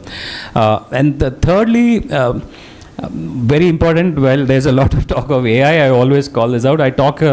One of my passion is to talk about emotional intelligence. The PI model that Shrikant called out, or the T model we had, I will put a foundational bar below, which is, call it the Roman letter 2 model or I model, is the NI, which is the natural intelligence. In all this buzz and noise that we are hearing about all of these, most students, unfortunately, maybe for no fault of theirs, are severely lacking, or they need desperate help on that, is how do we deal with this constant influx of information, and how do we build that natural intelligence, right? Make it stronger, the emotional intelligence. And our entire education system has been on who's got the best marks, who's going to the top institutes, who's scored the maximum. And we are all part of it. Let's admit it. We are all part of it, right? So till that obsession with only top institutes, top marks, top percentages it's there. We will have this same dialogue again a few years down the line. If we really want solutions and this to work, we'll have to step away from that. I think those will be my 3 things. Focus on foundational aspects from a student side as well as industry side. And since I'm on both sides, I'm being blunt about it. Yeah. Fantastic. And artificial intelligence versus natural intelligence is not the thing. It's AI plus NI. Fabulous. Nice. I'll use that in some of my panel discussions as well, Doctor. Thank you for that. Rajesh, coming back to you, right? AI disruption, it's just become synonymous. But I think this could also be the moment for our country. What do you see how we can all come together as a community, right? So that's what we're trying to do. But how can we do it? How can we really make it happen? Any prescriptive steps that you can suggest? Yeah, in terms of the best prescription that one can give is based on the model that has worked for us in the past, right? When I was setting up a financial processing services company along with Raman way back 10, 12 years ago, at that point of time when I used to go to any bank or a financial institute, they used to give the example of a China Union Pay. And they used to say China Union Pay is the world leader in the financial processing, and China it exceeded India by a very, very wide margin from a digital payments perspective. And now if you look at, China is trailing far behind India from a digital payments. Recently there was also a WhatsApp forward that was showing a timeline how India has raced much ahead of China. So if we decipher in terms of what has happened, one, I'm not saying that we should bring in another demon exercise. That will be disastrous. So I'm not saying that you should bring in a demonetization experience. But what has happened is there was a clarion call from the Honorable Prime Minister and also the others saying that you should teach other people how to do digital payments, right? Today, now it's quite possible, I'm not trying to demean, but it's quite possible that a beggar on the street may teach other person how to accept a digital payment, right? They know how to start using the digital payment. So if you take that particular model, can we do the same thing like one teach and another person with regards to artificial intelligence? Can we replicate that particular model in terms of, first of all, what is AI?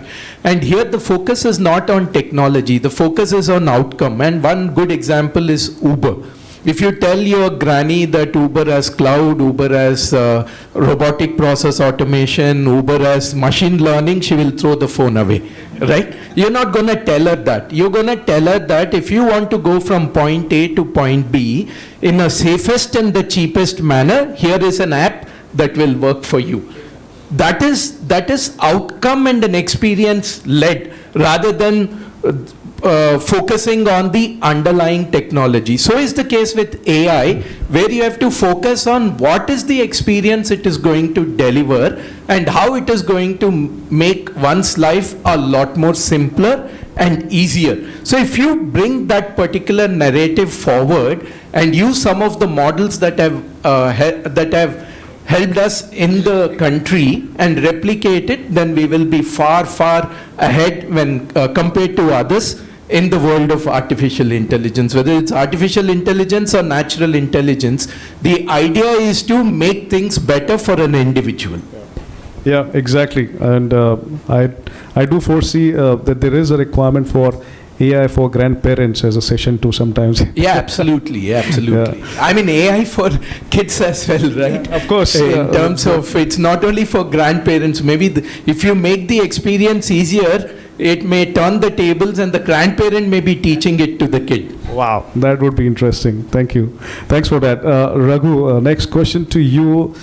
We were discussing during our IAC meetings and as well, there are a lot of policy recommendations around fellowships, internships already with AICTE and other education bodies. But what could be done to make it really more meaningful, right? We had a couple of viewpoints in the morning session, but just to make it more programmatic, if you could share some of your viewpoints, and we will also try to incorporate that as part of this IAC policy framework. Yeah, I'm sure you will put me in spot. So, see, my point of view is the policy is mainly enabler to provide the basic access to facility, to mentorship, to enhance the knowledge and experience. Let me share my experience. When I've started my career, I've worked for a manufacturing organization where the training period was 1 year.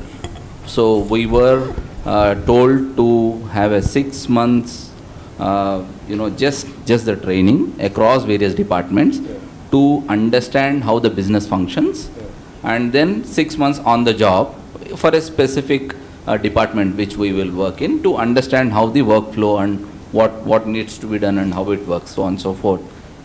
For the first 1 year, it doesn't make any sense, because as a youngster, we always wanted to jump on the live project which is in progress and be the star, take that award and good grand money and so on and so forth. But at the end of the year, we realize the actual sense of imparting the training. It's not just to directly enhance our tech and soft skills, it is also to embed the cultural fit into the organization, to see if we can have the same vision of what business is taking. So these any initiative which will enable, of course we have chief guest and Shrikant sir and all the panelists have impressed upon the practitioner's point of view to understand the application per se, to have the right solutions in place. So, and I was also looking for reading one of the podcast where one of the leaders said, do not get fixated on what you want to do. Focus on your fundamental aspect of what the problem is and how will you approach to do it, and take every opportunity it comes. This will lead you in a right path. So I believe the stress upon the foundation of the problem skills, inculcating the cultural fit for with the enterprises. These things will take along for any individual or also enterprises to have a long-term strategy. Oh, perfect. That's a very important point, and I think that leads to the question to you, Dr. Ramesh. Cultural fit. When you're hiring people, you cannot really make out in the first few interviews, 5 hours, how culturally fit this person will be to my organization. What are the basic tenets that you follow while hiring processes, right? What kind of mindset this person has? Anything that you can share, our students here will benefit a lot. Yeah, great question on that, and very valid in how they get selected, as well as what we typically look at, especially in a product type of scenario, is that ability. We've talked so much about solving problems, right? If you extend that further, is there a bit of a design thinking mindset? We, of course, in 30 minutes, 1 hour, you can't find out all of it, but in the past, even if you're studying during your engineering days, what are some of the activities? I typically, for instance, look at beyond the academics. I believe IQ is there with everybody nowadays. Everybody has a very high level of IQ. What are some of the areas where this IQA has been applied? B, I talked of the emotional angle, right? Have you been able to take that mindset forward on addressing some very practical scenarios in your institute? Second thing is the dynamic aspect, right? Beyond the academics, have you also participated in various activities that are helping in the institution building? For instance, have you been on some committees? Have you been part of anything environment friendly, right? So where you can see that passion coming out of your what you have done there. The third thing I think is very clearly a can-do. We talk so much about it. There are no ready-made solutions in any place. Is that can-do spark or that attitude coming through in your action so far, whether it's in your engineering or even outside? So if that ability, I think, matters a lot. In fact, in our current organization, it's one of our values, and that can do also brings out the sense of entrepreneurship, and it's not always waiting for direction. Culturally, unfortunately, India has been a bit of a direction taking scenario, and it used to hurt me when so many of my clients, and when I was on the consulting and services side, despite the best efforts, they would always point out that if you have a floor, everybody is waiting for instructions rather than standing up and saying something is wrong and this is how I'll solve it, or this is how we'll do it, why don't you listen to us? So that I don't, and even unfortunately our organizations don't encourage too much of that. That's a reality, right? So I think these 3-4 things as a combination are what we would broadly look at in a selection process, right? यहाँ पे कोई question पूछता है तो बोलता है अरे क्रांतिकारी आ गया. We don't want. I call that out because it's not just the students. We as people who are interviewing them need a mindset change. We do, and I think 25 years back we were getting interviewed, and we were talking like that, and now we want the other person to just tone down a little bit and work in a just to add to what Ramesh has mentioned, all wonderful points, Ramesh. Only one thing that I wanted to mention is we seem to be living in a world where fake it till you make it seems to work, but when it comes to culture, faking it doesn't work. And it takes 2 minutes, less than 2 minutes, for an experienced person to figure out whether you're faking it or you're really saying it. So for God's sake, don't ever follow that practice of faking it. Brilliant point. Thank you for that. And I don't have any questions to you guys, but I just want, for the sake of the initiative, for the industry academic connect, 30 seconds, each one of you, what is the commitment that you guys can make? And I'll start with Dr. Ramesh. Sure. For taking this initiative forward. And this is getting recorded. Yeah.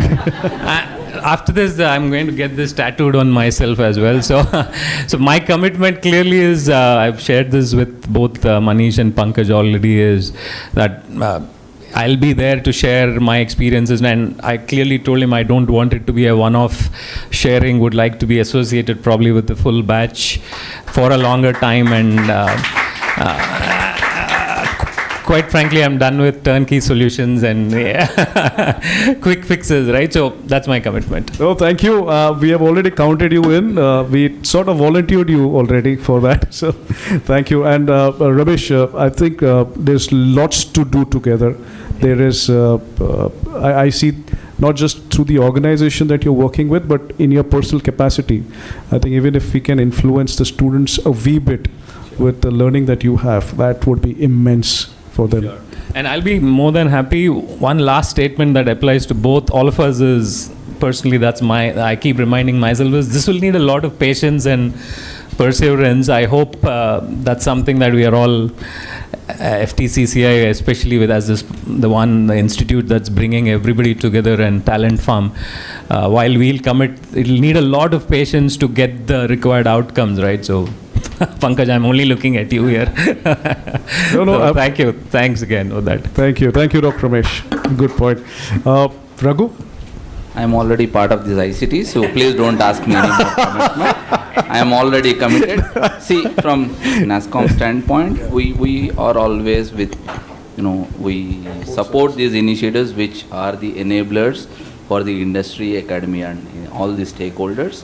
We are committed to work along with industry and academia to make it happen, make it, a large success. And yeah, I am with Srikanth sir. If given a choice, even I want to be part of this youth. At least I can tell I am part of youth. Yeah, unfortunately, yeah, that's not the reality. Thank you. And Raghu, your massive network that you have on the other side, I think we will drill into that a lot as we go forward. Thank you for that. Absolutely. Thank you. Yes, to you. Yeah, from my side, 2 points. One is in terms of, after so many accomplishments, I made one decision 18 months ago, which finally made my dad to say, "Nalayak se layak ban gaya." Because I decided to do PhD, which my dad did way back in 70s. He was one of the few PhDs in the world in grape culture, viticulture. Then it's a different thing that he went down the career path with a bank. So that was his cherished ambition to see his son with a doctorate degree. So I finally decided to do, and that to juxtapose that to what Professor Saab said earlier, enlightened self-interest. So with given my PhD journey and my enlightened self-interest, being a professor of practice comes naturally because it's of my enlightened self-interest. So if you have to marry this both, I'm happy to contribute probably 8 to 10 hours in a month to the student community, which I am committing to do that. Thank you. Thank you, Ravi. To stay informed about the startup ecosystem, subscribe to My Startup TV.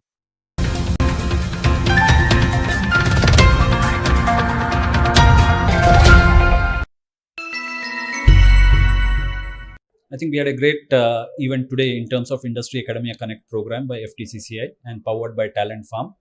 We had some wonderful speakers in terms of Mr. Rajesh Dudu, Mr. Srikanth Sinha. We had our chief guest, Professor Uday Desai. We had a special address by Mr. Jayesh Ranjan. We spent a lot of time in emphasizing the need for industry and academia to work together and ensure that we create models which are effective. To stay informed about the startup ecosystem, subscribe to My Startup TV.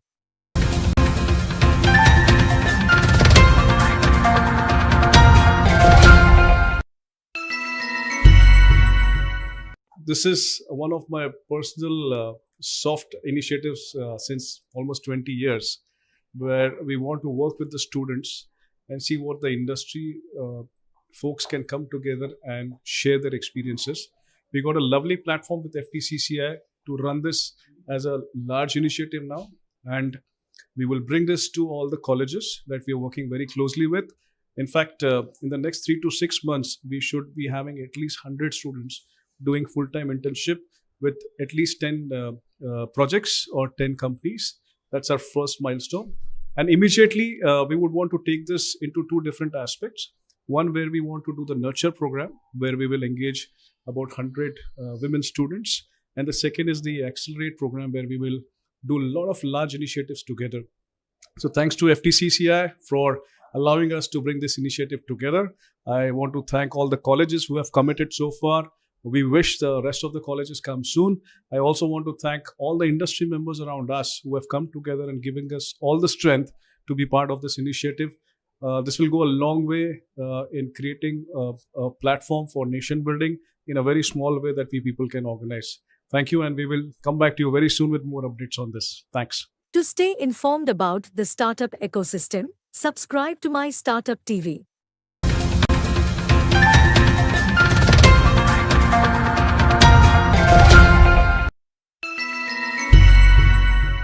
Hi, I think we had a great event today, the FTCCI Industry Academia Connect initiative. We had industry leaders from the academia and students all joining in and debating, discussing about how industry, academia and students can work together to ensure that on one end we help the students from getting great employability opportunities, and on the other side we can solve the talent challenge that industry faces.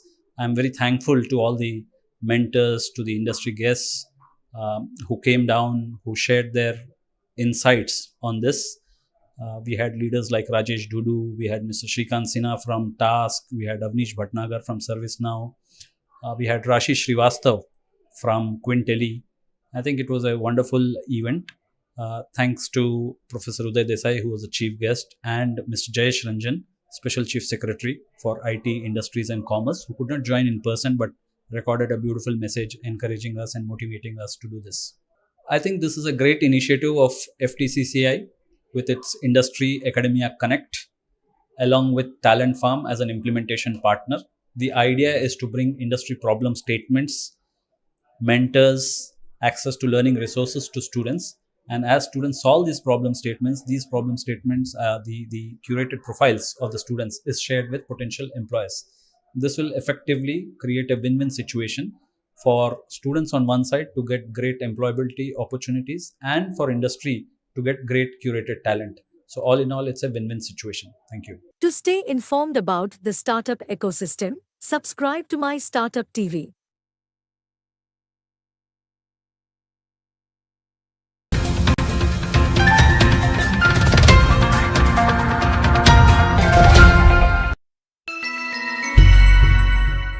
I'm here in this FTCCI Talent Farm program, and this is one of the really very good and wonderful initiative, Talent Farm as well as FTCCI. This kind of industry connect along with the academics, and we have to bridge the gap that has been there for long, and definitely the way all these stakeholders are getting connected. I wish all these teams work together for a better tomorrow for Telangana and for India. Thank you. To stay informed about the startup ecosystem, subscribe to My Startup TV.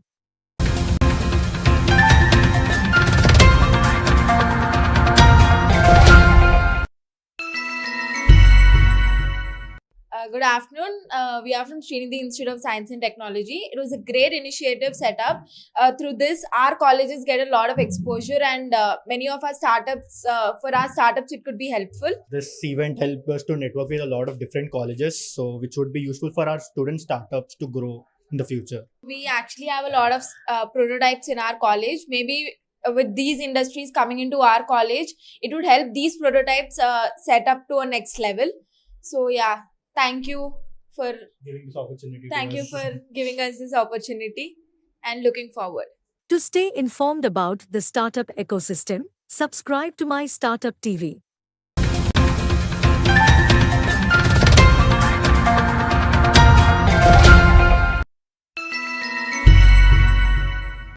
The Industry Academia initiative is one of the need of the hour, much most important initiative in enhancing the skill set, reducing the skill gap for the talent in the ecosystem at large, which also which also builds the entrepreneur mindset.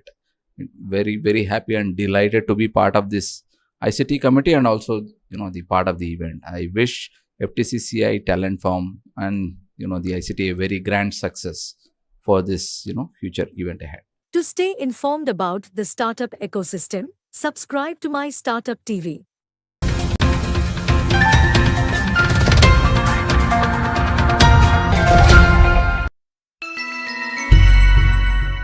I think this is a fantastic forum where both industry and colleges get to meet and talk about how do we work together? How do we collaborate well? Talentform.ai has given a platform where the students and the industry mentors can connect, and we bring that the solutions for the problems that industry is looking for, people that the industry is looking for, and also get the talent ready for the industry, because there's a usual complaint that the talent is not ready and the talent says that the industry is not picking them up. So I think there's definitely this need of coming together, and I see this as a great initiative of meeting both the objectives. Thank you so much for inviting me again. All the best. To stay informed about the startup ecosystem, subscribe to My Startup TV.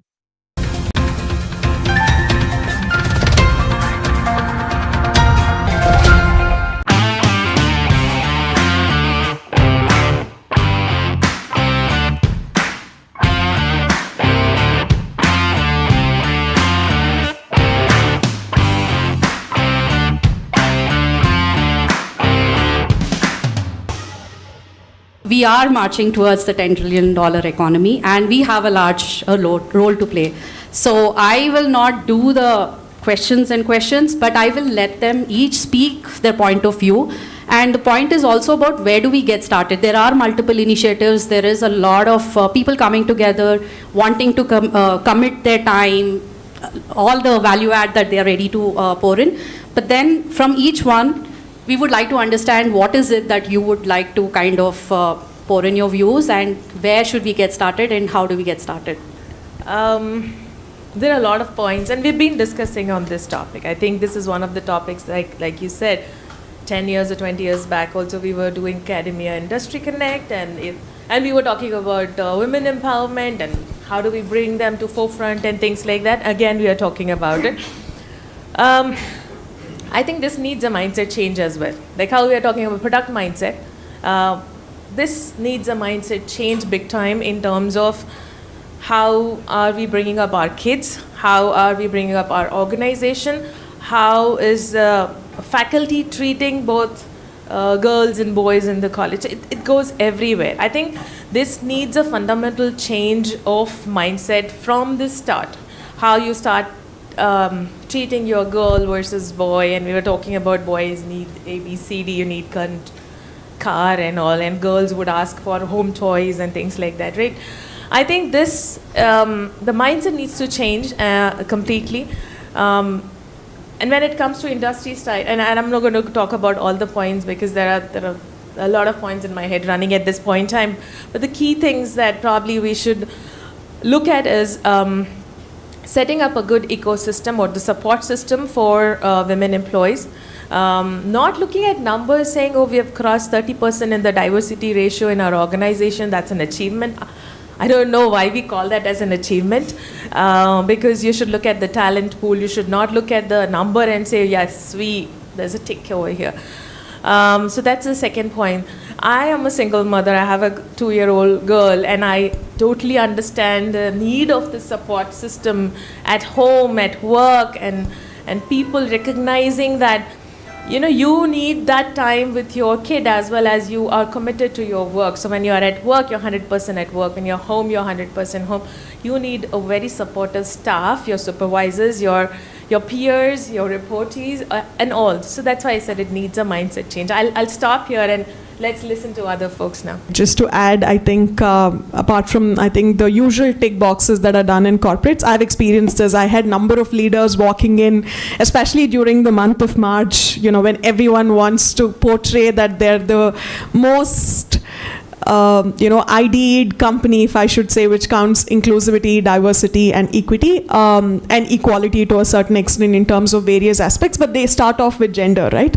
It's very irritating to be on the other side where you hear the numbers. But I think while the bad news comes in data, the good news is always the efforts that also count with organizations and individuals who are trying to set up initiatives that could really help these numbers move up, and the initiatives that we all talk about hopefully help more people to come into the workforce and stay in the workforce, right? The problem is no more about coming into the workforce. It's actually staying back in the workforce, because we all know the attrition rates in terms of mid-careers that are happening with women at work forces, especially with COVID. I think COVID actually COVID with a hybrid work environment has actually given a lot of perks and flexibility that's never spoken of in corporates in general, the flexibility of ensuring you kind of work from home and work from anywhere in whichever part of the world, and can still manage your calendars, right? So I think that's really important for us to maybe look at as well, how you're,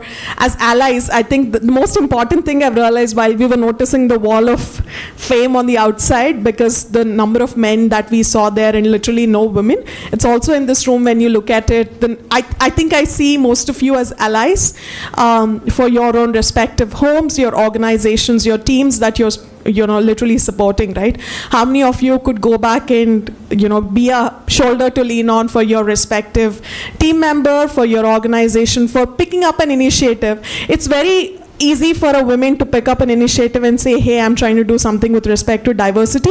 If you see, actually most of the diversity teams that are run in organizations and corporates are mostly run by women, especially right from cutting a cake at the desk to running organizational, institutional activities around inclusion and diversity are run by women, where a few of them will be sponsored by men. I think we're speaking about a few genders here, I mean, couple of genders here, if I should say so, right? But I think it's time that we see the other side, or the other gender, also picking up more initiatives that could help. Build spaces, build communities that could help get a dialogue and a discussion together. Otherwise, I don't think this will just be solved by 10 Sheetals, 10 Vaishalis, 10 Avnishas on the panel, right? It's got to be a community effort in how we build capacity as we go. I think with respect to startups, corporates, technology coming at the intersection of all of this, how do we solve this? I remember entrepreneurs back in those days, and back in those days could be just a decade back as well, just a year back as well, if I should say so. We used to hear a lot of people pitch conversations on pickle, papad, petticoats, especially for women entrepreneurs. That was the usual spectrum of sectors that they were looking at. But I remember, I think the last quarter, or I think just before the New Year's, we heard pitches of platforms, programs, and products. And I think this is the best time to see if you'd want to be an entrepreneur, especially as a woman. There are enough programs, and on the academia side as well, there's enough push that's coming in through. Maybe it's time that we reimagine these institutions and how we all perform as individuals as well. I'll start by, we talked about all the T's since the morning, all the S. We had the RRR panel. This is by far the most diverse panel. Right? So, and we know what the state is today, right? Everybody knows the data, the numbers that we've been talking about and everything. But I want to start by the happy picture, right? Who's the supreme commander of our armed forces today? Right? Our Honorable President, Shrimati Draupadi Murmu. I come from an organization where my business unit is led by a woman. The top leadership is majorly women in my organization. We have a very strong focus on DEI, right? We have Karen, who's our Chief Equity and Innovation Officer, a CXO level position, right? Why I'm saying all that is that in product organizations today, there is a lot of focus on diversity. So this is a very good time to be a woman in tech or a woman in product. Last 4 or 5 years, our Honorable Prime Minister has put in a lot of focus on Nari Shakti. Now, that doesn't mean that everything goes away, what Rashi has alluded to or Vaishali was talking about. I'll give you an anecdote. Once taking an elevator in my office building, it so happened I was the only man in that elevator amongst the group of women. And that day was like, a realization for me, what does it feel to be sitting in a meeting room full of men, right? And especially, being very honest and transparent when some take pride in making off-color remarks and jokes, right? That respect has to be there in the work environment. That empathy has to be built in. Diversity is not just a gender diversity. Diversity is of diversity of thought, right? I don't want to generalize that all women think alike, all men think alike. But yes, there's a pattern. And when you have women on the table, there is a diversity of thought, right?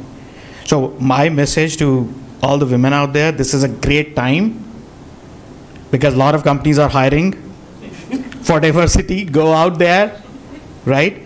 We men have a lot to catch up on. We are not even 30%, 40% in the second occupation that the most women run, which is the household, right? So if we do our part, if we come to at least 50% and take that 50% responsibility of the households, right, that would go a long way. in having women sustain their careers and reach the leadership positions in the organizations.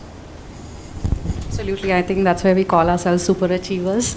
Or I can maybe just quickly add, whenever I introduce how I am from AWS, usually while we were on these speaking engagements, was, I used to have a slide which I couldn't today. I just realized, imagine a taxi and a candy along, right? And I think this is every parent's nightmare. I remember number of times while we were, and this is also coming in place in terms of how technology is playing these days.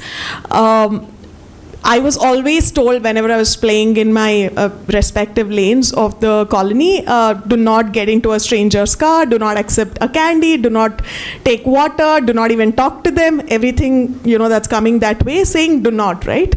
And imagine a company like Uber literally building a business model based on that, where we tell them where we live, we accept a candy, we accept their experiences, we accept their water, we tell them where we are going, all these things that are really coming in place. So much so that we don't call taxis anymore, we call them Uber, Ola, we don't call banks anymore, we call them Paytms, we call them, mostly not theaters anymore, but we call Netflix, Hotstar, Prime taking over. And if you've experienced any of these technologies or applications and products, you've experienced AWS. That's how it always came to me, that technology has built a lot of trust that we cannot see. And I think with what Mr. Rajesh has mentioned with Uber, you can't explain this to as if, explain it to me as if I'm 5 or your grandmother. You can't explain the details behind all of this, right? But it's great to build that trust that this person that you don't know will take you from point A to point B and will also maybe give you a bottle of water. Just be nice to him. The least that you could do is be nice to him and maybe do a scanner at the end, because they only accept cash these days, or do a digital payment, call, ensure you have a quick knowledge of your scanner and then your OTP and everything else, right? So imagine how much of trust is being built with platforms like this. And all of these don't really have gender. And I think that's really important, to the point of diversity in thought. There's so much safety aspect that really came in, and, people look at it from a women perspective as well, and how the number of initiatives that are really coming in the number of initiatives are being taken by these corporates as well to ensure there's enough trust that's being built between the consumer and the rider is also important, right? So I know there's still a lot more to do there, but we'll only realize the lot more to do when we have more women in the decision-making rooms, more women in the boardrooms who are making these feature designs or use cases, right? I think it's important maybe we all speak up in this room as well. There's nothing called a stupid or a silly question. We are expected to maybe do silly answers, but not on your side. No, I think it's interesting, right? I've done this in 2016, and it's just one of those best experiences because you also got to fundraise for your own expedition. So as a part of the group called 2041, along with this person called Robert Swan, who's the first person to walk both the South and North Pole. The idea is to learn more about climate change and come back to your respective city or the state that you belong to and become an ambassador for climate change.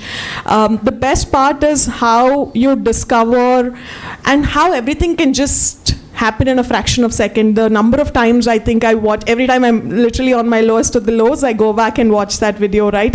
Where there's an iceberg falling in just on the boat that we were on, and it could have been, I still remember my mom asking me if I had insurance while I was going there, right? So things like this can just really change the way on how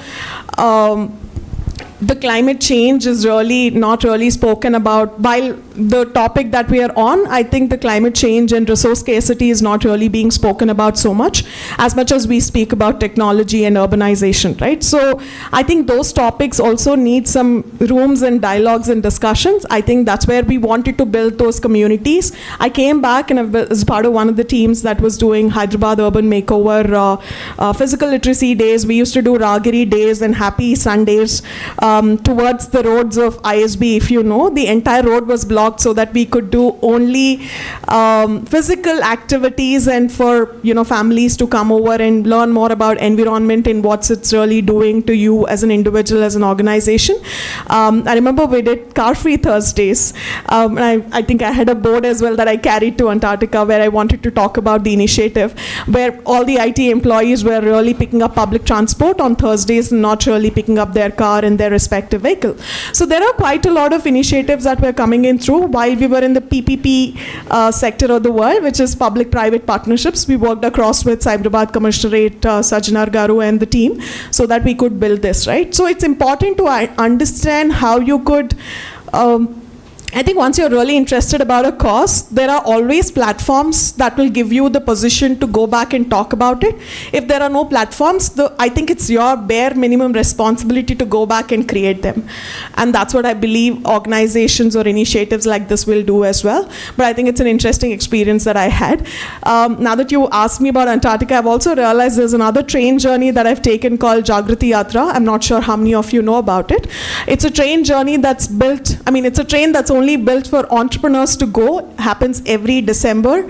500 entrepreneurs aspiring, someone who's been there, done that, is on the train along with 50 other set of mentors. The idea is you go back and meet. You go to 12 places across India, which we call the Middle India, covering Bombay to Bombay again. We go to meet Mr. Narayan Murthy in Infosys. We go back to Anshu Gupta in Delhi, Barefoot College, where they make grandmothers engineers, in Rajasthan and Thalonia. We come back to Bombay, right? So we go to these 12 places, and imagine being on the train every day morning. You go to these role models, come back in the night, sit down with your respective cohort which you're assigned to, live on the train for 15 days and come back. Trust me, it was a life-changing experience for me. I think those experiences are many and many in India, because I've never experienced a tier 4 district. I've experienced a tier 3 district, tier 2 district, because my grandmothers are from a particular village. I went back during summer and I came back.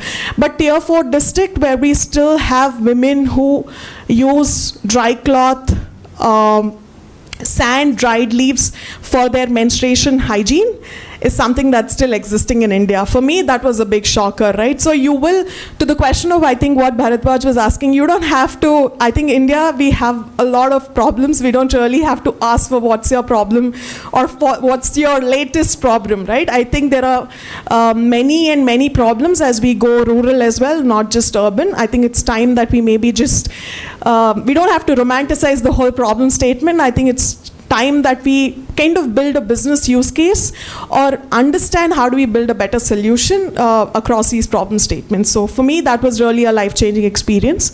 And I hope whoever's inspired an aspiring entrepreneur, especially when you're a student, we've got enough platforms to do this. So, fortunately, I'm blessed. I have parents who support me. I have about 24 years of experience now, and throughout my journey, they've been very supportive. So during the day, my mom becomes my daughter's mom, basically. She'll take care of her entire day. And in the evening, when I have a couple of hours, I am with her. So either it's my work or family. I am a very antisocial kind of person, so don't meet a lot of folks outside even on the weekend. So I'm able to manage, and knock on wood, it's all because of the support system I have. My supervisors, my peers, my office mates are very, very nice. And they all, we still have hybrid work culture. So I'm usually in office, but at least 3-4 days in a week I'm in office, and when I'm in office it's like 10 hours in the office. So I'm able to manage. So far so good. Probably when she gets older, I have to change my strategy a little bit. So I did change. I used to work probably 14-15 hours before she came into my life, and now it is 10 hours. And we'll see how it goes. Plus, I have a very good team, so I'm able to manage it well. I think it's just that you need that support. You need that ecosystem that supports you. Yeah, totally agree with that. I think I think we are in a very good era of deep tech where all of us are always connected. And I think the deep tech, someone was saying, right, if I had an opportunity, I would have come to be born as a youth now. But I think this is the era when you have a lot of things that you can avail and benefit out of. So, yeah. So, I want to just add another perspective to that. We're talking about women in tech. What about women in other vocations, in other sectors, right? We have maids coming in our houses for doing the dishes and the cleaning. Most of them women. I haven't seen any man come in and do the dishes so far. They have kids, they have families. I go to the Vijeta store, most of the staff is female. They have families, they have kids, right? You go to the malls, everywhere, you would see a much higher participation of females in workforce in these sectors, right? They are managing. I don't know how. I sometimes ask my maid, what about the kids? And then she says, yeah, they'll play there. And, someday she'll say that I want to take a day off because the kid is not well. So they also have this real problem. So we should not, I'm sorry to say, sit here and fantasize that all the problems are with us.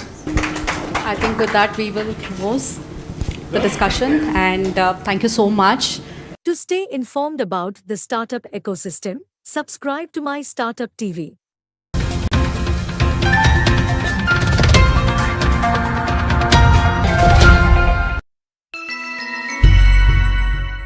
Today's Industry and Media Connect and Education Academia Connect was a wonderful event organized by FTCCI, ICT and Talent Farm, and I was happy to be a part of it.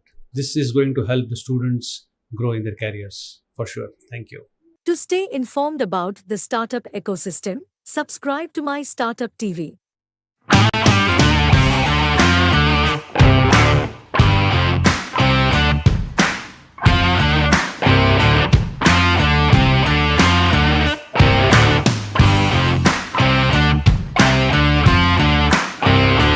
I would request Ms. P. Sangeeta, if you can come over and talk about and do a welcome note for on behalf of FTCCI leadership, please. Thank you. I'm sure this platform will be an excellent platform for learning, networking, and lots of connects too. So on behalf of the Federation of Telangana Chamber of Commerce and Industry, I welcome you all to this Industry Academia Connect initiative. I welcome the chief guest for the event, Professor Uday Desai ji, guest of honor Shri Shrikant Sinha ji, and Shri Rajesh Duddu ji, other industry leaders, leaders from the academia, students, and friends from the media. A warm welcome to all of you. Academics is so important in the Indian parampara. We have actually teacher is equal to guru and guru is equal to God. So this is actually a divine platform for all of you, I'm sure. So I would like to congratulate the ICT committee for taking up this initiative, which is the need of the hour to develop more and more employable candidates, and it's a big boon for the industry to have employable candidates. I would also like to assure the colleges and students of full support from FTCCI in terms of industry participation. Thank you. Have a great day. To stay informed about the startup ecosystem, subscribe to MyStartup TV.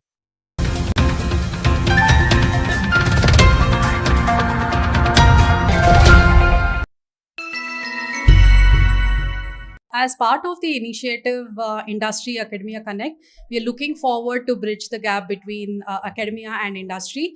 And I think we are using a very innovative platform called Talent Farm. The idea is to basically bring all the use cases from the industry and enable students to work on those with best-in-class mentors from across the industry. We're looking forward to get started, 100 students to begin with, and we will be ramping this up across the state. To stay informed about the startup ecosystem, subscribe to MyStartup TV.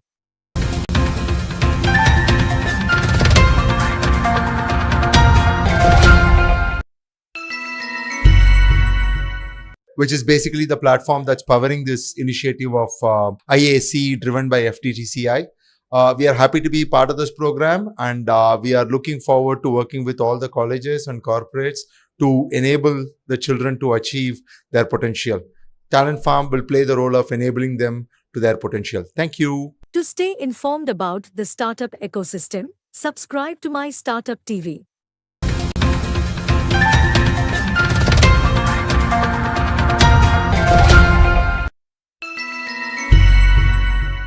This is a great event. Definitely, I think as some of the speakers were mentioned that it was always like we always start the initiatives and do the MOUs kind of a thing. But this is going to be the next step of what they were, and now we wanted to kind of take it into the next level. I see a lot of synergy that has been there within the academic industry and the governments as well, and Talent Firm driving this whole initiative. Pankaj and his team has done a tremendous of work, and definitely whatever I see, typically like Pankaj kind of take it very seriously and kind of takes to the next level.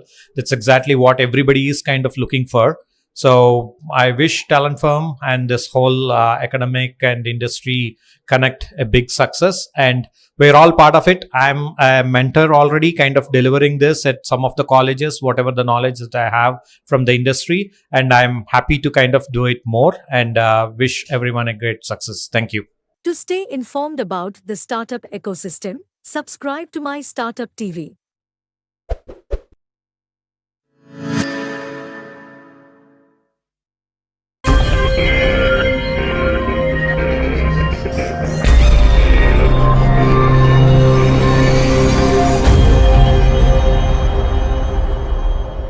We have enough data across the world, and the compute power has increased.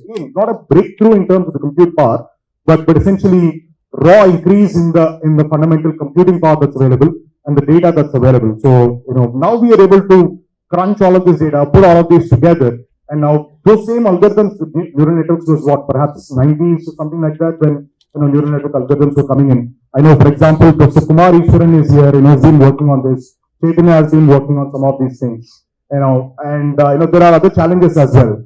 Can brute force approach, be relevant for India and all of this stuff. But before we get into those things, I would like to start with Surendra Garu. You're at Microsoft again, which means you've seen what's happening in the business landscape and enterprise landscape, the challenges and other things. What do you see for India as both the opportunities and the challenges in terms of becoming the AI leader? Let's say if we want India to become the AI leader, what do you see as the potential challenges and opportunities? It can do for me in the question, or we can say what I can do in here. I think that has to be a mental model or mental shift one has to start adopting. And especially for Indian context, how in Indian ecosystem, the Indian youth, we have the largest talent here, how they can really lead. When I actually put this in context of how it can be done, in any technology there are 4 parameters of success, okay? Or 4 parameters to really ponder upon. I think a lot of students here, we all heard about IQ. Generally in academia they are introduced as IQ. And as we grow from academia to professional, we get into a lot of EQ. How do you handle your emotional quotient in terms of connecting with each other? These are the 2 personal and personality aspects of it. Any technology has to become, and I have to adapt and I have to embrace it. There are 2 more parameters which are very, very fundamental and which generally not talked upon in a larger forum. One is the social quotient. Okay. In terms of the amount of population, amount of societies, amount of communities which we have, what is the social relevance of any technology is the most important aspect of it. And when I was looking at the UPI, why UPI has become so relevant and so successful? Because it has elevated the social identity of every person, of every Indian. That's a fundamental key difference to the success. So any AI technology which we wanted to implement, we want to represent, first it has to bring the social context, social quotient in every person and everyone who is attempting to do that. Once it helps me in terms of establishing my social identity, it increases my social awareness, it increases my social quotient, then I will be slowly start trusting that. Fourth aspect, once the social thing is established, it has to be very, very relevant to the way I live and way I conduct myself. That is where the CQ comes into the picture, which is called cultural quotient. It has to be very much relevant. When I saw the demo of the IoT, it will be adopted here because it is basically talks to me and then responds to me the way I conduct myself, my life in the society. So I think the key challenges or opportunities for any company, any product, any AI revolution is to, while we establish the basis of the technology, we start basically making the social relevance and cultural importance. These are the two aspects, and that is where I saw one of the first introductions of data for me when they introduced this language model for Tanmama story. That's my cultural question. That's why I relate to that. That's why it becomes so relevant for me. So those are the opportunities and those are the challenges one has to really consciously. You're wearing multiple hats. You're the director at Meta, Facebook, you're dealing with data, emerging tech and stuff. But might I request you to put on the free software advocate hat while we talk about this. Sundar was talking about this, with these opportunities, there's a social opportunity, there's a cultural opportunity. For AI to be relevant in any of these things, we require lots of data to come in. Right? And we have spoken about the same thing now that the data storage is cheap and expensive, it's available. But I don't know if that's quite relevant to data that's produced or data that's required to build these open source models and stuff. Right? What are the potential challenges that you see in terms of building these data sets in the country? Now, India is quite diverse, from across the length and breadth of the country, you have lots of data that can be generated from, agriculture, the stories, Sannamama Kaburu that Sundar was talking about, voice data sets. There are tons and tons of data sets that can be generated. But without, in some sense protecting, what are your views on how do we protect our data, to build models that are relevant, that can help the society? I know there are no license per se, but your views on some of this so that we can build a better AI for the country. Thanks, Praveen, for your question, and thanks to Switcher for having me here at this event. It is truly an honor to have this opportunity to share some thoughts with all of you. Since you're asking me to answer the question with the free software or open source software hat on, perhaps I should start with that piece, which is what is Meta as a foreign tech company? What is Meta as a producer of proprietary software? What are we doing here at the Free Software Conference? What many people don't know is that Meta is a very hardcore believer in free and open source software, and it has happened. Mark Zuckerberg was not very keen when he was building Facebook to pay for other people's cloud, or as Richard Stallman would call it, other people's computers. So he started an open hardware project called Open Compute. That was the first big project at Meta, which was an open source project. Today and every year we publish a state of open source report. So if you count the total number of projects at Meta, it is 1,200 open source projects that Meta has released. Separately, we are keeping a count on GitHub and on Hugging Face. We have released 650 open source or close to open source AI models, and we've also released 350 open data sets. So that is the extent of our open source portfolio today at Meta. And that's why we believe we are part of the same tent.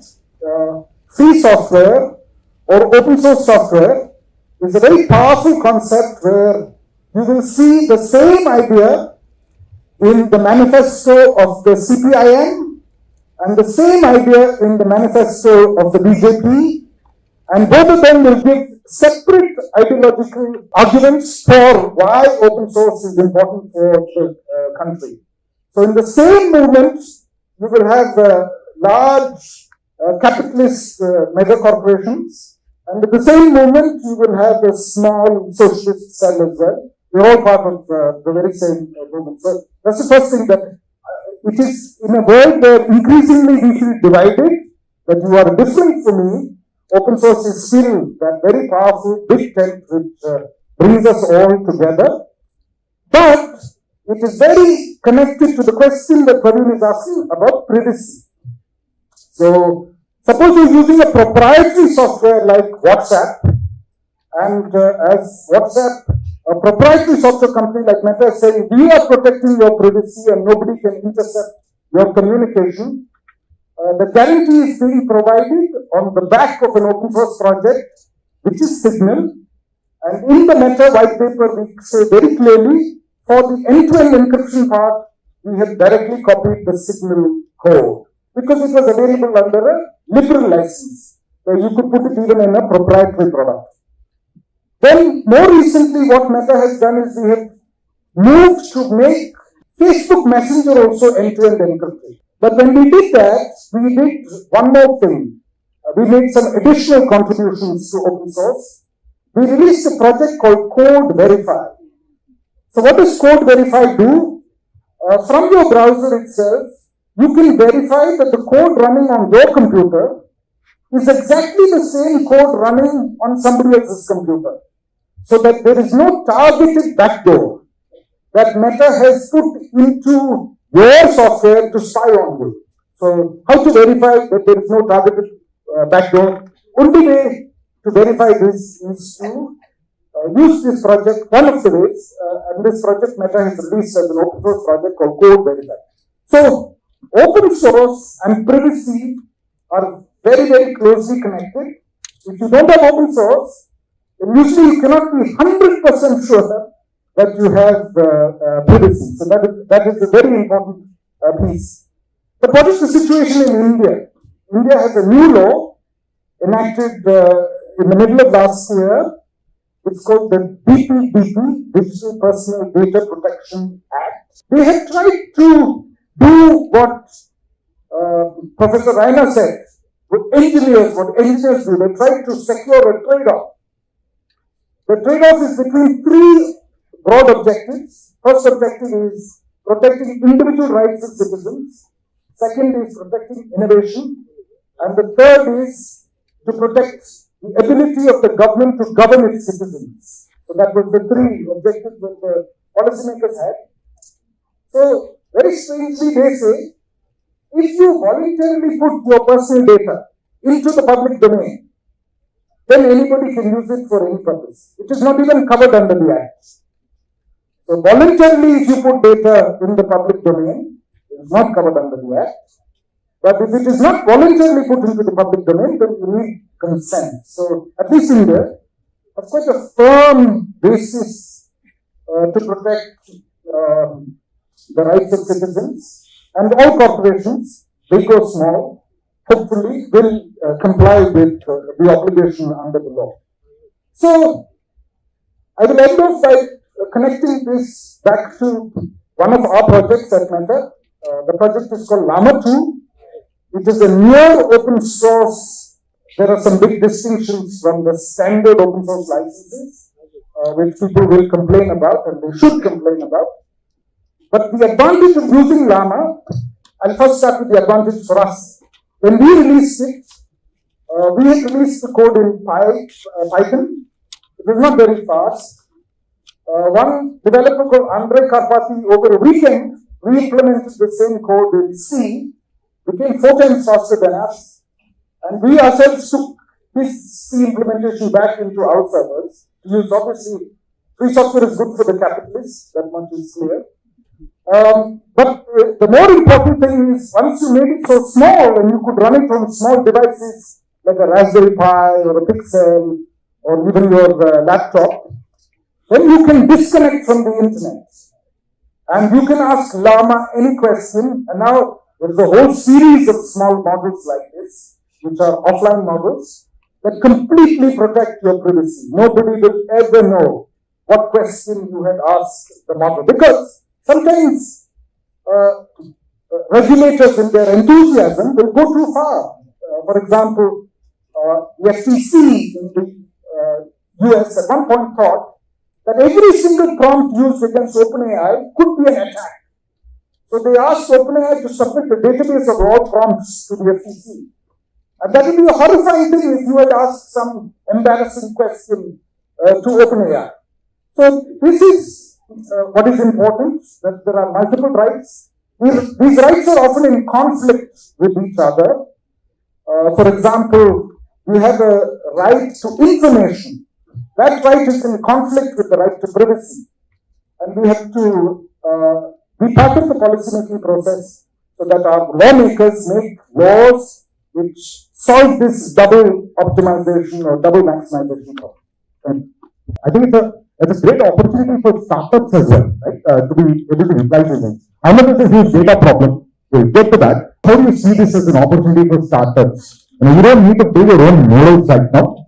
One can, but as Sunil was talking about, we have lots of open source models available right now. Data is a problem. We'll get to that. Can leverage this thing. How do you see how can this ecosystem be nurtured in that sense, and especially in Hyderabad, Telangana? Right? If you want to, let's say, become the AI capital, what are the potential pitfalls, challenges, opportunities that you see with models also being available, the open source models being available? How do you see this up? The startups, I'm sure some of these people would want to take this opportunity and build something out of it as well. A lot of people know about PHub, but let me spend a couple of minutes more about PHub. PHub is the world's largest innovation hub. Not sure how many people know about it. Second thing is, I don't know if you've been to that place, you will find that there are a couple of other entities also in and around. One is T-Works, and there is another tower that is coming up behind called Image Towers. So, PHub itself has got about 450 plus startups, right, resident in the building. And T-Works, that is next door, is the India's largest prototyping center, right? And then Image Towers that is coming up right behind is going to be one of the world's largest AR, VR, VFX gaming solutions setup, right? Just coming to your point, Praveen, about what are we doing here, making this place Hyderabad unique model. Now, leave that aside, let me continue the story that, the professor was talking about. So, he spoke about the untold story of UPI. There is a bit more about the untold story about UPI. The UPI stack that was built had a significant contribution from startups, right? So the sourcing of a lot of, applications happened from startups. There's also another application, I don't know how many people remember, I don't think we can forget, called, COVID application. You guys remember COVID? Right, so nobody can forget COVID application. Very interesting thing about what we have done to the world. I've seen people traveling from the US coming to India carrying the COVID certificate. Did any one of us carry COVID certificates? No, right? I hope I heard that. No, right.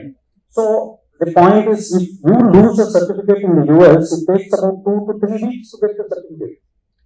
And we never lost any of the certificates unless somebody had a problem. So this was another technology export that, along with startups, India did, to the world.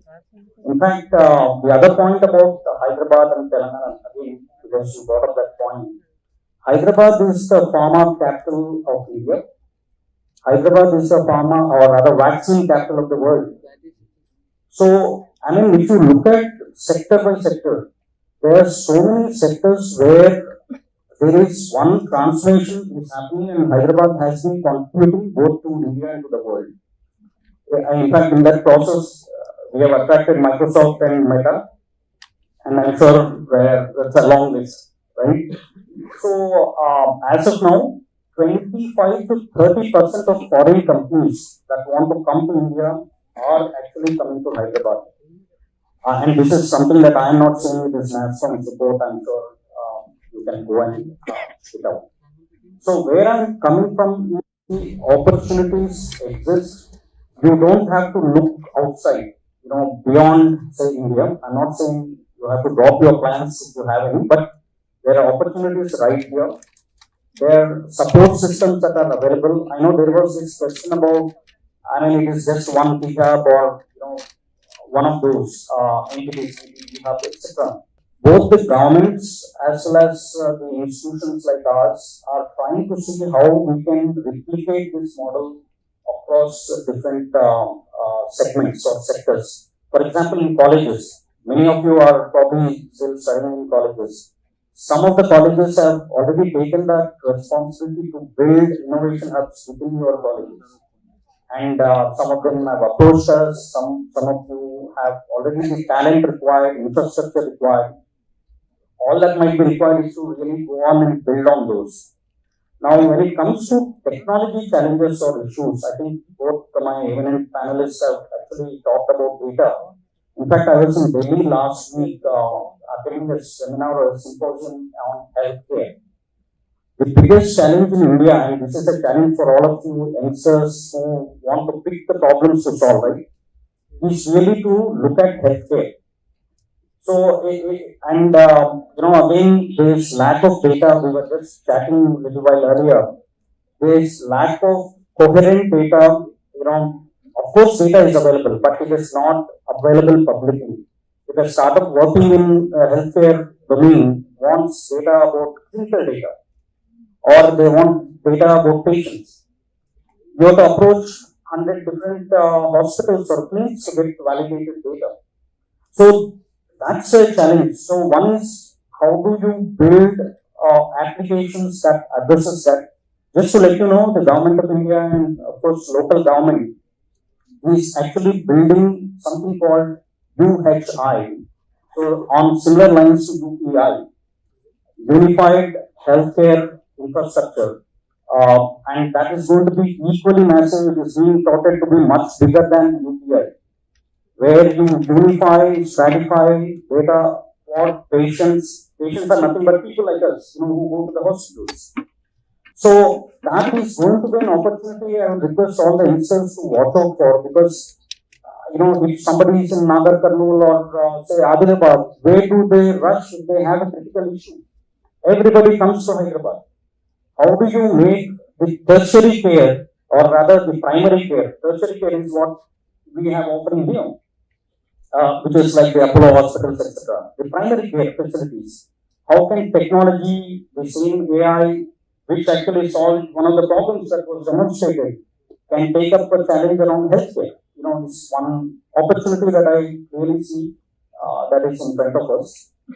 So the other point is that when we come to the entities like we have, we have people from 16 years to 62 years as the founders range. So age no bar. Really, it is about the idea. It is about the problem that you want to solve and the technology that you want to pick and adopt. These are the ones that exist in front of us. You just need to walk in and build on it, and we provide a lot of support from ideation stage till you are able to raise funds. So one of the motto we carry is, we want to create job creators rather than job seekers. I'm sure all of us, each one of us innately want that to be the case. So there is tremendous opportunity. Of course, there are challenges, but very confident if we have delivered UPI and COVID, I'm sure UHI and many more would follow. So, I can only wish good luck. You've been in this, entrepreneurial ecosystem space for quite some time now. And, you've seen a lot of people come in, try to put up their startups, and you've been with incubators. You're an angel investor yourself, right? What is the message that you would perhaps give? Because you've seen a lot of people come and try, and some succeed, some perhaps fail, right? What is it that you see? What is the message that you would want to give if somebody wants to get into this AI space? It's quite nascent now, let's say the level. It's still a level playing field for now. What is the message that you would give to them from your experience working with different startups? What is AI use cases for different societal use cases, right? And I kept noticing the first 10 were always US case cases, UK case cases, or in a few cases, somewhere in Australia. The Indian cases were like the 30th or 40th number. I started counting after the third or fourth search. So any use case that we develop here will have to be for that kind of database and with a diverse database. Let me take a simple example. The government is developing something for languages in India, right? One of the best use cases somebody suggested was that we can use it for translating government documents, government information into easily accessible to women entrepreneurs and any other entrepreneurs across the board, right? So you can access, let's take for an example, agripreneur, right? If the agripreneur has information that they require for doing their business, in Telugu, that data will not be available easily. That information is not available easily simply because he has typed in the data, search through 10 different websites. Half of them will not be, my Telugu is not that great. But even I can make out that the translation is little off.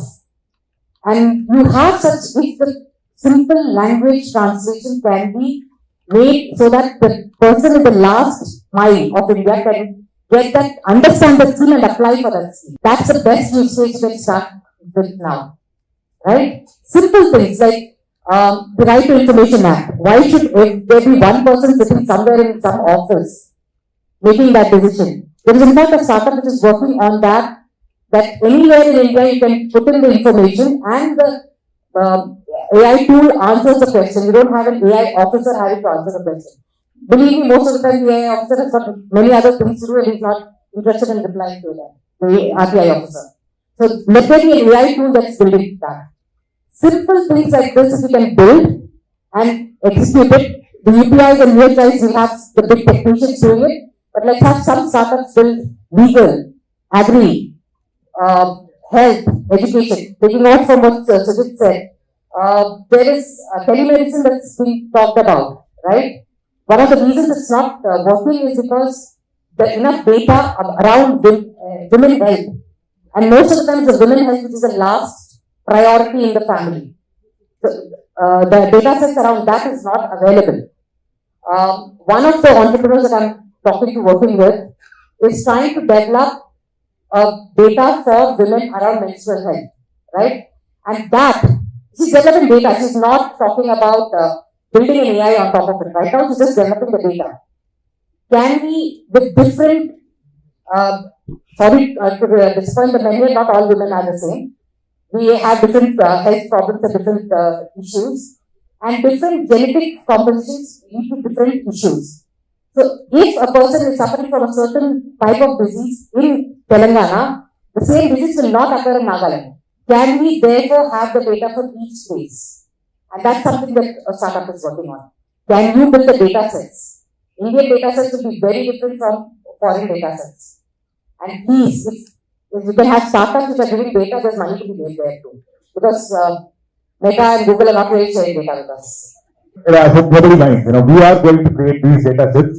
In fact, this data set is going to become open source. Right? We are just working on a licensing model to create and release this. And I was talking about, some sort of attribution should go back to people who have contributed to this. Right? And this was not built by one company. This was not built by a few engineers. This was built by tens of thousands of people coming in together to contribute data sets. In fact, over the next few months, this is the focus of Swecha. We are going to be releasing a lot of data sets from agriculture to healthcare to all of this stuff.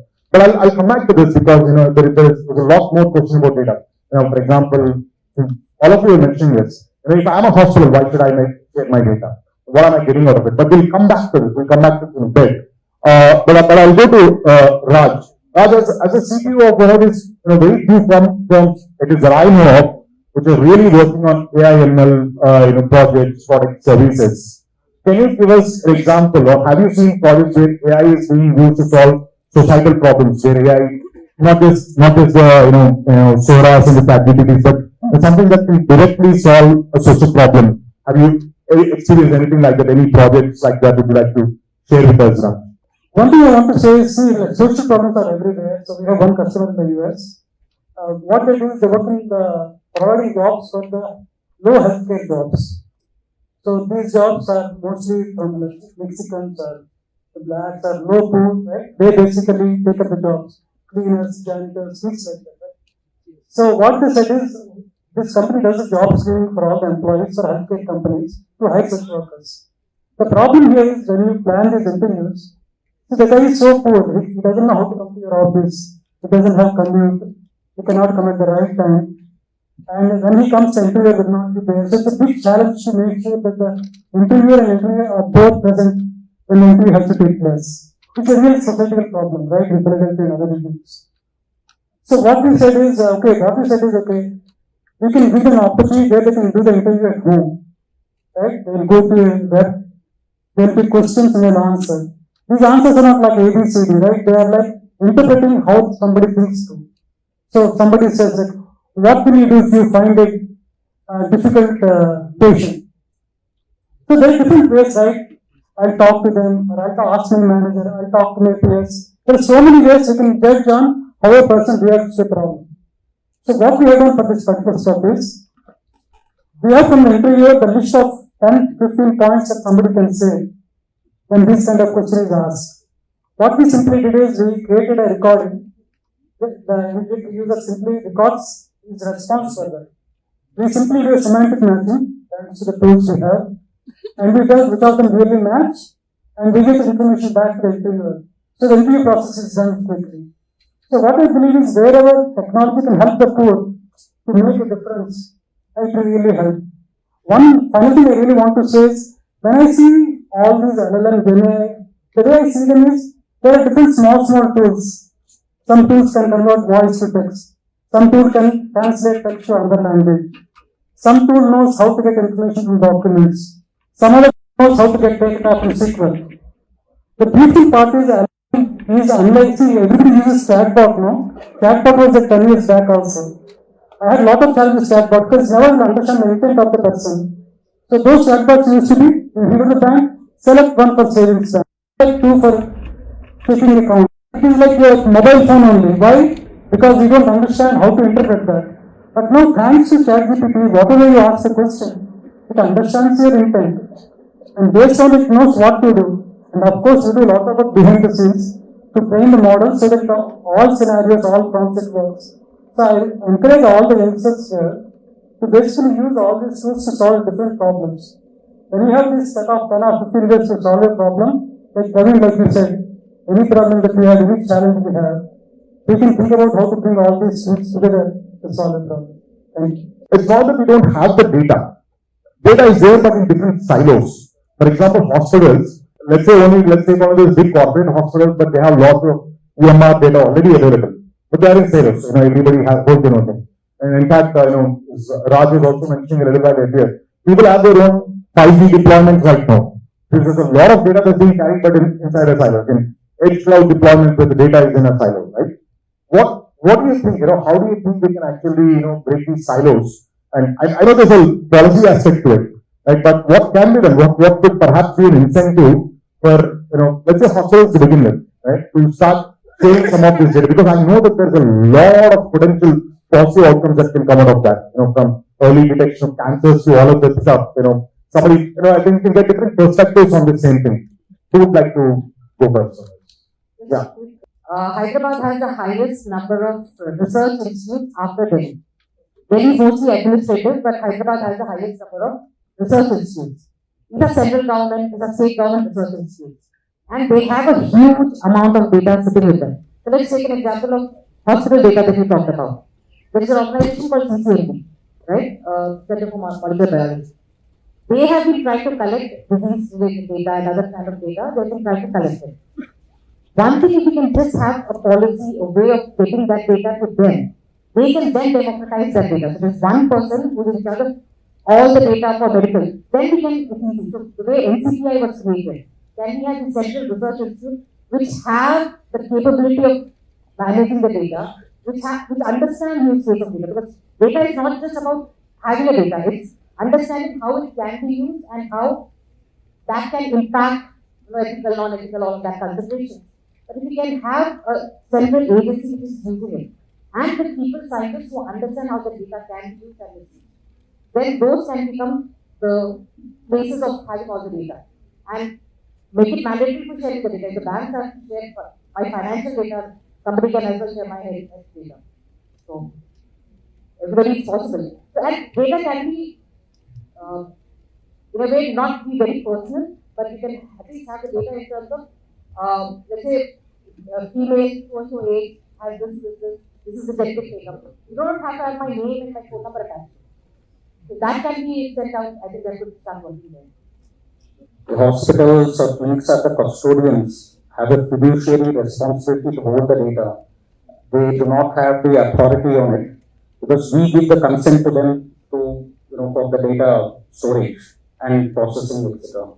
I think, I'm sure it's not something what I'm saying is new. They understand it.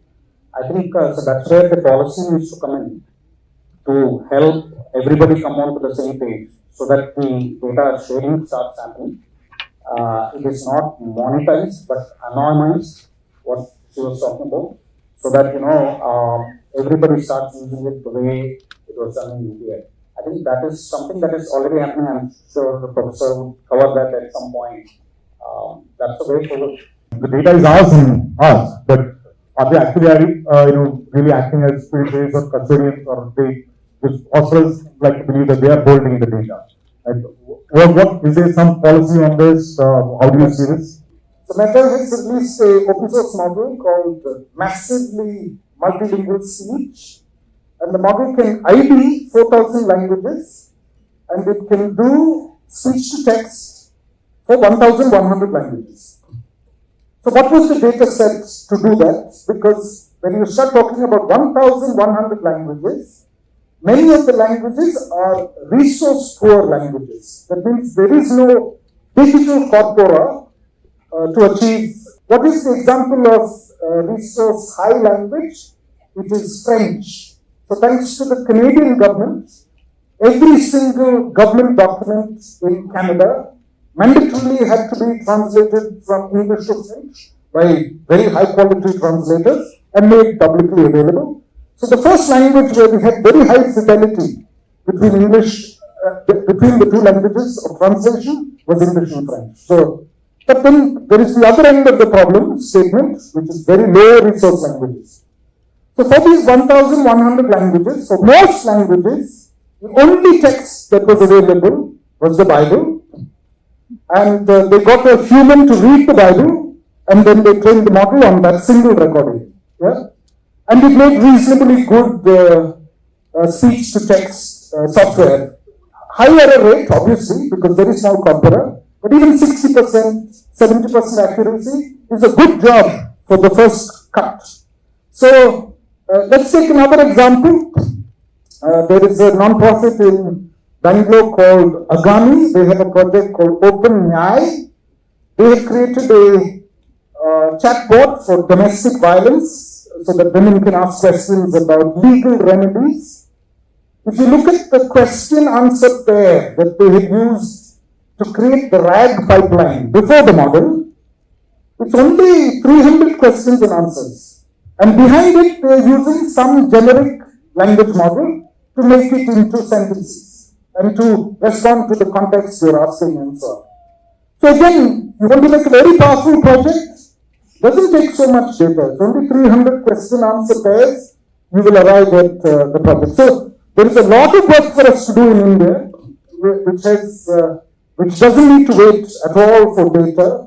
We just need to be very clear, what is the performance we are interested in, what is the application we are interested in, and then we can quickly move to all of that.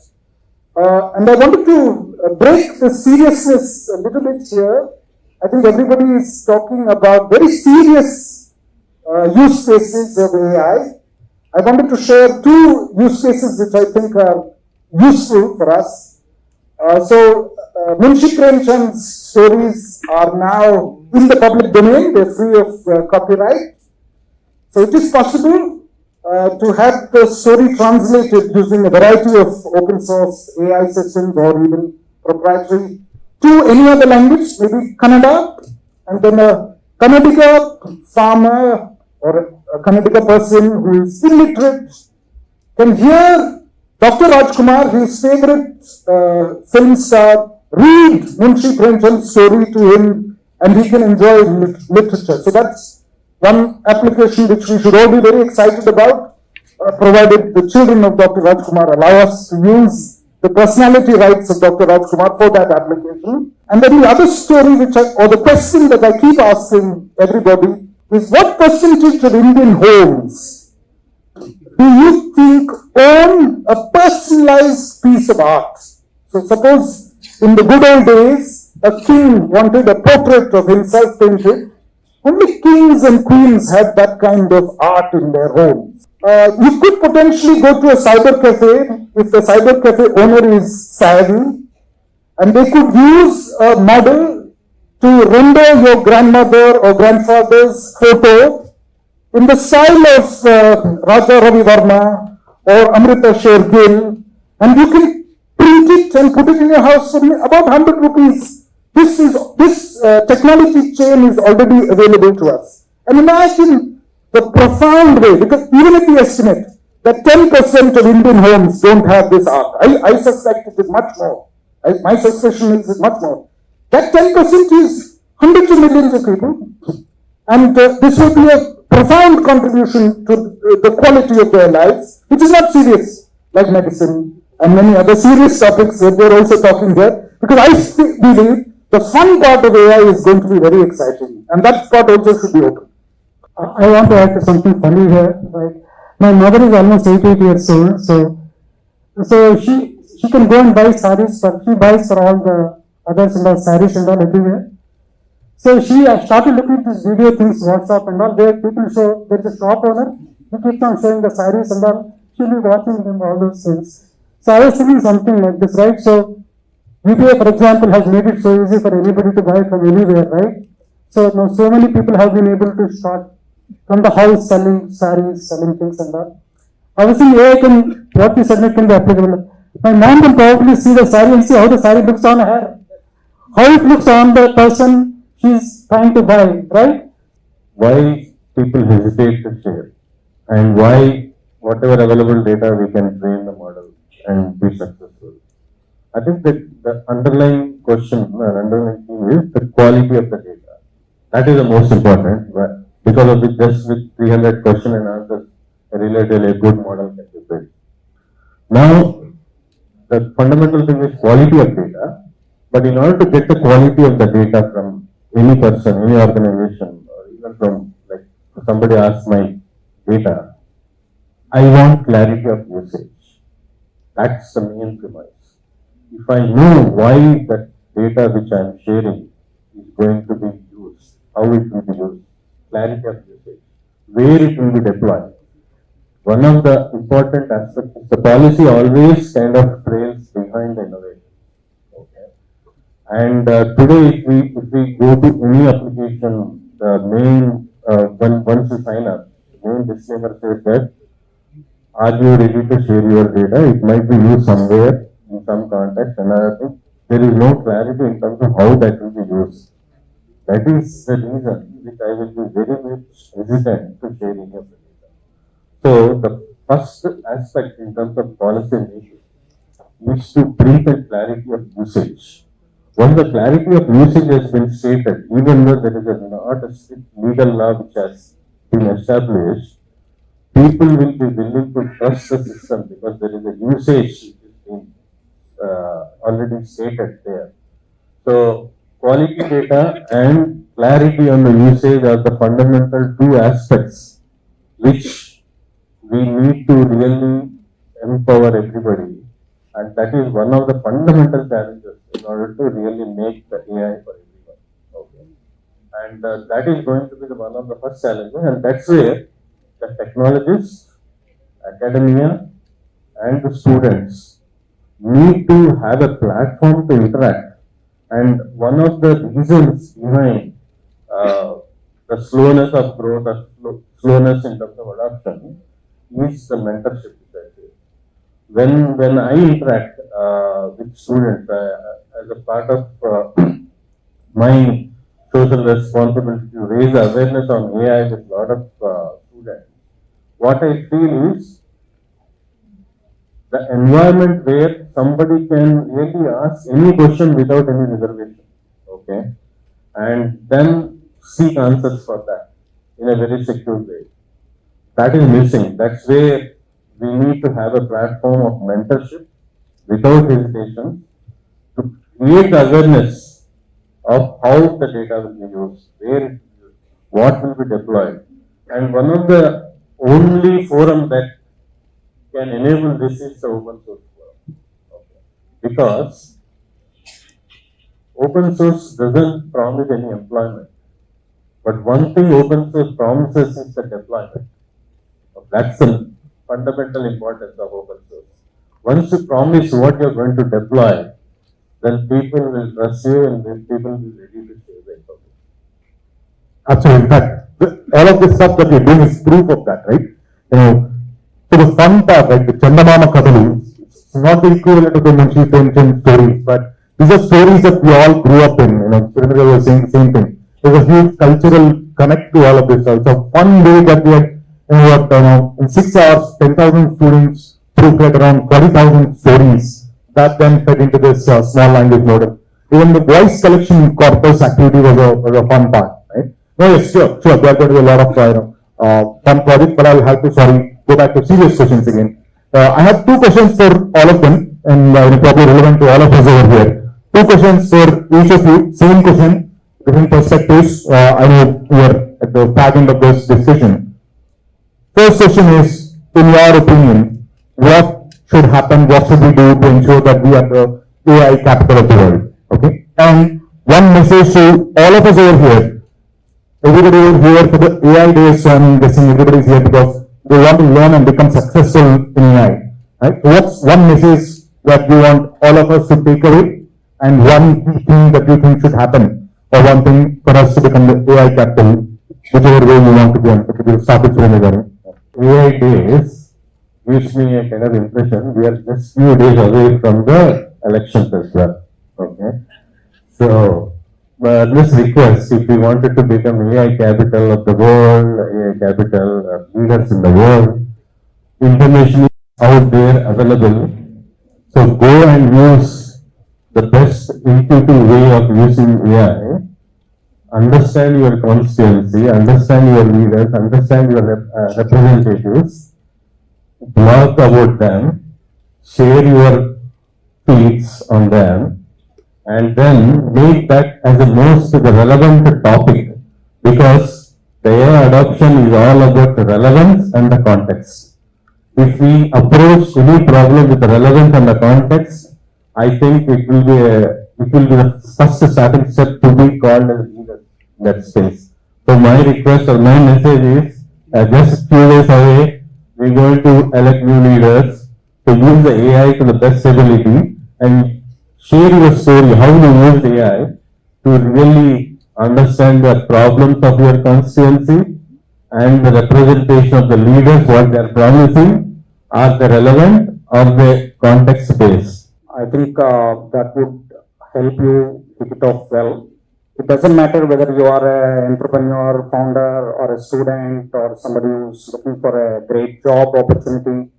I think what you need to do is where you want to go and what you really want to achieve is what you need to keep in mind, especially for entrepreneurs or would be. Try and identify the problem and solve it. For AI capital, in fact, I'm sure we are all aware that we are now $4 trillion economy. World is coming to India for market access. So if we can solve for data issues, the world will come for data as well. Just to let you know, in fact, US has got roughly about 30 foundational models, is what I read somewhere. India has got none.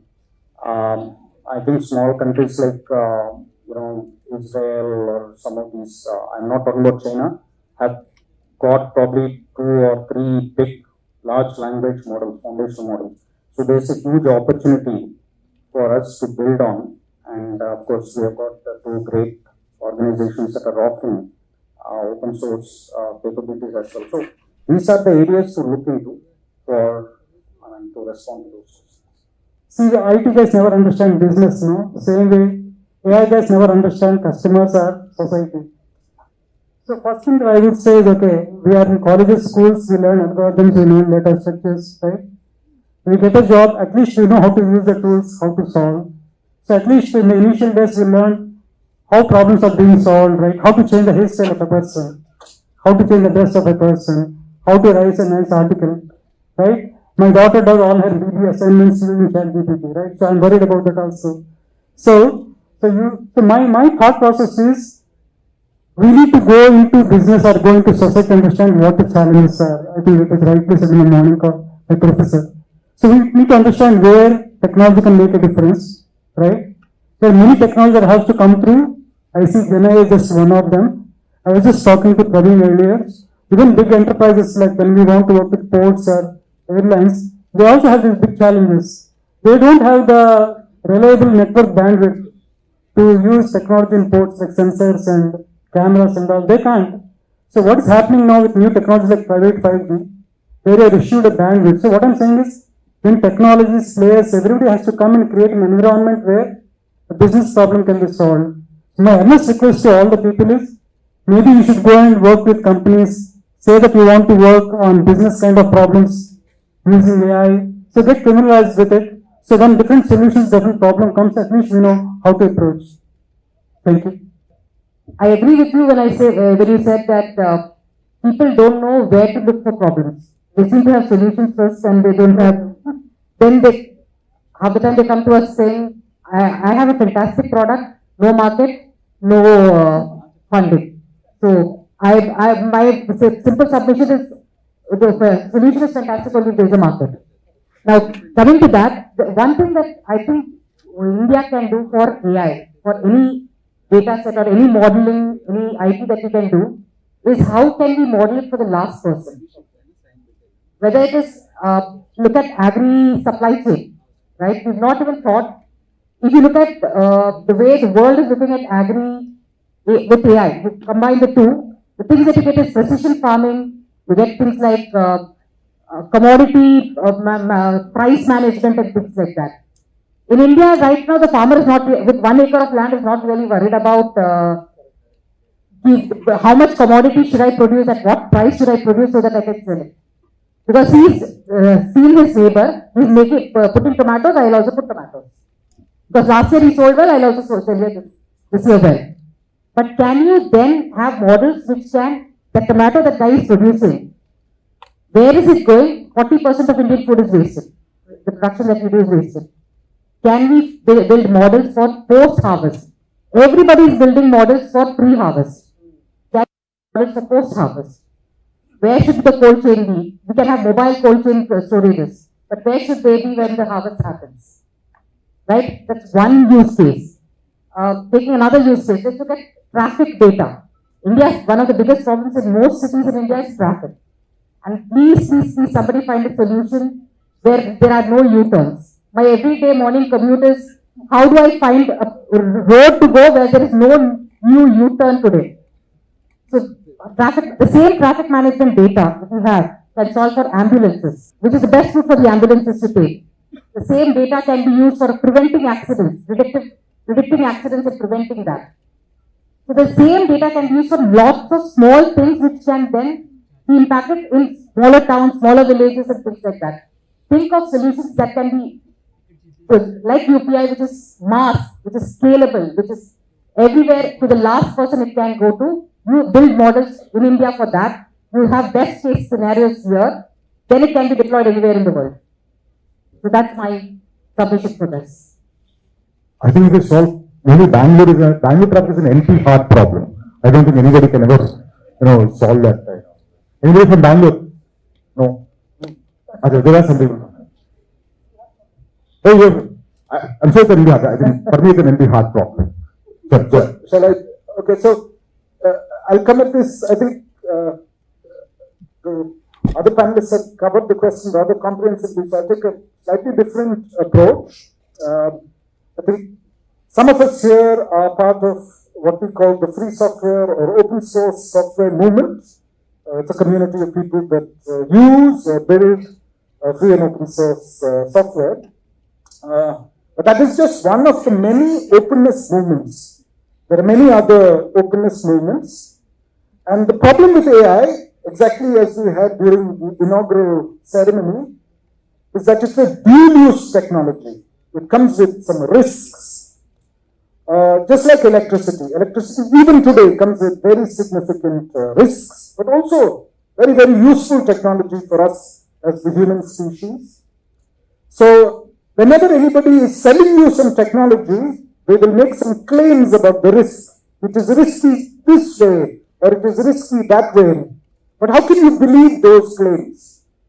The only way you can believe the claim is if it follows what is called an open science paradigm.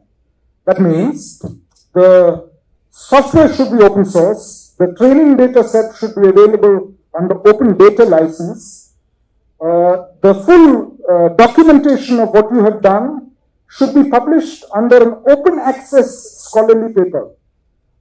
And that is why I would slightly resist this point that India has no foundational models. Because many of these foundational models, they are even if they are proprietary models, they are released alongside with a paper which will explain the model. You should just go and look at the names of the authors in those papers. You will see many, many Indians. So India as a country may not have built models, but Indians have definitely built some of these key foundational models, including Llama 2. We have Indian authors building them. So what should you do to be part of this open science movement? Because that is the critical moment if we want to solve the data problem. According to DST, Department of Science and Technology, and Department of Biotechnology, they have an open access policy. That means every year they give $0.85 billion to Indian researchers as grants. But the expectation is, once you do the research should be published under open access license. That is the expectation. All we can as citizens say to these professors, please also release the data set. So that in the tradition of replicability of science, some other scientists can also repeat the process and check whether your scientific claims are correct. If there is a culture of releasing data sets in India by state governments, by scientists, then these data sets will be available for us to do other things. There will be a culture of open data sets being broadly available. So I encourage each one of you, because this $0.85 billion of research is your money. The intellectual property that has been created by that is licensed to you mandatorily by government policy. You own that, you're a custodian of that IP, push that IP in a further open direction, which is going to help all of us secure this leading position on AI technology. Since you brought it up, I think it's a pet peeve of ours, but let's take this as a challenge. Open access journals, the Elseviers and the Stringers of the world charge thousands of dollars just to publish one piece of paper. Per page is I think approximately $100 or beyond for any open access journal. The problem is there needs to be scopus indexing and all of that stuff. Can we today, take a stance, say that, we are going to come up with our own open access journal, not relying on the Elseviers and the Stringers of the world, but to also, at some point get into scopus as well, because we can't start with a scopus index journal. I mean, we may not be obsessed with journals, at least for some domains like AI. Scopus is the problem. Because some of the best papers in AI are not in journals. They are outside journals. It is something that I think we should go for the next 1 year. Yes. If we can actually come up with our own peer-reviewed conference, proceedings, which are open access, and that is a huge thing, because even if you are the author right now, you can't even go and look at your own paper. And that is something that we should definitely work towards. Open science, open source software. If you want India to become the AI capital without any of this stuff, it's absolutely impossible. Let's work together on that. So it's an open call to everybody over here. Let's work together.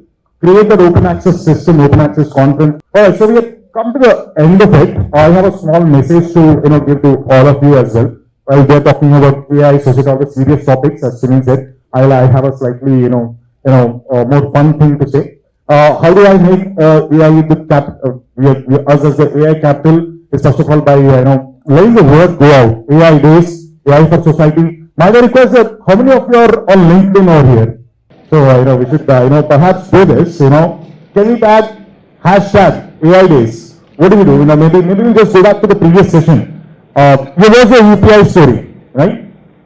It had brought out different emotions in all of us. Some of you felt proud, some of you felt, oh, this is good, inspired, whatever it is. Maybe we can do this. I watched, put the link to the story.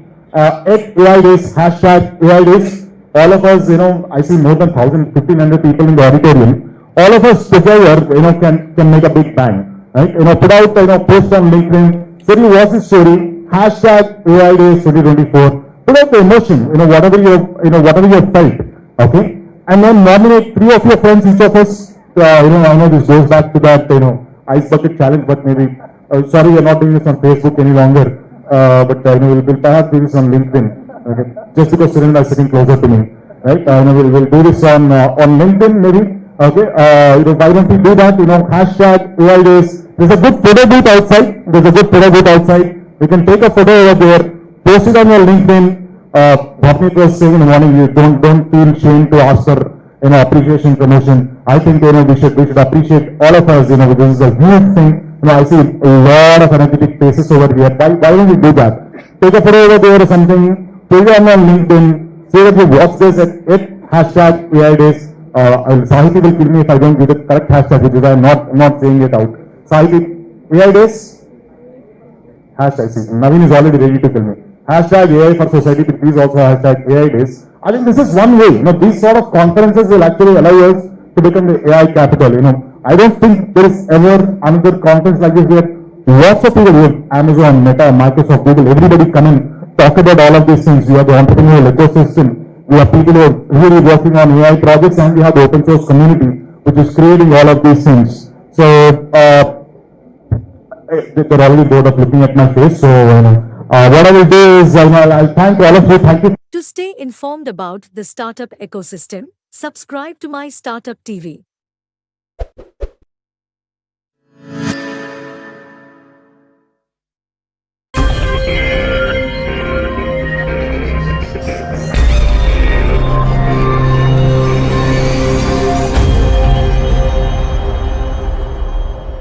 How the AI is currently changing, or how do I foresee how it's gonna change the landscape in the IT industry for sure. Right?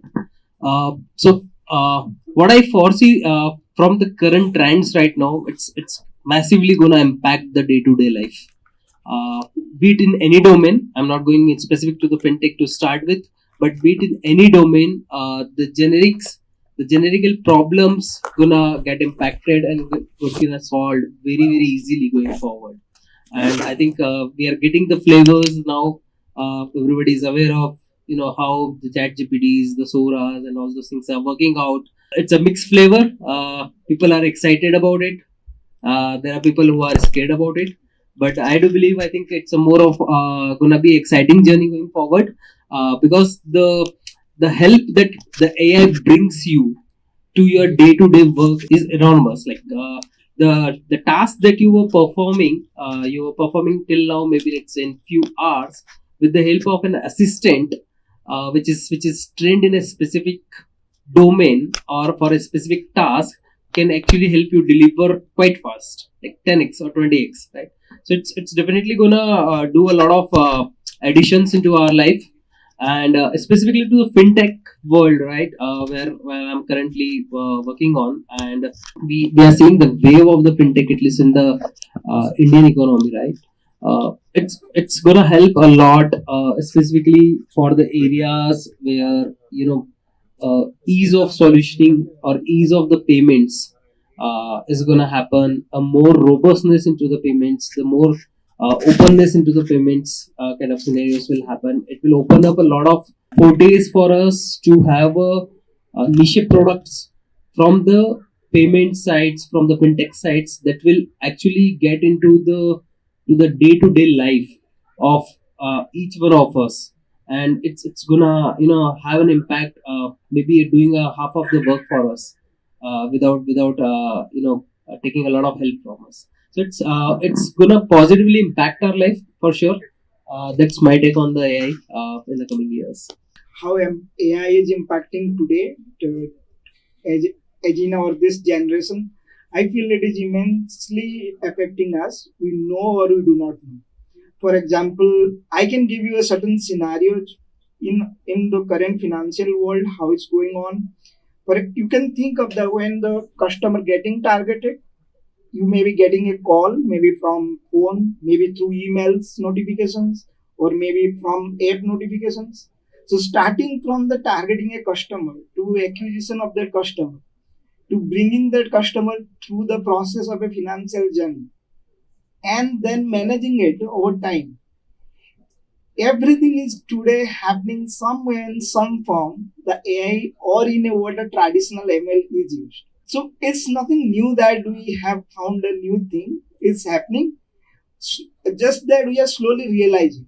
And given that the awareness today is very high, people are trying to understand why did I get a message through my mobile and why not I'm getting a phone call. So there is a difference. If you are not targeted through a phone call, that there is a certain algorithm behind that didn't prioritize you through a phone call, then maybe through a message. Right? So that's happening. And what is going to happen down the line 5 years? Then a lot of things going to happen. For example, if you have seen today any particular any technical product, or maybe whoever is using mobile, maybe before 10 years, there's just a phone. Today is not just a phone, it's much smarter than that. You can do a lot of things on top of it, right? And it has integrated today, the very basic thing today, we have the sensors through which you can play with it and you can do a lot of things. What I believe in down the line 5 years, already iPhone has built a lot of AI layers on the mobile we have. Similarly, you do see a lot of applications are built on top of it. And which would be everyone's hand, and people would play like any toy. So it would be so simple and so easy. So that's how I see it down the line 5 years. It is impacting and it will impact our life. If we have to think from a macro point of view, it is common sense that finance drives economy. And if India has to go from a $4 trillion economy to a $35 trillion, which is the aim which our Honorable Prime Minister is setting us for 2047, we cannot do anything without actually driving finance to the next level. And if we have to do that, everybody believes that an incremental technology adoption cannot do anything for us, but we need disruptive technology frameworks that will change the landscape for us. India, thankfully, has figured out through the digital public infrastructure the two facets of the fintech world. One is the identity layer, which we all have been beneficiaries of by the Aadhaar framework and multiple other frameworks that have been rolled out over the last decade or so. The second layer is the payment framework, which the gentleman just talked a few minutes before. And again, we all have been beneficiaries. More than us, I think the bottom of the pyramid have been beneficiaries of these two layers, right? People who didn't have any kind of identity or who didn't know how to go to a bank and initiate a payment have fundamentally benefited out of this, right? And of course, there are multiple numbers being talked about in terms of how much these technologies have created or added value to our GDP. I think the next layer is going to be credit. So the identity is fairly figured out. The payment is fairly figured out. We are also taking it to the global level. The next thing which is going to revolutionize finance and obviously revolutionize the way of life for a lot of people and application of technologies like AI ML will be the significant development which we all will see. Thank you. When you look at the transformation that we all have gone through, the generational transformations, probably a decade over decade, this is probably the AI generation or AI decade that we are going through, right? It's been there, but the acceleration is picking up. The acceleration of AI transformation is dramatically picking up. And if you look at probably a year ago till now, the acceleration has been quadrupled or even more, right? So what it transforms into is in our everyday life, especially point of the customization, which is really coming down to the personalization of your own information, right? Which is, how do I serve you better? It is all machines are learning that. Machines are learning you. Machines are becoming better to understand what you want. How can that be served to you, right? I think that transformation has been more manual till now, right? It is when you automate it, part of the true characteristics, the behaviors that you wanted to really exhibit out of what you wanted to get out of it, you got to get it out through the machines, right? So that's a power to start with. And second thing I just wanted to add on there is, especially the fintech layer or a financial services layer, and my partner here rightfully called out, which is finance is the center of the world, right? Everything is centered around finance. And when you look at your financial information, how that is secured enough, how that has been monitored, how that has been looked into in terms of your banking or in terms of your trading, in terms of your own activities that you do with finance, everything is going to change in a way that it is going to be much more personalized, much more into the aspect of how best can I do, what is the best, and a lot of those recommendations come to you rather than you seeking that. Lastly, I want to conclude with this, which is recently I saw a post on LinkedIn which said humans are going after machines in terms of phones. We're all watching phones, but machines are rating us, right? When machines are rating us, they are becoming smarter, and that smartness is what going to reflect back onto what we do on a day-to-day life. Very well said. Very well said, sir. Thank you. So I'll just double click on one of the key points that you mentioned, right? The hyper personalization, or how customers will see an evolution of kind of services that we'll see, right? So you and Sarah represent a global firm, Paytm, right? Anand represents an Indian giant, and sir represents a startup. So how individually within your, I would say an industry level, right? How are you guys getting ready for the wave? What kind of changes should each of your industries what should the audience take from each of these industries as the next wave, from a technology perspective or from a consumer perspective? What should they be expecting, or anything of that? Yeah, I think I'll address that in a couple of ways, right? And then probably pass it back this way. I think from a consumer point of view, you have to be cautious about how is your data, is that data secured enough or not, right? Your personal information, is that secured enough or not, right? How far it is, how global it is being transformed into, and how much of that is something that you want to share or not, right? Some of those are not in your control, right? So when you go onto the websites nowadays, they're asking for cookies to say, do you want to accept these cookies or not, right? Watch out. I think it is important for you to watch out what you're accepting, what you're not accepting, right? For example, the other day I was just traveling with another person, and somebody calls and says, hey, somebody is tracking you. On your Snapchat app, you turn your location services on. So they're really tracking you, right? So that means you're with this person, you're going there, right? So you have to watch out what information that you're sharing, right? That kind of impacts your personalization. And second side of it is companies, organizations, what they're trying to do is they're trying to really predict. They're trying to build those predictive models around your personal data, right? So we have a lot of our focus right now is a lot of that chatbot technologies we are bringing in, and making sure that we're able to address your questions, your personal questions, much more freely and much more accurately, right? That accuracy is increasing as we speak, but we are not there yet, right? It's a journey. The model is improving as we speak, but I think it all comes back to understanding the intent. That is where the model maturities are coming along, the multi-model maturities, the intent behind that human behavior. More we understand, more personalization that we can start doing. And that's the journey that we are in. And as we mature enough, the serving to the customer becomes much more easier and much more accurate as well. Yeah, probably I'll talk about the context a bit. The gentleman talked about the intent.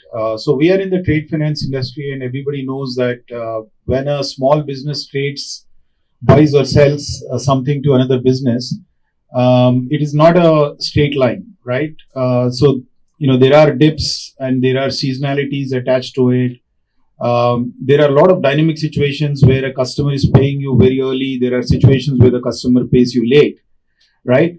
And it's not just about telling a financial institution that, hey, go and fund this guy for about 10 lakhs, right? But it also is about giving the context. And that context can only be established when we look at large data sets.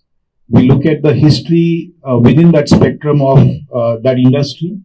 And we are able to bring intelligence which doesn't exist in the financial services ecosystem. So today, all of us know that banks are dependent on credit bureaus, right? So when somebody applies for a personal loan or when somebody applies for a corporate loan, or a personal loan, the usual thing or a baseline thing which a financial institution does is to check about your financial history of what you have done, whether you have defaulted or paid your home loans, paid your EMIs properly, right? Now, this is a very baseline kind of checking that happens with the historical data that the system has captured. But what about people who do not have a history of data, right? What about people who face new dimensions of business? So today I might be a small business, serving about 100 customers. But the moment I get listed on an Amazon or the moment I get listed on an e-commerce website, probably I'm staring at a million plus kind of customers who could come and ask me for business, right? And how do I meet the financing needs of these transactions is a fundamental challenge which trade finance institutions do not know how to solve currently. Because on balance sheet, on financial history, I may be worth only X lakhs or X crores in terms of my eligibility to draw financing. But I have a genuine case of looking at an hyperactive business traction which needs financing solutions, right? That's where ProFintech comes in. We are working with some of the voluntary organizations like iSpirit, which was at the beginning of UPI before even the NPCI came into picture. iSpirit was championing UPI payment ecosystems, and they are at the front end of bringing innovations which have an impact for the next decade or 2 decades, right? It's not about just trying to solve what is in front of us for the next year or so, but about creating something which can impact generations. So we are working with them. There's a first cohort which has come out where we are looking at large data sets and applying machine learning technologies to figure out if we can make this a kind of an auto decision process, right?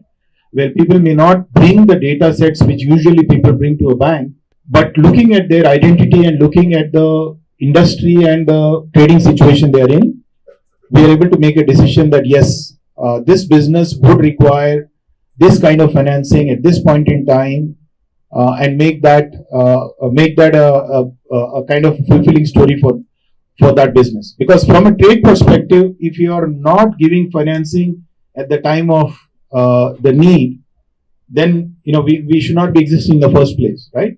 So it's like a hospital. It's like a hospital in many ways, because if a patient walks in with a pain or a problem, and if you're not able to solve it and ask them to fill a form or give some do some requirements, then what's the use of being a financial institution in the first place? So we are thinking from that perspective, Kumar, and we are on an initial journey because the financial services industry is highly regulated. There are a lot of other challenges of risk, etc., which we need to solve for. But I think the direction that we are all taking is in the right spirit. The way I see it in this case is that this is a win-win situation for both industry as well as the customers. So industry want to do better in their margins so that business can float, they can make good money over time, and customer wants better experience. So then needs to be balanced. Now, how AI is doing it? AI is, the way I see it, AI is going to enable it so that business has better way to make money. At the same time, as a customer, I get better experience. That's what we want. And at the same time, the beautiful things are happening, as you see in this landscape for last 2 to 3 years, right? So if you look at simple KYC, know your customers, so simple things like you upload your documents. Today, people are just calling you, call over a video. You do not need to go to a particular bank or something and just prove it that you are the customer, right? So there are a lot of things that are happening through this, and this is where, in a way, AI is making many things as an enabler. So it also brings like a lot of concerns as customer says, do I, my data is get secured? Am I sharing whatever the data I'm sharing? These are my personal information. I'm giving right consent so that the models are getting built or the customers are getting targeted. So I think that's why government is going to do a lot of role. And in the same scenario, RBI also playing critical role where as you see over time, in US it is always there. The market is well regulated and a lot of compliance is there. And I do see India is going to catch up on that. RBI has already put a lot of rules and regulations to build a lot of things. And recently you have seen this AI advisory came out, like how to build models, how to do things, but that's still not getting enforced.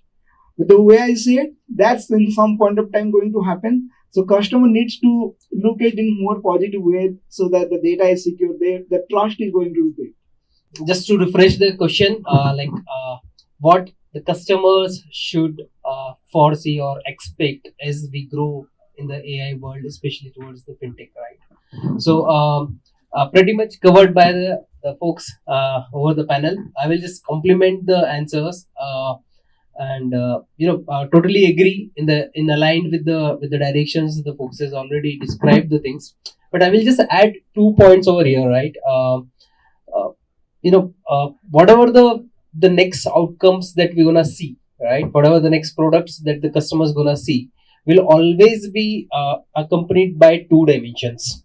One is on the fingertips, that is speed.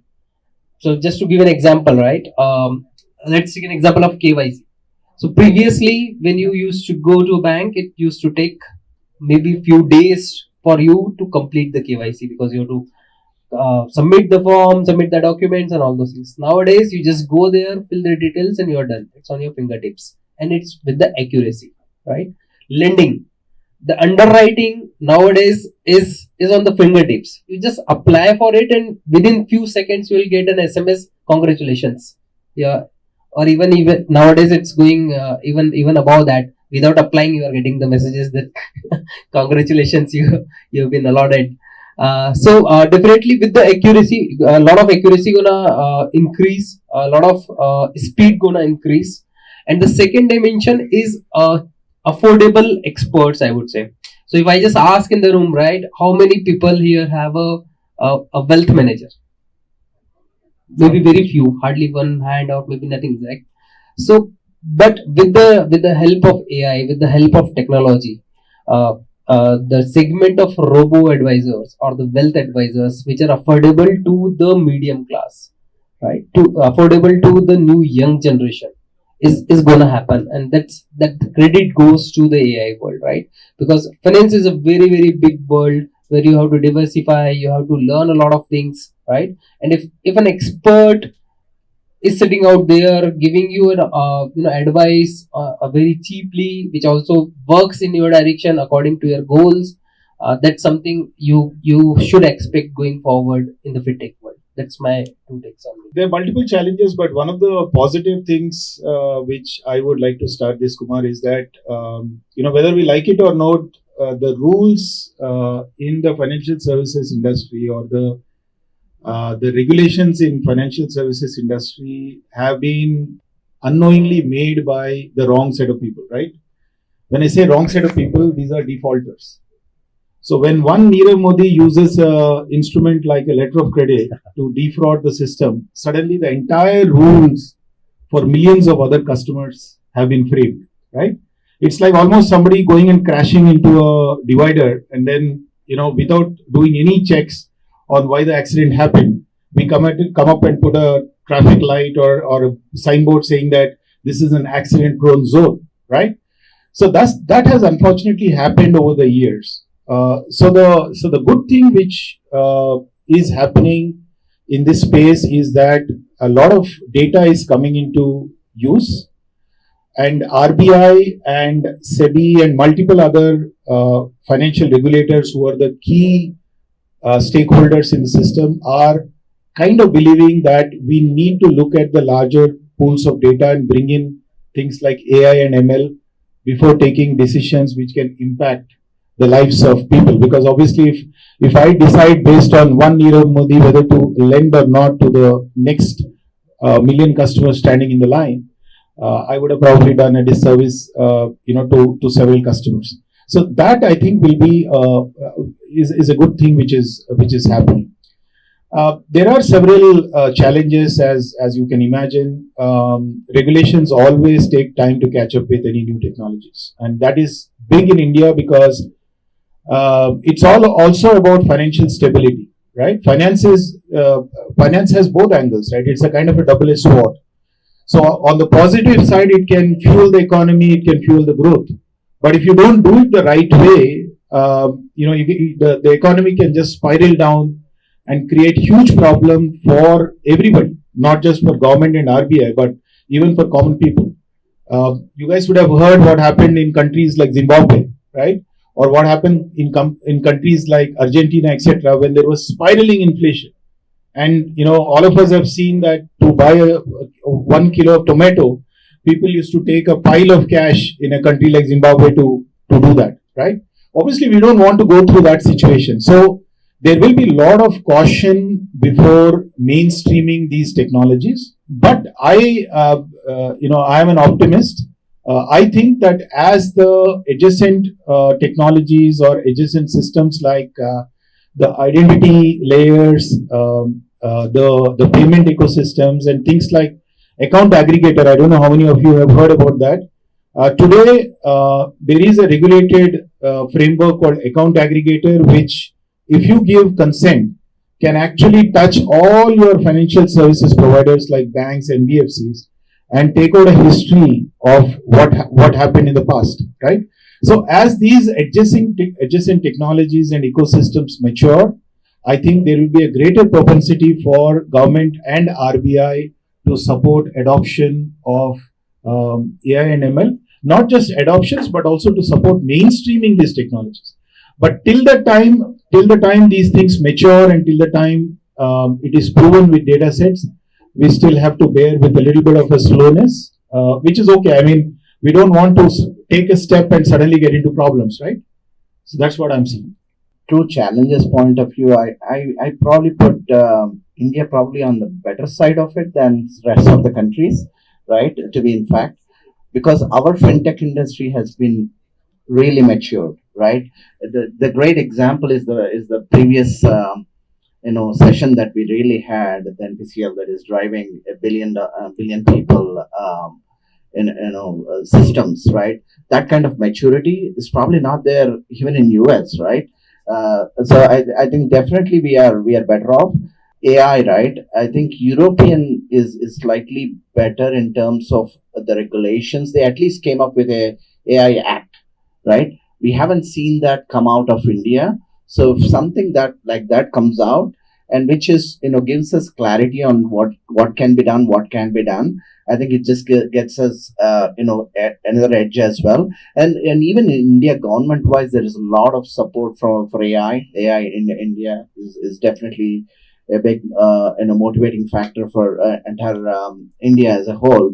So I know the gentleman spoke about the underlying financial challenges. I don't want to go into that specific things, but I think the challenges, if anything at all, I think for us is the variations and the maturity level of people that we deal with, the billion people, that really brings in a quite wide spectrum of the maturity and the adoption, and how do we really tune our technologies to adopt that spectrum of the variation, whether it is highly educated to not educated.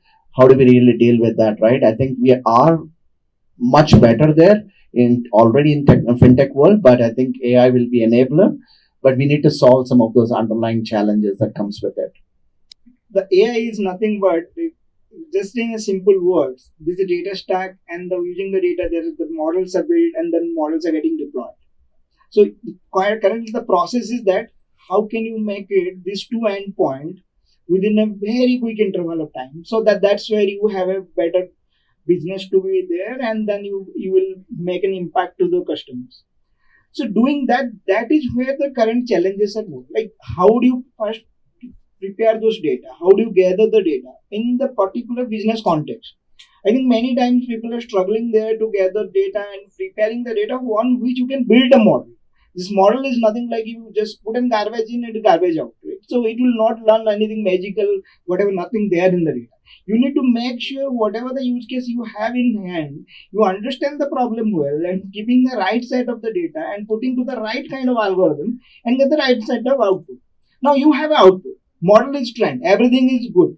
But you can't put it in production because your production framework or the current the hardware or the architecture is available in the technical stack that is not capable to do it. For example, I build a model using a Gen AI Llama 7 million model, and I want to make a fraud detection on this, which I need to make a decision within maybe 1 to 2 milliseconds. That is impossible to do, because you need to generate data and pass through the model and get it out, right? So that required a massive infrastructure to do that particular inferencing or scoring to make it work. So it is not about the technology or the financial world, the required technology. It is not about this machine learning and AI algorithm. That requires the infrastructure and certain kind of hardware and software stack to support to that. And that's where the fintech, so-called tech, is helping the fin side of it to evolve faster. And that's a big thing happening, and this will keep evolving as we speak. And that's the beauty of this complete world. Right? Again, it's the fourth term. Most of the things are being covered. But yeah, 2 points. Very, very important things said by my friend Sarah. Garbage in, garbage out. It's the data quality that's gonna be used to train the model to actually say that we're gonna be an AI leader or we're gonna be having a lot of AI driven applications is gonna play a very, very important role, right? And that's one thing, I guess, where we as an Indian or as an as a country have to do a lot of work on. Definitely now we have some base through the Aadhaar, through the PAN, right? But still a lot of things to be done, which says, okay, these are the unique identifications and all these are the well structured data which I can use to train my model, which will produce the accuracy which I am expecting, right? So a lot of importance has to be given to the data quality if we want to excel into the AI world. And the second thing from the India's perspective, right, on the AI journey, what I see is adoption, right? We are very, very diversified country, right? Religion, caste, wealth levels, a lot of diversions, right? You just imagine, suppose if the demonetization would have not happened, for example, what would have been the percentage of UPI transactions or the digital wallet transactions as of now? I'm pretty sure the upper layer would have adopted it very, very nicely and would have done it, adopted it very nicely and have given a lot of inputs to it. But the lower layer, which is a larger layer into the Indian ecosystem, right, might have struggled a little bit because it might be possible that much effort into the adoption might have not been kept if the demonetization would have not happened, right? To do, even if we build a lot of AI driven applications, right, a lot of efforts needs to be put for the adoption to the lower level, right? We have a tier 2, tier 3 people who still believes in the cash market, right? They still want to do a cash transactions. Now you're just saying that, okay, there is a chat bot or there is a voice bot, right, which will just do the transactions for you. Just tell it, right? How much changes they have to bring in their day-to-day life or their thought process, that whether this is gonna happen fine or not, even if it is a 10 rupees transaction, 100 rupees transaction, right? So that adoption, the drive for the adoption has to be there with a lot of force. From the AI's perspective, whatever application you deliver, you have to be on the ground. You have to make it very, very usable, very easy to use. In a different targeting different segments, maybe language wise, the region wise, and then drive for the adaptability. Until unless that won't be done, I think it will be a slow start. Slowly it will pick up, but for a faster thing, like to tell the story like UPI, right? You need either some event like demonetization, or you need some force which actually drives the adoption. Sure. Let me start maybe this time. With AI, there are a lot of challenges for sure, and responsible AI. Actually, I'm very very happy that responsible AI is picking up early in the days, right? Uh, with if you see the boom of 2000, right, where we were adopting towards the technology, the backslashes that that could happen because of the technology was not brought that wisely or with that much voice previously, and then slowly we saw that the impact over it, right? But it's really good if we start with the responsible AI from the day zero, or in the early days itself. It's very important, it's very very helpful technology, and at the same time it can be very very dangerous for us, right? Because both the sides of world exist, right? You will see people who wants to build the applications who are like really helpful, but at the same time you will see the people who just want to ditch you, or who just want to make a fraud or make money out of it, right? So to create this responsible AI, early stage regulations, or a kind of community which can say, okay, these are the standards which will be followed while releasing an AI app or an AI feature, right? Anything, it's kind of gold market standards we have, right? If you're going to have buy a gold somewhere, right, you generally see that, okay, these tests are being passed, or any software you see, you generally check these are the security checks which are being passed or not, right?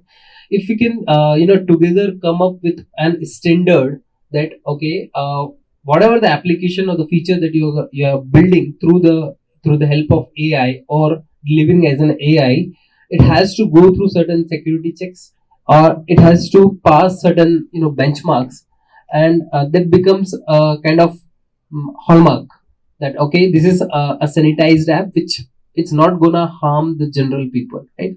And that will build a sense of trust within the people, that, okay, I'm going to have an application which will be working for me rather than working against me, right? So it's gonna be a very important charter as we grow in the AI world. It will be very interesting to see how it goes. Yeah, so this is very interesting theme, like responsible AI. So, but when we say responsible AI, so first we need to understand what do we mean by that, right? So it is where the responsible lies. So it is the person or the company or the organization who is building these models, right? So the model is built and then model is used for certain decision. For example, if you are getting a card or a credit decisioning is happening, you know that decisioning happens. So now I will just catch up on two themes, which is very important, I believe. One is the model bias, and second part is that how can you bring accountability through transparency. So what I mean by the model bias is that when I build a model, like as you collect the data, there is a certain inherent bias into it. For example, you collected a certain amount of data only because the person who surveyed or the way the data is collected, it is targeted to only male, not much female. Now the data is highly biased towards male, so because he has seen more attributes of those male population, so that when the decisions are made, and it says you are likely to get more profitable if you target a male customer rather than female. Now this is a bias inherent to the data that is selected and the model you build and the algorithm you choose to build these models, right? So now going, but the important part is that the regulators who is looking into this model, or let's say I own the model, so my primary purpose is to understand, is this model is biased towards something or not? Is it biased towards a certain language or certain race? So how can you make sure that? That is one responsibility lies with which building this model and posting to the customers at a final decision. Second part is that the interpretable AI or explainable AI. So now the decisions are made. Now we need to explain. I say, no, Kumar, I can't give you a credit of next. Let's say you are asking for, let's say, 1 lakh incremental credit or a credit line increase. Now I am saying, no, I'm not going to give you the credit line increase. Then I need to explain you why I'm not going to give you this credit line increase, right? That part, when I build into my system, I'm creating the transparency. So Kumar would be more now trustworthy with me, that he believes me what I'm saying, how my decisions are made, and that is the responsibility lies with me. Right? So these two aspects are, I believe, more important. There are more to it, but these are two critical things today, how the models are built. One, I think, as I mentioned in the previous comment, the financial services ecosystem is highly regulated. And the good part is that a lot of financial intermediaries, whether it is insurance companies or banks, are regulated, which is not the case in many industries, right? So today, if you look at media or if you look at technology companies, they are not regulated. None of the Facebooks or Googles of the world are regulated, right? So in those sectors or in those industries, obviously the technology will be miles ahead of regulations before we open up our eyes and see that there are certain things which have happened the way which we didn't want to happen. Fortunately for us, the financial services industry is regulated, and also the service providers have an element of discretion. So if you are a bank or an insurance company, you are not allowed to just go ahead and go give loans to anybody, right? So there are certain ways and means of looking at it. For example, if there was a small company here which comes up and says that, hey, I would like to build a factory which will manufacture, say, machine guns or say narcotic substances, they're not going to get the loan, right? Because these are banned business activities. Fundamentally, they will not be allowed to come inside. So talking about the ethical side of AI and ML technologies, I think there is a fundamental design level deterrence which has been built because of the nature of this industry, because of the nature of these regulations. So I personally think, and I could be wrong here, this is based on my experience and my bias, that there may be very less scope for things to just crop up out of the blue and create ethical issues within the spectrum of fintech or financial services ecosystem. That's my personal opinion. Thank you. I think we are evolving, right? Ethics play a big role in the entire AI spectrum. Organizations are really transforming their chief ethical officer into chief ethical AI officer, right? To make sure that there are ethics that are looked from an AI spectrum point of view. It's very important. So I look at it as probably 3 or 4 sectors. One is what organizations are doing, making sure they are doing ethical AI, ethics at the center of the AI. The second dimension is government, as the gentleman talked about, the regulations, the AI acts that are coming together, that really plays a big vital role. And third, we all are consumers. We are on consumer side of it. We also have to play a role into it to make sure that ethically we are able